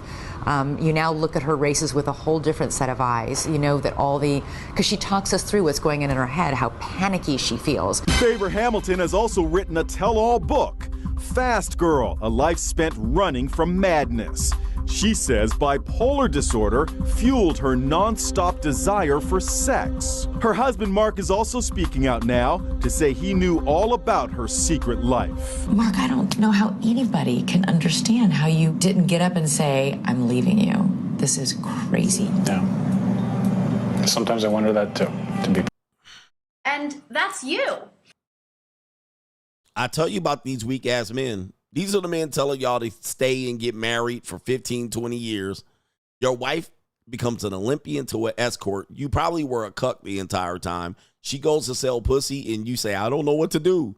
I don't know what to do. I'm surprised I didn't leave neither. So never trust a married man because they'll put up with hell and they won't leave. They'll put themselves through hell and won't leave. And why the big ass forehead, bro? This dude looked like his face start in the middle of his face. Not even at the top. Look at my shit start at the top of my face. This sloping forehead Neanderthal. I don't know why I didn't leave neither. Because you were a cuck. It's crazy. Yeah. Sometimes I wonder that too, to be perfectly honest. It's what I did though. I tuned out. You live your life, I live my life. He tried very hard to convince her this was a dumb idea, that she should not do this. But he was also desperate to keep her happy. She was in a deep, dark place at this point and had been. Why they making her out to be the victim and she a schizo? I'm going to the streets. End of story. Bipolar disorders, anxiety from racing. All right, come on, man. And for years. Faber Hamilton's secret life came crashing down. But she didn't have that when she was getting fucked and railed by 5 guys a night. In 2012, when a client ratted her out, leading to headlines like, On Your Mark, Get Set, Ho! Ooh. And American Queen of Trick and Fields. Ooh. Now we're hearing her side of the jaw-dropping story. Great. Man, interesting. This show has been fire, brought to you by the Notorious one. Schedule a coaching call if you want to. Good luck out here. Shout out to our brother Everett Swain says, didn't Ace Metaphor F half of the women on this show? Yes, allegedly. Allegedly, supposedly had sex with some women on his shows. That's the allegation, okay? That's the allegation that several women have said he's having sex with several women on the show. Shout out to Everett Blake Swain II out here. Shout out to you. Joshua Moon says, but coach, ninjas unknowingly court 304s all day on the spectrum. On the spectrum. Remember, the social contract has been, the very fabric of it has been ripped up. All right. So it's hard for men to go out there and trust. It's crazy. Shout out to our brother here. Our brother is Kati. You talked about men getting deleted for someone, for getting something. Let me see. You talked about men getting deleted for getting with someone's wife. Shannon talked about Cam Newton, or he talked to him about sleeping over a woman's house and almost got shot by her boyfriend. He says why Shannon Sharp didn't sleep over on other women's houses. Okay, so this is a clip you're sending me, and I fucked up your chat. All right, just to let you know, man. And it's late in the game for me. That's what's happening here. Man. So, I've been sitting on this story. Only 2 people knew this story. Daryl McCormick and Keith Burns. I said, I'm going to tell it. So all right, Shannon Sharp. Okay, so you're saying Shannon Sharp almost got shot? Shannon Sharp almost got shot sleeping over another woman's house. Okay. Wow. Okay, man, Shannon Sharp has been through it, all right, with these women. You guys got to have a no strag policy, first of all. And then the second policy is don't do no business at her house. I know a lot of you guys don't want her to come to your house, but I believe your house is safer than hers. Okay, your house is safer than hers. Or you could go to the Snooty Fox, the Sleep and Fuck Motel. Shout out to George Carlin. You could go to the Shady Pines and the Shady Oaks. You can go to the Momo. But going over to especially Strags, guys, I don't know why men like Strags. I'm actually have a repulsed reaction to Strags. If I see Strags, I cross the street. All right, I don't want nothing to do with Strags. Okay, and people are saying, what is a Strag? And Strags is not a certain race of women. Shout out to the Angry Man. But a Strag is a certain type of woman. Okay, this right here is Strags. These are Strags. And I don't care if she got a bodysuit on. You know, one of these bodysuits that they wear, these young girls wear. I don't care if her body is on point. When I see a Strag, I just look at it and that's it. Soon as I see them with them goofy ass eyelashes with the Daffy, looking like Daffy Duck with the bill turned backwards, not shot off. All right. Soon as I see Strags, it's an automatic no. Nope. Mud Sharks, Strags, all right, Vato Chicas, Cartello. I mess with Cartello chicks, though. All right. I do mess with some Cartello chicks, all right, because they be fine as fuck, all right, and they're nice.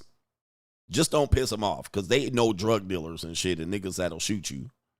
All right, but I don't mess with street meat, Strags. I know niggas think I'm a super duper trick, but I only try to mess with high quality women.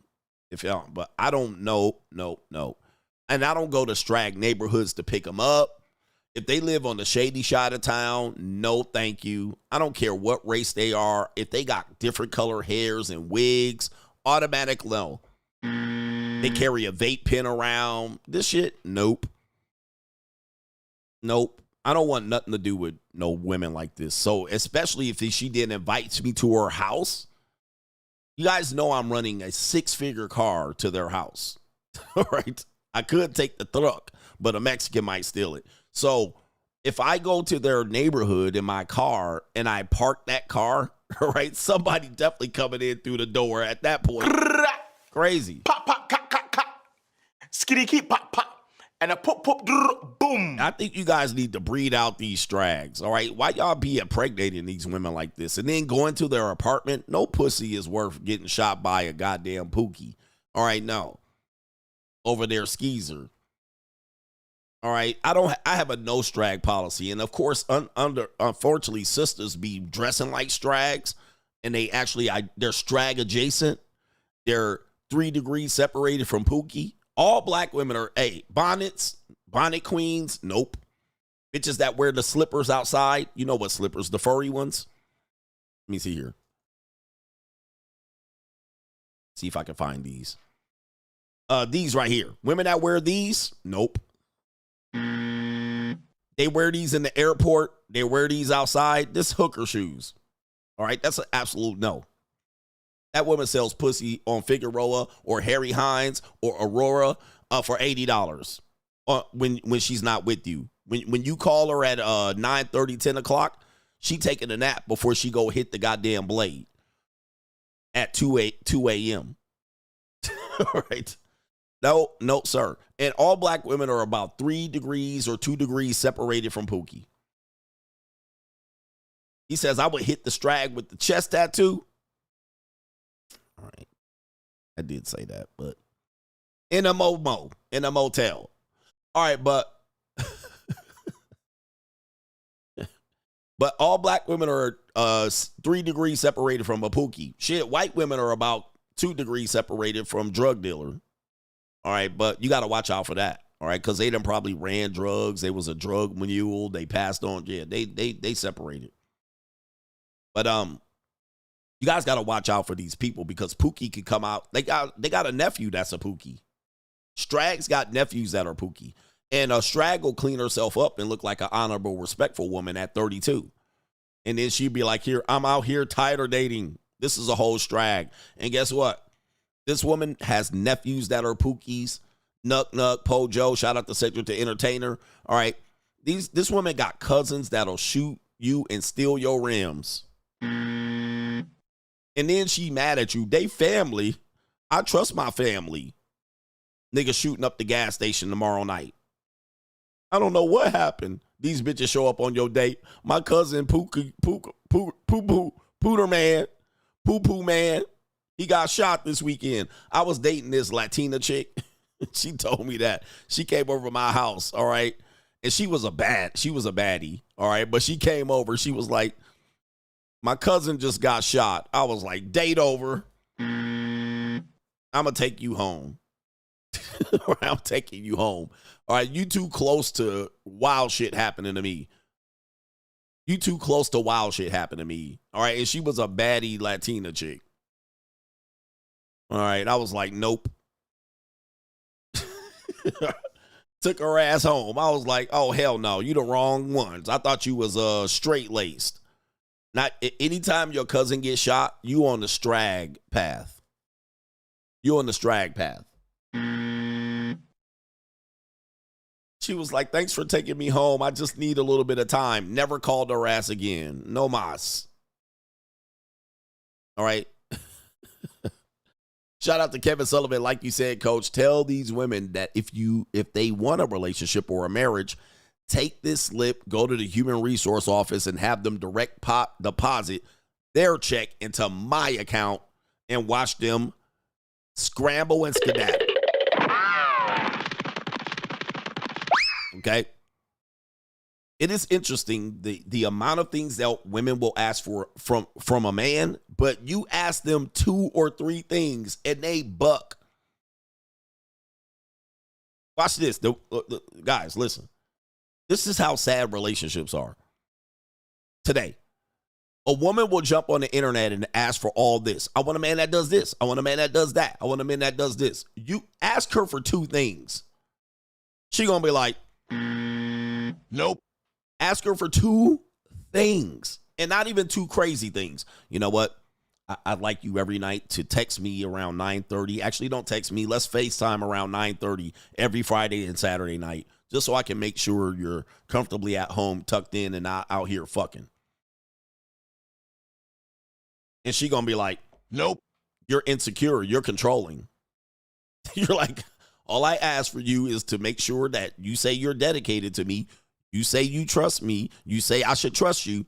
9:30, go ahead and hit me with that FaceTime. Call me back. I'm going to call you every Friday and Saturday night at 9:30. Don't text me back. Call me back. She won't do it. The bitch won't do it. She'll come up with all reasons as to why she shouldn't do it. Why do that? Why should I do that? You should just trust me. Relationships are built on trust. Right? That sounds insecure and controlling. She won't do it. Right here. It's crazy. Ask her for one thing. Why don't, you know what I mean? Why don't we have a joint bank account where you put your bank account into my bank account? She won't do it. Like 99% of them won't do it. And they sit up there and ask for 50 things. I want a guy that does this. I want a guy that does that. But it's often is you don't challenge her. You just go ahead and pour into her. She don't pour back into you. This is why they're out here making a raw deal. And then as soon as you ask for something, they be like, this sounds weird. All right, I did that with the previous boyfriend and it didn't work. All right, so I'm not doing it with you either. And you're like, damn, bruh. Like, really? Yes, really. All right, we do have PayPals that I need to acknowledge. Shout out to our main sponsor today. It is Monk Dan with the triple sponsorship. He came out and dropped his wallet after hitting the bottom of a BYU piece of calico. Shout out to Maryland guy, Facts Coach. He says, when me and my girlfriend broke up, she came into my house and took my MFing Xbox that she got me, even though I bought her a lot of things. When I confronted her about it, she said it was hers since she still had the receipt. Y'all gonna learn, man. Everything you give a woman is a gift. Everything she gives you is a loan. And she'll tell you, you ain't bought her shit lately. And you're like, what about that? I bought you that laptop. You see that bike over there? I bought you that. She'll be looking over there. You see that washer and dryer? I bought you that. Don't, God forbid you take any of that shit back. See those shoes over there? I bought you that. Purses, handbags, vacations. I bought you all that shit. She'll be like, anyway. Now, when you move out of the house, you try to take some shit that she bought you. You'll get a domestic violence call to the police. She'll jump in front of the door and block it and hope that you push her out of the way and she'll fall to the ground like Susie Favor Hamilton. All right? Where's it at? She'll fall to the ground like this. You push her out of the way. She stepped in front of the door. Right here. She's making the stunning admission that she fell on purpose. All right, this is how she'll fall to the ground. Him hit me. Him punched and pushed me and hit me in the spleen, the liver. I pissing blood, all that shit. All right, he got me good. Lord, help me, Lord. All right. You be like, bitch, get out the way, man. Let me get out of here, all right? She gonna hit you with this shit right here, all right? He was abusive. He beat me up and punched me and beat me from pillar to post, all right? And all of this shit. He put me in the DDT, the superplex from the top rope, and he hit me with the pile driver and the tombstone, all right? Just like this. Just so you don't leave with your goddamn PlayStation. Now you in domestic violence court, taking 20 hours of anger management, all right, and doing co-parenting classes. And I bumped my head, and I bumped my head, and I hurt my finger. See, there's a bruise on my finger. I took a picture of it. Now you sitting in jail like, about to lose your job. All right, because this oh, my God. Bunked my head. I walked in and I fell and he pushed me out of the way and I bunked my head. He was abusive. And then my finger, look, there's a bruise right there. My finger. My head. She have her whole head wrapped like this. And you sitting there like, this bitch. All right. All because you wanted a PlayStation. I'm taking my PlayStation. I bought that. Okay, so what? You bought it. You don't ever play on it. Are you going to play on it? Nope. And then you take the PlayStation, you unplug all of that shit. Run for the door, all right? And she jumped in front of the door. And then as soon as you mush her out of the way, man, get out of my face, you bitch, all right? You just want to get out of there and prevent going to jail. Here we go. Here comes the acting classes. He was abusive. He was always abusive. He beat me up all the time. All right, there he is right there. And he'd always yelled and screamed at me. There he is right there. I need an ambulance. She'll be in a hospital bed with her head wrapped up like this and her finger wrapped up with a splint on it. You'll be looking at her like, bro.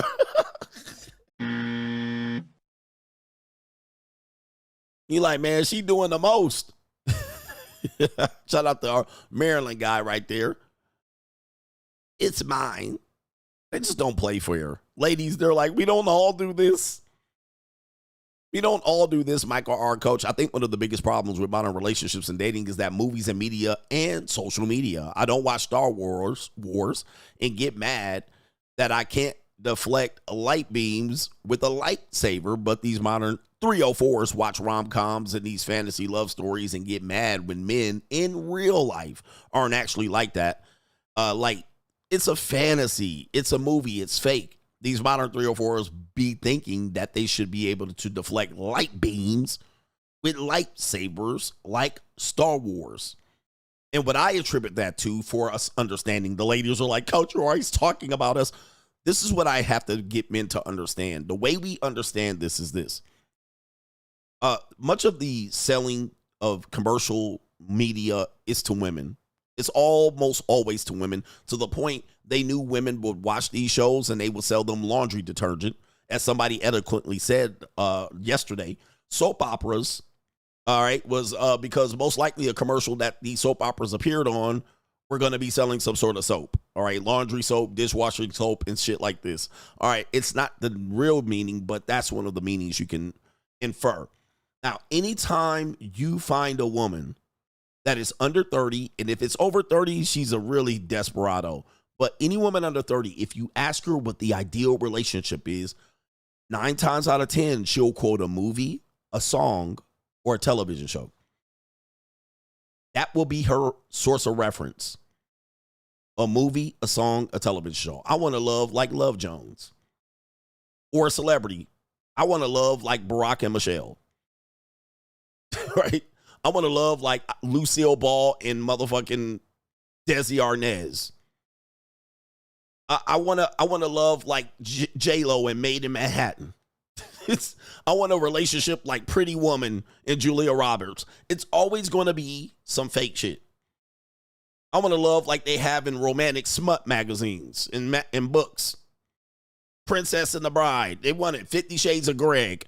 I mean, it's always going to be, yeah, Twilight. I want to love like in Twilight, how they fell in love. I want that Will and Jada love. And it's never going to be that. It's never going to be that.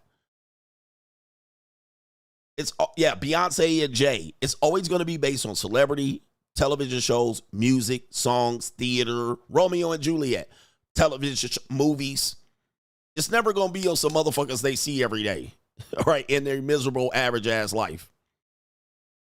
So understand that that's where they get their frame of reference, and then that's how, even if you're in a relationship with the woman, she'll judge how you're treating her based on what she sees on movies, television, and music. And if you're not giving her that, she's going to look at you like, what's wrong? Why aren't you doing what they did on the movie? You take her to a movie, and you're married to her, and she sees some motherfucker do some trick and shit on the goddamn video screen, and then you leave the movie. How come you can't do that?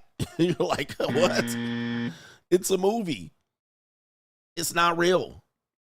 And she'll source all her material from songs. There was a song that said, she don't realize this is scripted banner, all right? I want you to have a scripted banner. Like, I want you to talk to me like they talk in a movie. You mean the script?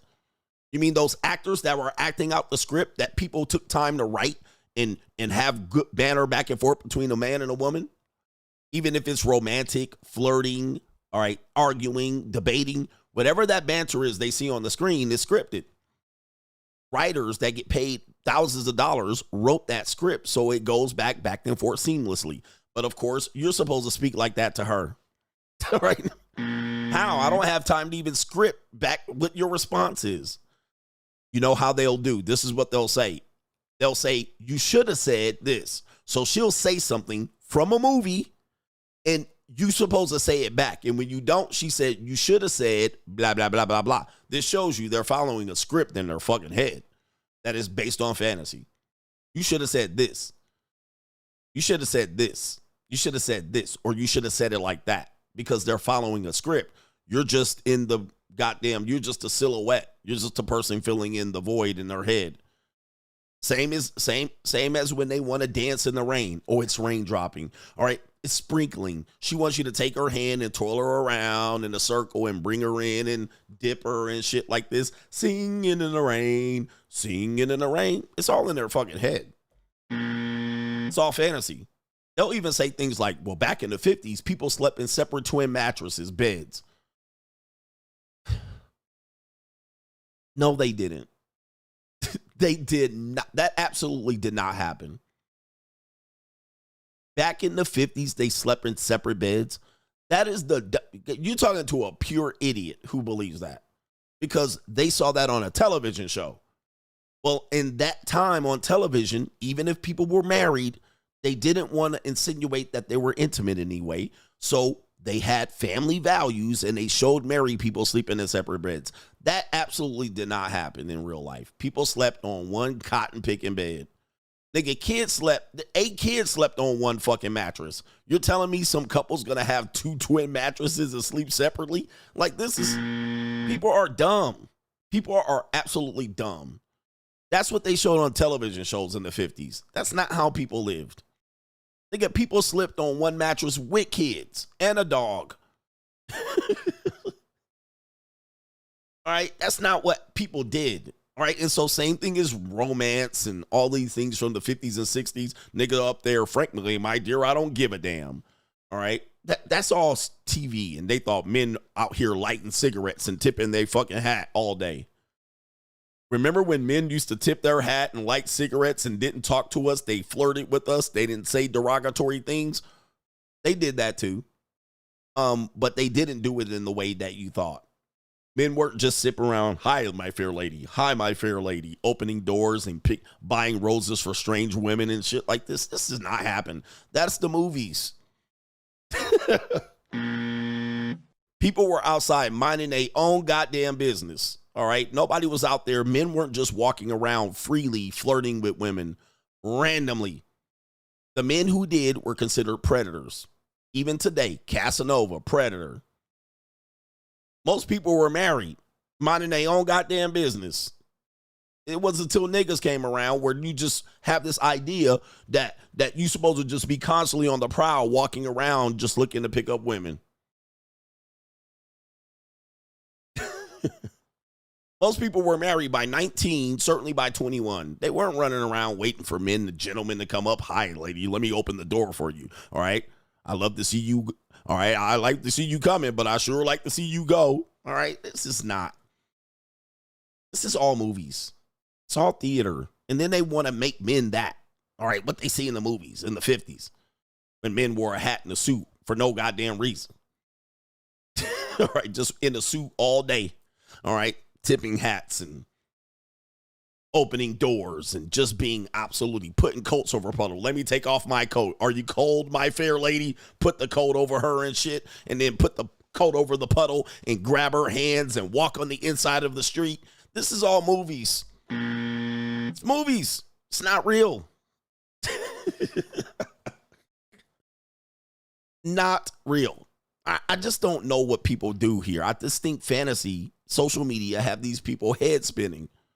The reason why you walk in the, when you're walking down the street, a true gentleman knows that the rule is you walk on the outside of the street, outside of the curb, so she walks on the inside. Why? It's 2025. Why do we do this? Why? So a car don't come careening on the curb and kill this bitch if she's walking on the outside of the street? Let me tell you, it's going to hit you too. Both of y'all dead if a car jumped the goddamn curb. You think she's the only one going to get hit? Let's say she's on the inside and the car comes careening over the curb. Both of y'all getting wiped the fuck out. You think you're going to stop her from getting hit? What are you, Superman? You're going to deflect the car off of her? Like, this is goofy shit. These weren't rules that people had. That was television. Not only that. Another reason why people will walk on the outside of the curb, the men will walk on the outside, is that's where trash and horse shit was. Now, when was the last time you seen trash and horse shit on the sidewalk? And why am I only the one stepping in horse shit?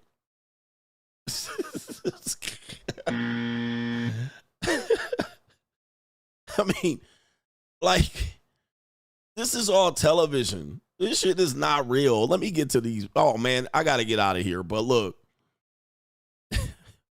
Castigator, a few things are funny that hearing coach purposely mispronounce words.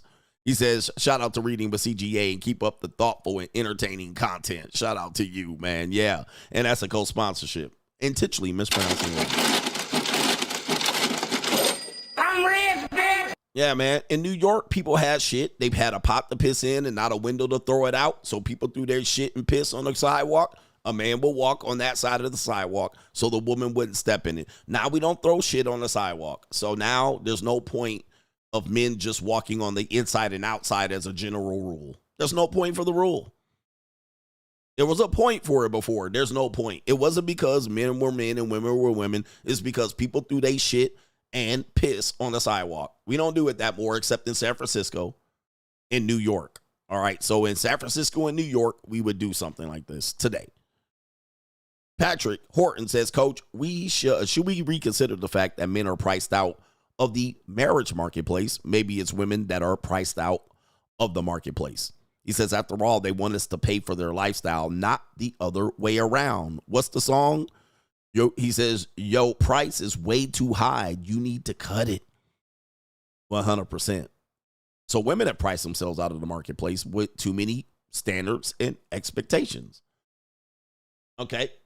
Shout out to Iceman Cometh. Engagement rings are gifts, but in the state of North Carolina, if two people do not get married, the judge will order the woman to give the ring back to the man. Women here don't like that. Oh, well. Shout out to them. Oh, well. Shout out to North Carolina. Michael Frantantoro over here. Get your money up, not your funny up. Not sure if you realize you just created a new quote. Well, I didn't. That's not mine. I'll be honest. All right. Shout out to you. It ain't mine. Boss up, nigga. But get your money up, not your funny up. Cisco says, also on last night's stream, I couldn't breathe. You had me laughing so hard, imitating the kid at the shooting game at the arcade. Best content is between the segments. That's what people don't get. All right, where's the main event? I'm like, you're going to miss the whole show? All right. The best content is between the segments. And the best content for women is between their legs. Hello. All right. Shout out to them. City boy. City boy. Ladies, no matter how good you are, the best thing you can do is part the pink sea. That's the best thing you're going to do all day. All right. I don't care what conversation we had, how much I respected you, how many doors I opened, how many hats I tipped, how many things you told me, how much education talk we had, how much dinner we had. I don't care. The best thing you're going to do is part them legs all goddamn day. There ain't going to be nothing you're going to do better than that. Nothing. There's zero you're going to do better than that, Ace Metaphor. That's what we looking forward to, is for you to park the pink sea. All right, so whatever we did as far as fun, we went mini golfing, we went played pickleball, we played paddleball, tennis, we went on the merry-go-round, a Ferris wheel, a roller coaster. We went in there. I don't care what the fuck. The best thing you're going to do is spreadeth thy legs. All right, that's it. That's what we looking for. And we did all of that for that moment right there, for that push and shove. So I don't care what you say, how educated you are, how many houses you bought, how many cars you own. I don't care about none of that shit at the end of the day. What them legs doing?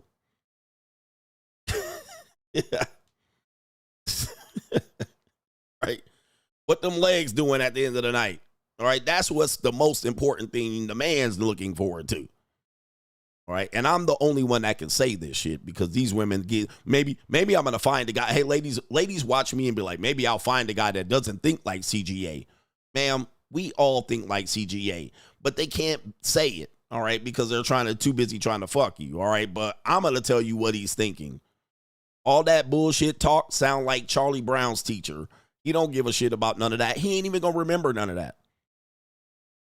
Ladies, you guys have that. You take a guy out one night and you tell him something. Dude, the next day you can ask him, remember when I told you? He gonna look at you like, huh? Remember yesterday I told you? He won't remember shit. And then remind me again. What was you saying? Oh, yeah. I remember.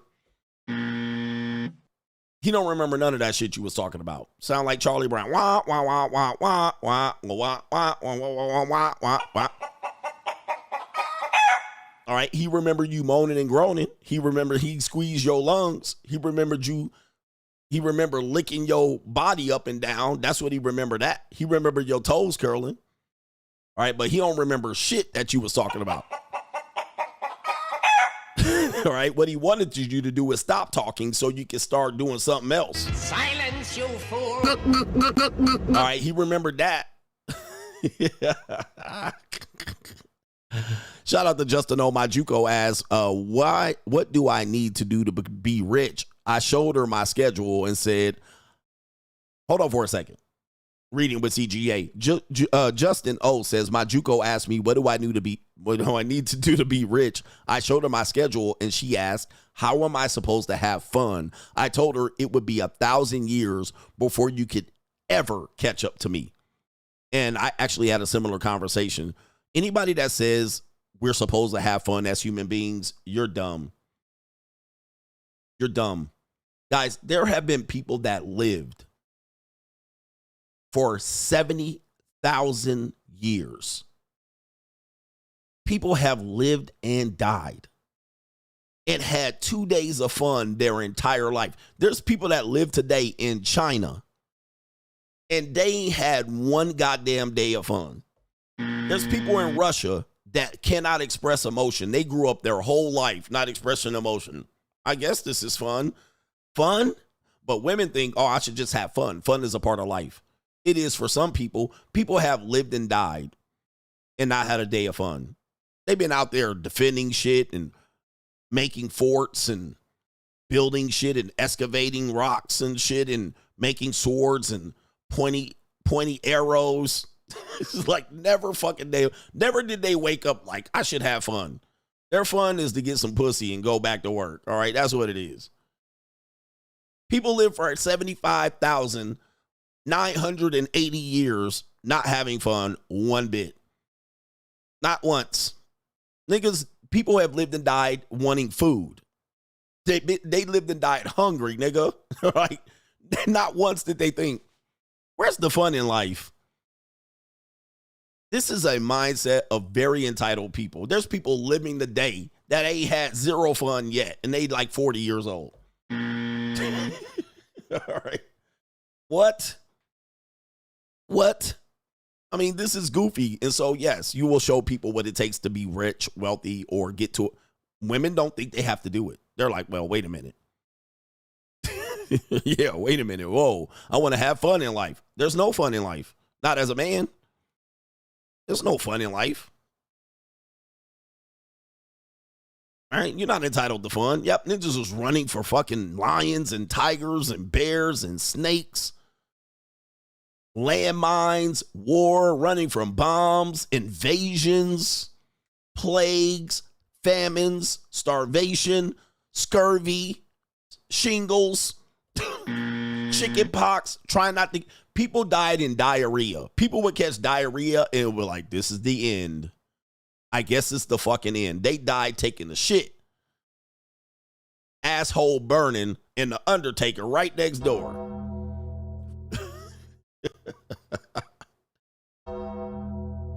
Like what? Like people are completely goofy.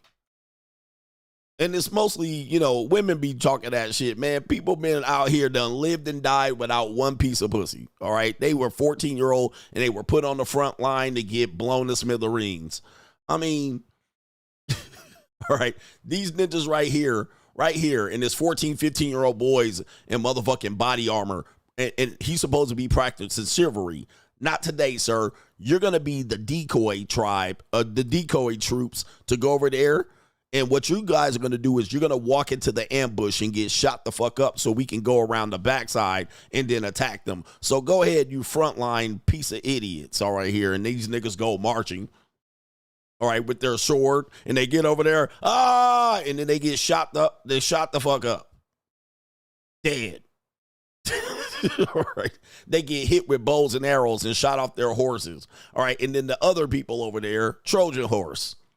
They were literally made to be sacrificed in war. You're talking about fun. Let's get some perspective here. We're fortunate to have what we have. It's not an entitlement. I mean, it's not what you're supposed to live. Jesus. Shout out to CPFSC. Says crazy how many gems you spit out every day. And they be new gems too and old gems. Sometimes you got to give them the foundation. What a great show. It's time for me to get on with the get on. Appreciate y'all for being here and the support. Look, I got to get back to what I need to do. But if anybody super chat after that, what I'm going to do is I'm going to read it in tonight's show. Hombre Lobo, hey, coach, do you remember the song I Love L.A. by Randy Newman? It was so. If so, was it a popular song in L.A. when it did? Was it a popular song in L.A.? Curious to know. It was. Yeah, it was. I mean, it only became popular for the Lakers, to be honest with you. Right?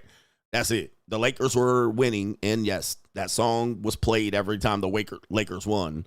So it wasn't a song people listened to like, I love LA, but it was a song that people made to feel good. Thanks to the Lakers and the Doyers. Shout out to the coach gang. Hit the like button on the way out. Peace.